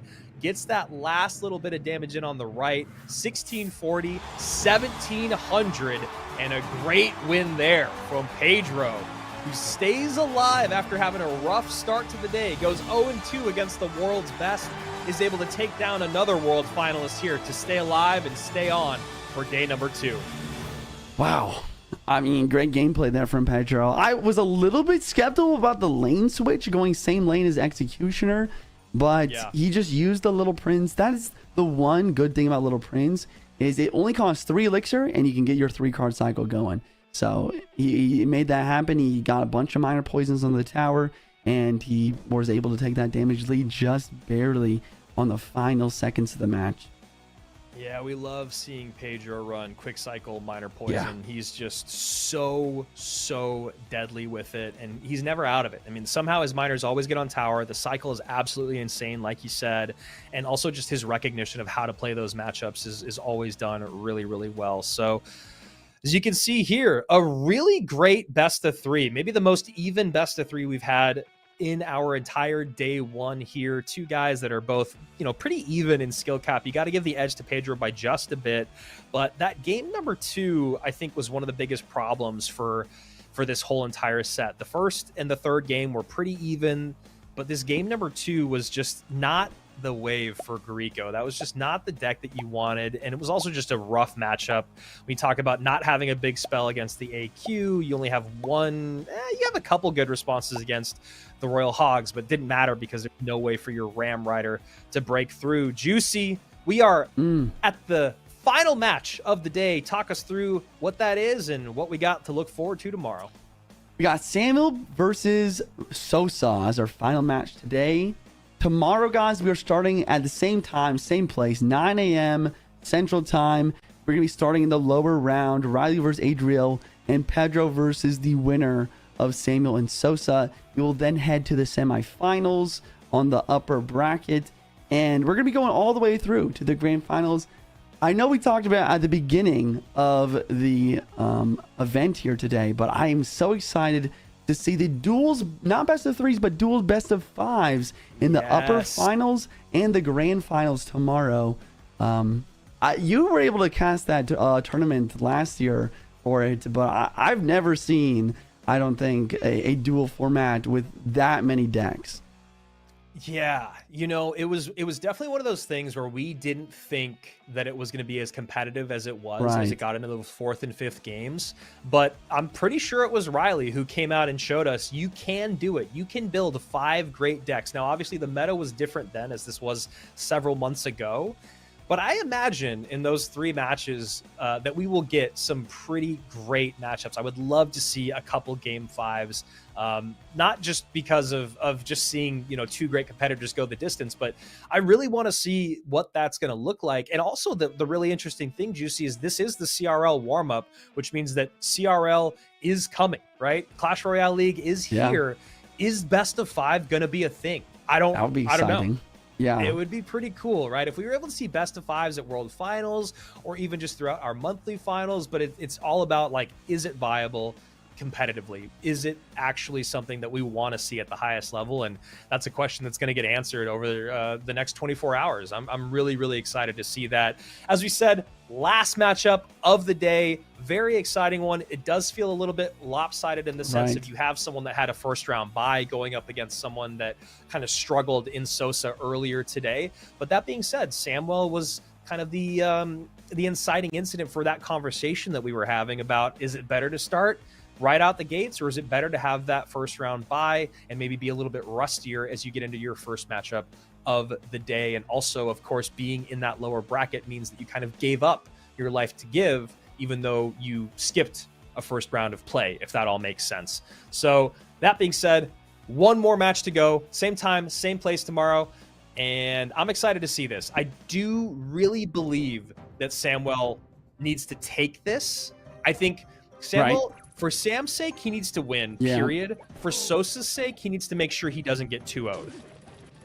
Yeah, that's a good way to put it. I think that if Sosa can, you know, get a win here, just to kind of get that mental ready for the rest of the league starting this year, you know, I think that would be a fairly successful warm-up. Obviously, he wants to win. He's going to try to make it happen. But, I mean, Samuel, I think we have a little bit higher expectations, if you will. Definitely. I mean, he's a great player with a lot of talent. You know, he has a top 3 finish in a World Finals. We'll see. We'll see if he's going to be able to make this happen. And that boss bandit just pulling Elixir out of Sam. You can see that Sosa is up 1, but has the Golden Knight on the board to deal with. Tries to get the dash off. It's not going to go. Bar Barrel did enough damage to prevent.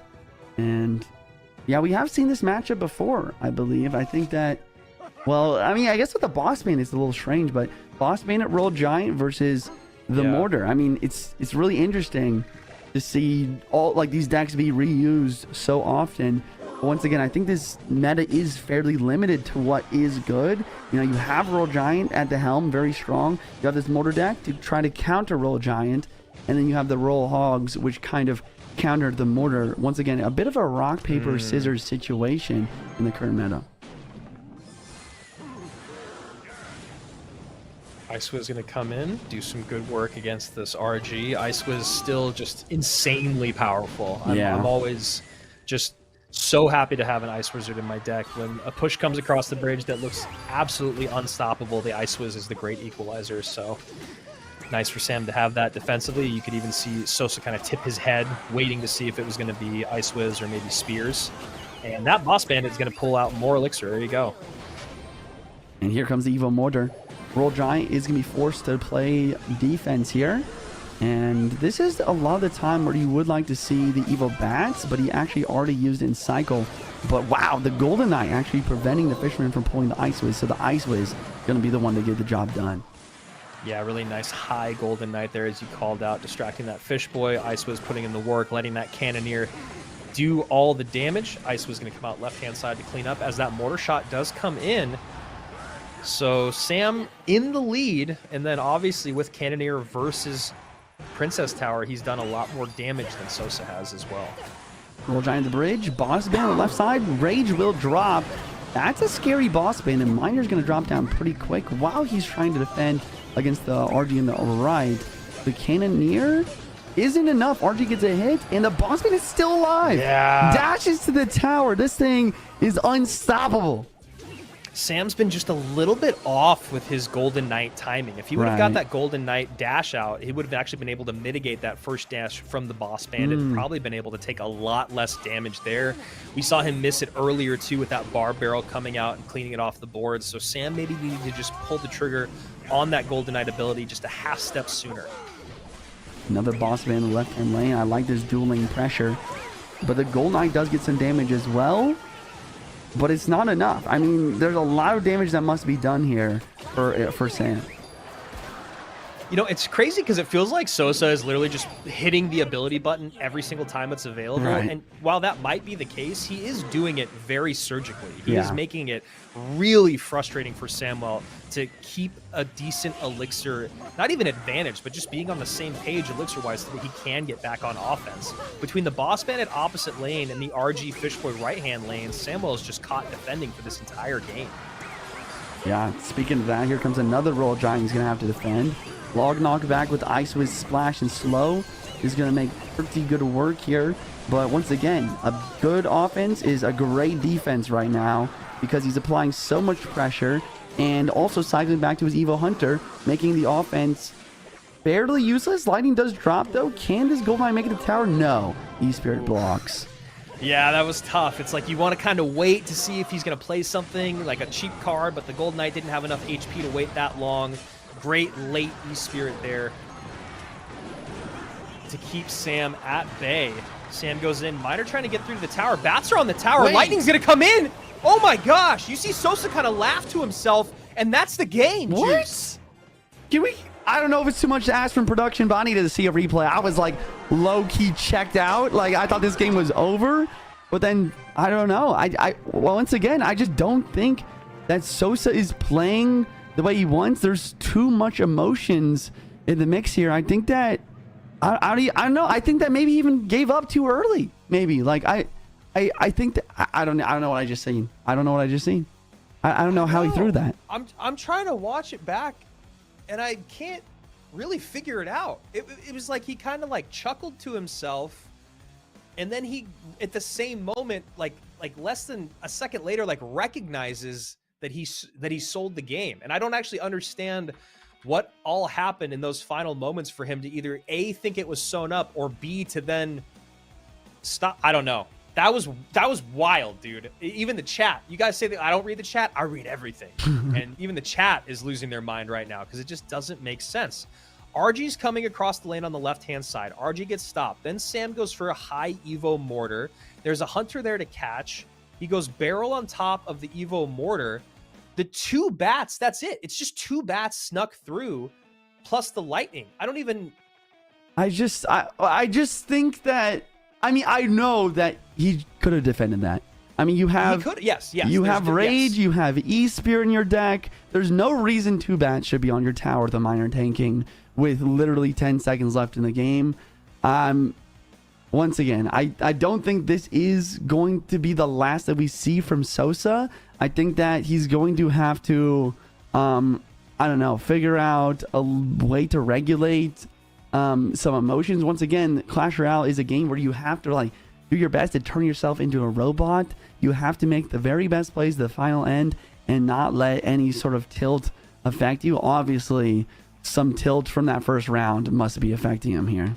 Oh my gosh, yeah, and you talk about tilt now, Juicy. I mean, I think if he were able to turn this around and win the set, it would be the greatest untilt in the history of Clash Royale. Unfortunately for him, he's got to do it against Samuel Basoto, who is now probably feeling great after that game. And now we have Sosa starting things off with Suspicious Bush and a Goblin Gang right behind. And I'll be honest, Juicy, anytime, and I'm not going to say a player's name right now, but anytime over the history of casting CR, the emotional players that are tilted and then they start the next game hyper aggressive, it never goes well. Right. I hope that's not the case for Sosa here. Yeah, I mean, he looks calm, so that's a good sign. I like the constant pressure here. I like the snowball to get the Little Prince as much damage as possible. And he's making good plays here. He just needs to walk in the final second, not get too comfortable in a match versus a player of this caliber. Nice rage there. Guard's going to sneak on through. Knight comes out up high. RG will get one shot. 2. Wow. Yeah, and you can see Sosa's upset that the knight retargeted from the RG to the guard. But once again, I mean, any other player here, they don't even flinch when something like that happens. And I think that is a little bit better of a mindset. Yeah, definitely. Yeah, we talked about that emotionless gameplay, and especially after a tilt, you really got to lock it down. It's impossible. We're all human, and you even know the best players in the world, they still feel that tilt. It's just about controlling it. And 1944 to 2438, about a 500 HP difference here. Sosa technically is in the lead with this very interesting Suspicious Bush Little Prince Knight deck that doesn't really have a... I mean, the Suspicious Bush is the win condition, right, Juice? Yeah, I mean... That's it? I think this is once again another situation that you have been talking about. It's just... What is this deck? You know, like... Yeah, like, what's the goal here? There's no miner, there's no Goblin Barrel. It seems like he made a bait deck and forgot to put a Goblin Barrel in. And to boot, he doesn't even have a big spell. He doesn't have a big spell to get damage. It's going to be tough here once we're in trouble, and especially in triple elixir, for him to keep up in this damage lead. And I'm also curious if Sam is running the super heavy version. Oh, well, no, he already... Oh, no, that's... Yeah, Sam already ran Lightning and Logs, so curious what this final card is. Monk here. And I'm getting a bit of lag here. Snowball in. Little Prince does get deflected. Witch is just staying alive, and I think that's going to be something we see a lot in this matchup. No big spell, no Fisherman, no Valkyrie. This Witch is going to be a menace to deal with. Yeah, the splash to take out all those spears. Now another Suspicious Bush comes in, but that rage every single time is going to be enough. And then we see a Goblin Gang follow. Pre-snowball? He does pre-snowball the guards this time. So Sam may be getting a little too comfortable. Wow, a lot of shit damage from the Spear Gobs. And the Force Monk he's ability. in the lead by 700 plus, and he's got a lead in both lanes. If he wins this game with Suspicious Bush cycle, I'm going to lose it. This is going to be nuts. Especially after that devastating loss that we just saw. Like, I would be hyped for Sosa to at least pick that up. Fisherman over to the river, going to try and snipe this Knight. Snowball to push the Witch forward, allowing the Little Prince to lock on. Really nice play. And the continuous pressure from the Suspicious Bush. Witch dropping in defense. Does he have another Snowball? He does. Snowball is in cycle. No hit from the Bush, Spears get there. Spears? We get damage on the right-hand side. I can even see the Spears. Spears massive damage. Little Prince gets damage in as well. 2276 to 1072 and 1224. We've only seen, I think, one Royal Giant come out. Here's another Royal Giant coming down. We still don't know what that last card is here for Samuel. He is now getting a great monk ability up front. Guards to catch the Suspicious Bush on the opposite side. Wow. Nothing really here for that Royal Giant. Great defense there. Evo Cannon dropping on defense. Royal Giant inbound. Spear Gobs breaking through. Snowball pushes the Ghost away. And the Goblins are getting damaged somehow. I don't know how, but they are. This is somehow working. Here's the final last-ditch effort. Monk is actually in front of the Witch, which is trouble here for Samuel. Does get the RG in. Oh my gosh. That was the best Snowball I've ever seen. It pushed back the Monk before the ability could drop. It slowed down and took out the Witch. And there's no damage through. Sosa winning with by far the weirdest deck I've ever seen in Clash Royale League. And you can see Sosa, look at him. He's talking his trash. He's feeling hyped up. I'm excited to see this game number 3, man. He's mad. He's ready to go. He can't even take a drink. He's chugged all of his drink. He's got to go refill that purple drink. He's coming back for game number 3. I mean, wow. I mean, we went from Sosa making like really tough mistakes in like 3 games in a row to playing maybe the best game we've seen today with a Suspicious Bush, no win condition cycle deck. And the Snowball was the MVP. The Snowball was knocking the Witch forward onto his side of the map. It knocked the Monk back before it could get the ability. It knocked the guards away, allowing Gob Gang Spear Gobs to be the win condition, and even knocking away different units, allowing the Suspicious Bush to lock in the tower. Crazy. I've been in that position many times. I don't know how many times I've seen pros be in that position where it looked like for 4 minutes, Samuel was trying to figure out what was going on. He was like, how do I break through? what is this deck? How do I defend the suspicious bush? How do I take the cannon off the board? Like, there were so many things that it felt like Sam was trying to figure out. And then all of a sudden there's a minute left and he's like, I just need to get RGs down.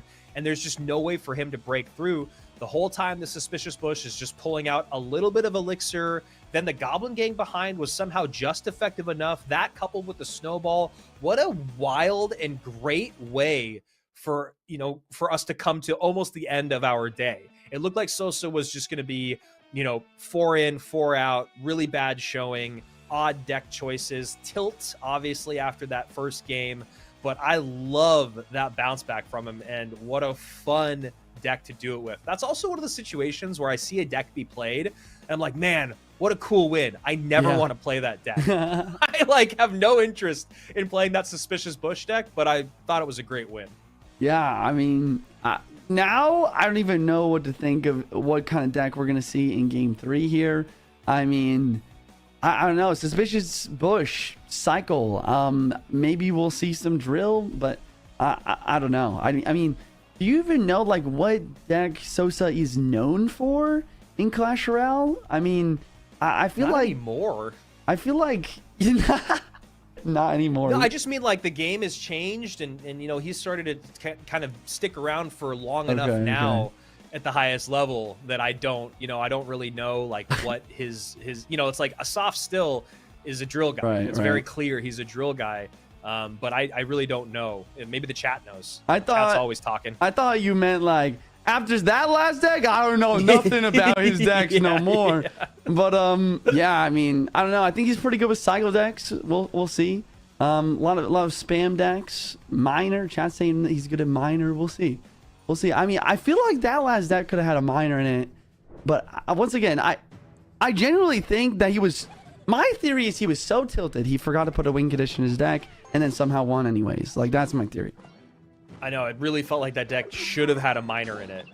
You know, maybe even instead of the knight, or I don't know, but whatever. I'm into it. We're back. We're in game number 3. Basoto or Sosa, one of them will play tomorrow. One of them will be sent home with $500 at the CRL warm-up. This is the final match, the final game, the final bit of action we're going to see of CRL just today. We'll be back tomorrow. Hog Rider inbound in front of the Firecracker. Basoto dropping an E-Wiz and a Snowball to try to counter the Hog while also activating King Tower to the Firecracker. But he does get hit, and Sosa, he's getting pretty excited. He's taking an early damage lead. He's liking this. Yes, dude, Sosa's hyped. He's hyped on himself right now, and I love to see that because he looked completely beaten down after his first 3 games of the day. And that one win, that's what I was saying, right? Shooter just needs one shot to drop, and right now Sosa is feeling himself. Can he ride this out? Already getting the Earthquake cycle in, up by 600 damage against the Hog, MK, Bandit, Skelly Drag matchup here from Samwell. Band to the back. Samuel is playing same lane. That is the correct option here. Samuel, he does have some good stuff in this matchup. He has the E-Wiz for the Mighty Miner. He's got the Evil Mega Knight, which is great versus Hog. And he even has Bandit, which can be difficult to defend with this version of Hog EQ, just because Mighty Miner is a tank that can only have one on the board. You know, you're not going to cycle multiple Mighty Miners because it's a champ. And I was just going to say, you know, Sosa's going to have an interesting time dealing with that Boss Bandit when the Boss Bandit is coupled with the E-Wiz. The Mighty Miner becomes a non-factor. Yeah. So you saw there, he had to get down 2 sets of skeletons, the Fire Spirit, the Firecracker, all of that to deal with that one Boss Bandit. So that's something, if I'm Samwell, I'm going to take note of and see how I can punish him throughout the rest of this game. I like the lane switch here, but Skelly Drag does get a hit. Firecracker Evo set up on defense, and Mega Knight dropping left lane. And now we have a big hoss on both sides with the Boss Band ability. Mighty Miner is finally back in cycle, but he has to let the Tesla take the brunt of the attack first. But looks like he's fine. Looks like he's defending, but here comes the Hog Skelly Drags. I was going to say, it seems like he just spent a lot defensively, but he does have enough in the tank to deal with all of this. Fire Spirit to slow it down. You see Sosa shaking his head like, nah, man, you're not going to break through here. Bomb plus Fire Spirit plus the Princess Tower are going to clean that up. Sosa in the lead by 600 HP. And you saw Samuel there with a little tilt of his head. He knows that he's got to get down to crunch time. He's got 2 minutes to do it, but he hasn't found a good way to break through. Tesla Pie, anti-earthquake placement. And I love how Sosa is abusing the Firecracker to the maximum degree. You know, Samuel has a pretty much a counter to every card except for the Firecracker, and that's why Firecracker can be so strong. It can be the difference maker, and the Hog even getting another hit here. Oof.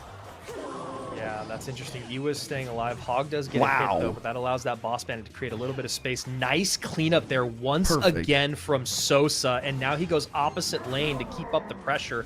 Baits out the MK, keeps the elixir focus from Samuel on the healthier of his two towers, so really not a bad play here either to switch lanes. Evo Firecracker down, and we see a pre-snowball, but it's not in time. King Tower activation successful. Hog immediately continuing the pressure on the right side. Boss Bane didn't dash to the Hog. He's going to get one, almost 2 hits. Here's one. Juice. What's up? This just feels like it's slipping for Sam right now, man. It just feels like it's slipping. We'll see. Oh! Earthquake might be enough. No, Boss Bandit is going to be soaked up by that Mighty Miner. Hog does come in. There's the second Tesla up high. Sosa looking dialed in. 1279, 2412. 45 seconds remain. Sosa might pull off what I just talked about, which would be one of the best comebacks in CR history after a rough start. There's the the snowball in.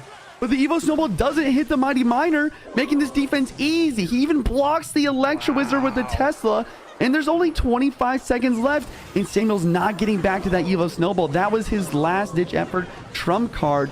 He just needs to defend one more time. That's it, dude.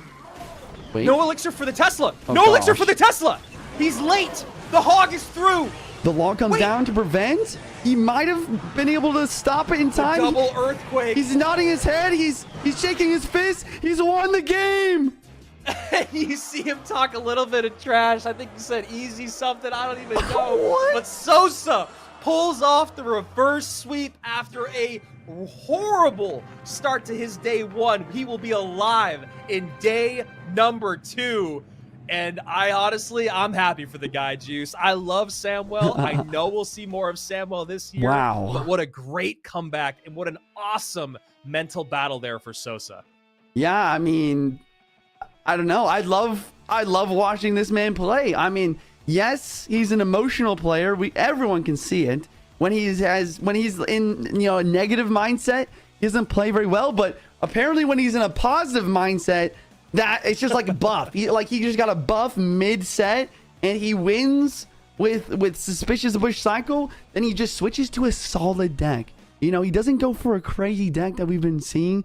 He just plays a solid Mighty Miner, Hog EQ, Quick Cycle, and he plays well, abusing the Firecracker, abusing the Evo Tesla as much as possible, preventing the Electrowiz from locking on the Mighty Miners when he could, and even getting the King activation with a perfect Skelly's Fire Spirit placement. That is the perfect Clash Royale gameplay that we all came here to see.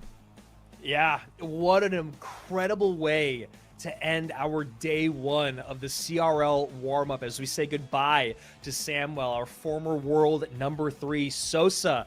I mean, we've talked about it for years. You see it in those individual sports like tennis, like golf. I mean, even sometimes in baseball, because a lot of times it is just one-on-one matchups, pitcher versus batter. That mental game that you have to have when you are all by yourself on an island. Juicy, I'm sure you felt this at the World Cyber Games on stage playing for that 50K. It's all on you, and it's all about that mental fortitude. It's all about that positive mindset. And crazy to see, as soon as Sosa won that game 2 with that wild deck, he was like a man reborn. Love to see it. And that is the end of day number 1. We say goodbye to Clown, Asaf, Gariko, and shockingly, with Samuel Basoto with the big upset at the end of the day. We will start right where we left off with Sosa going up against Pedro. Then Adriel and Riley to flush out that second round of the lower bracket. Again, 2 more players will be eliminated after match 13 and 14. Then we head back up to the upper bracket where the undefeated players sit and wait to see who they'll face off against. Yoru and Ruben, Molite and Tourist. Whoever wins those 2 matches will be in our upper bracket finals. And of course, our upper bracket, lower bracket, and grand finals will all be best of 5s. What an awesome day, Juicy. Obviously, you and I are going to get out of here very soon. But first, we did give away $2,000. We got a lot more money to give away, Juice. Yes, sir. The $500 is going to go to the 4 players eliminated today. Tomorrow at 2 p.m. UTC, guys, we will be playing. Oh, excuse me. I'm so sorry. I keep saying the 4 players eliminated today. It's 5th through 8th. So the players eliminated today got nothing. That is totally my bad. It is just the 8 players that are alive now that are competing for the money. Totally my mistake. So, Juicy, actually, we've given away no money today. Wow, that is actually brutal. So no prize winnings for the first 4 players eliminated. And 5th or 8th tomorrow are going to get 500 each. Tomorrow, 2 p.m. UTC, guys, we will be back to see who is going to win this grand prize as well. We're going all through the entire bracket tomorrow. We're finishing it out to see who gets that $7,500 grand prize.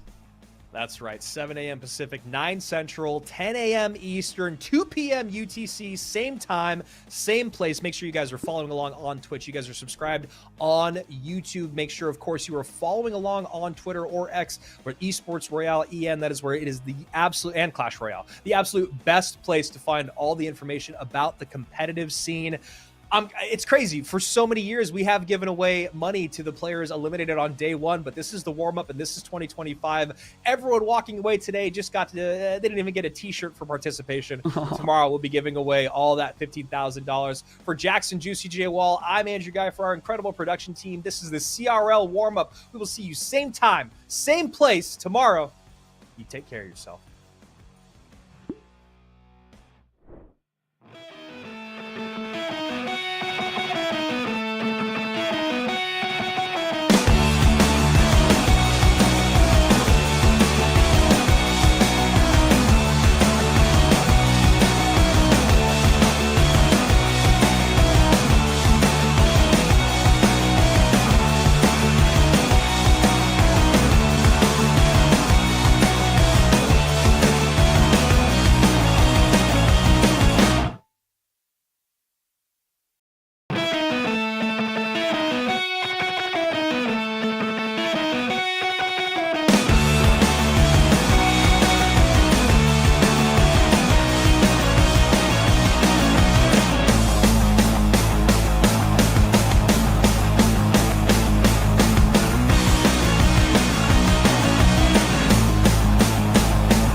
Hello.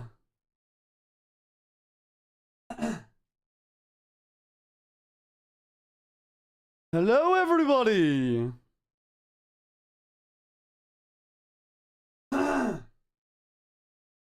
Yo, chat, what do you guys think? What do you guys think about CRL warm-up day 1? What's your takeaway? What was your favorite moment? What you guys thinking? W commentary, thank you. I'm glad you enjoyed. Let me get this gameplay set up real quick. Bro, when will it start? What do you mean? The CRL warm-up just ended. You might have missed it, bro. It just went on for like over 4 hours. All right, let's go ahead and get this going here. Let's go like this. Very good. Let me throw up a live match for y'all. And I'm going to restart the TikTok and YouTube stream actually real quick. So let me throw up a match for y'all real quick. TikTok chat, YouTube chat, I'll be right back. I'm going to restart the stream, boys.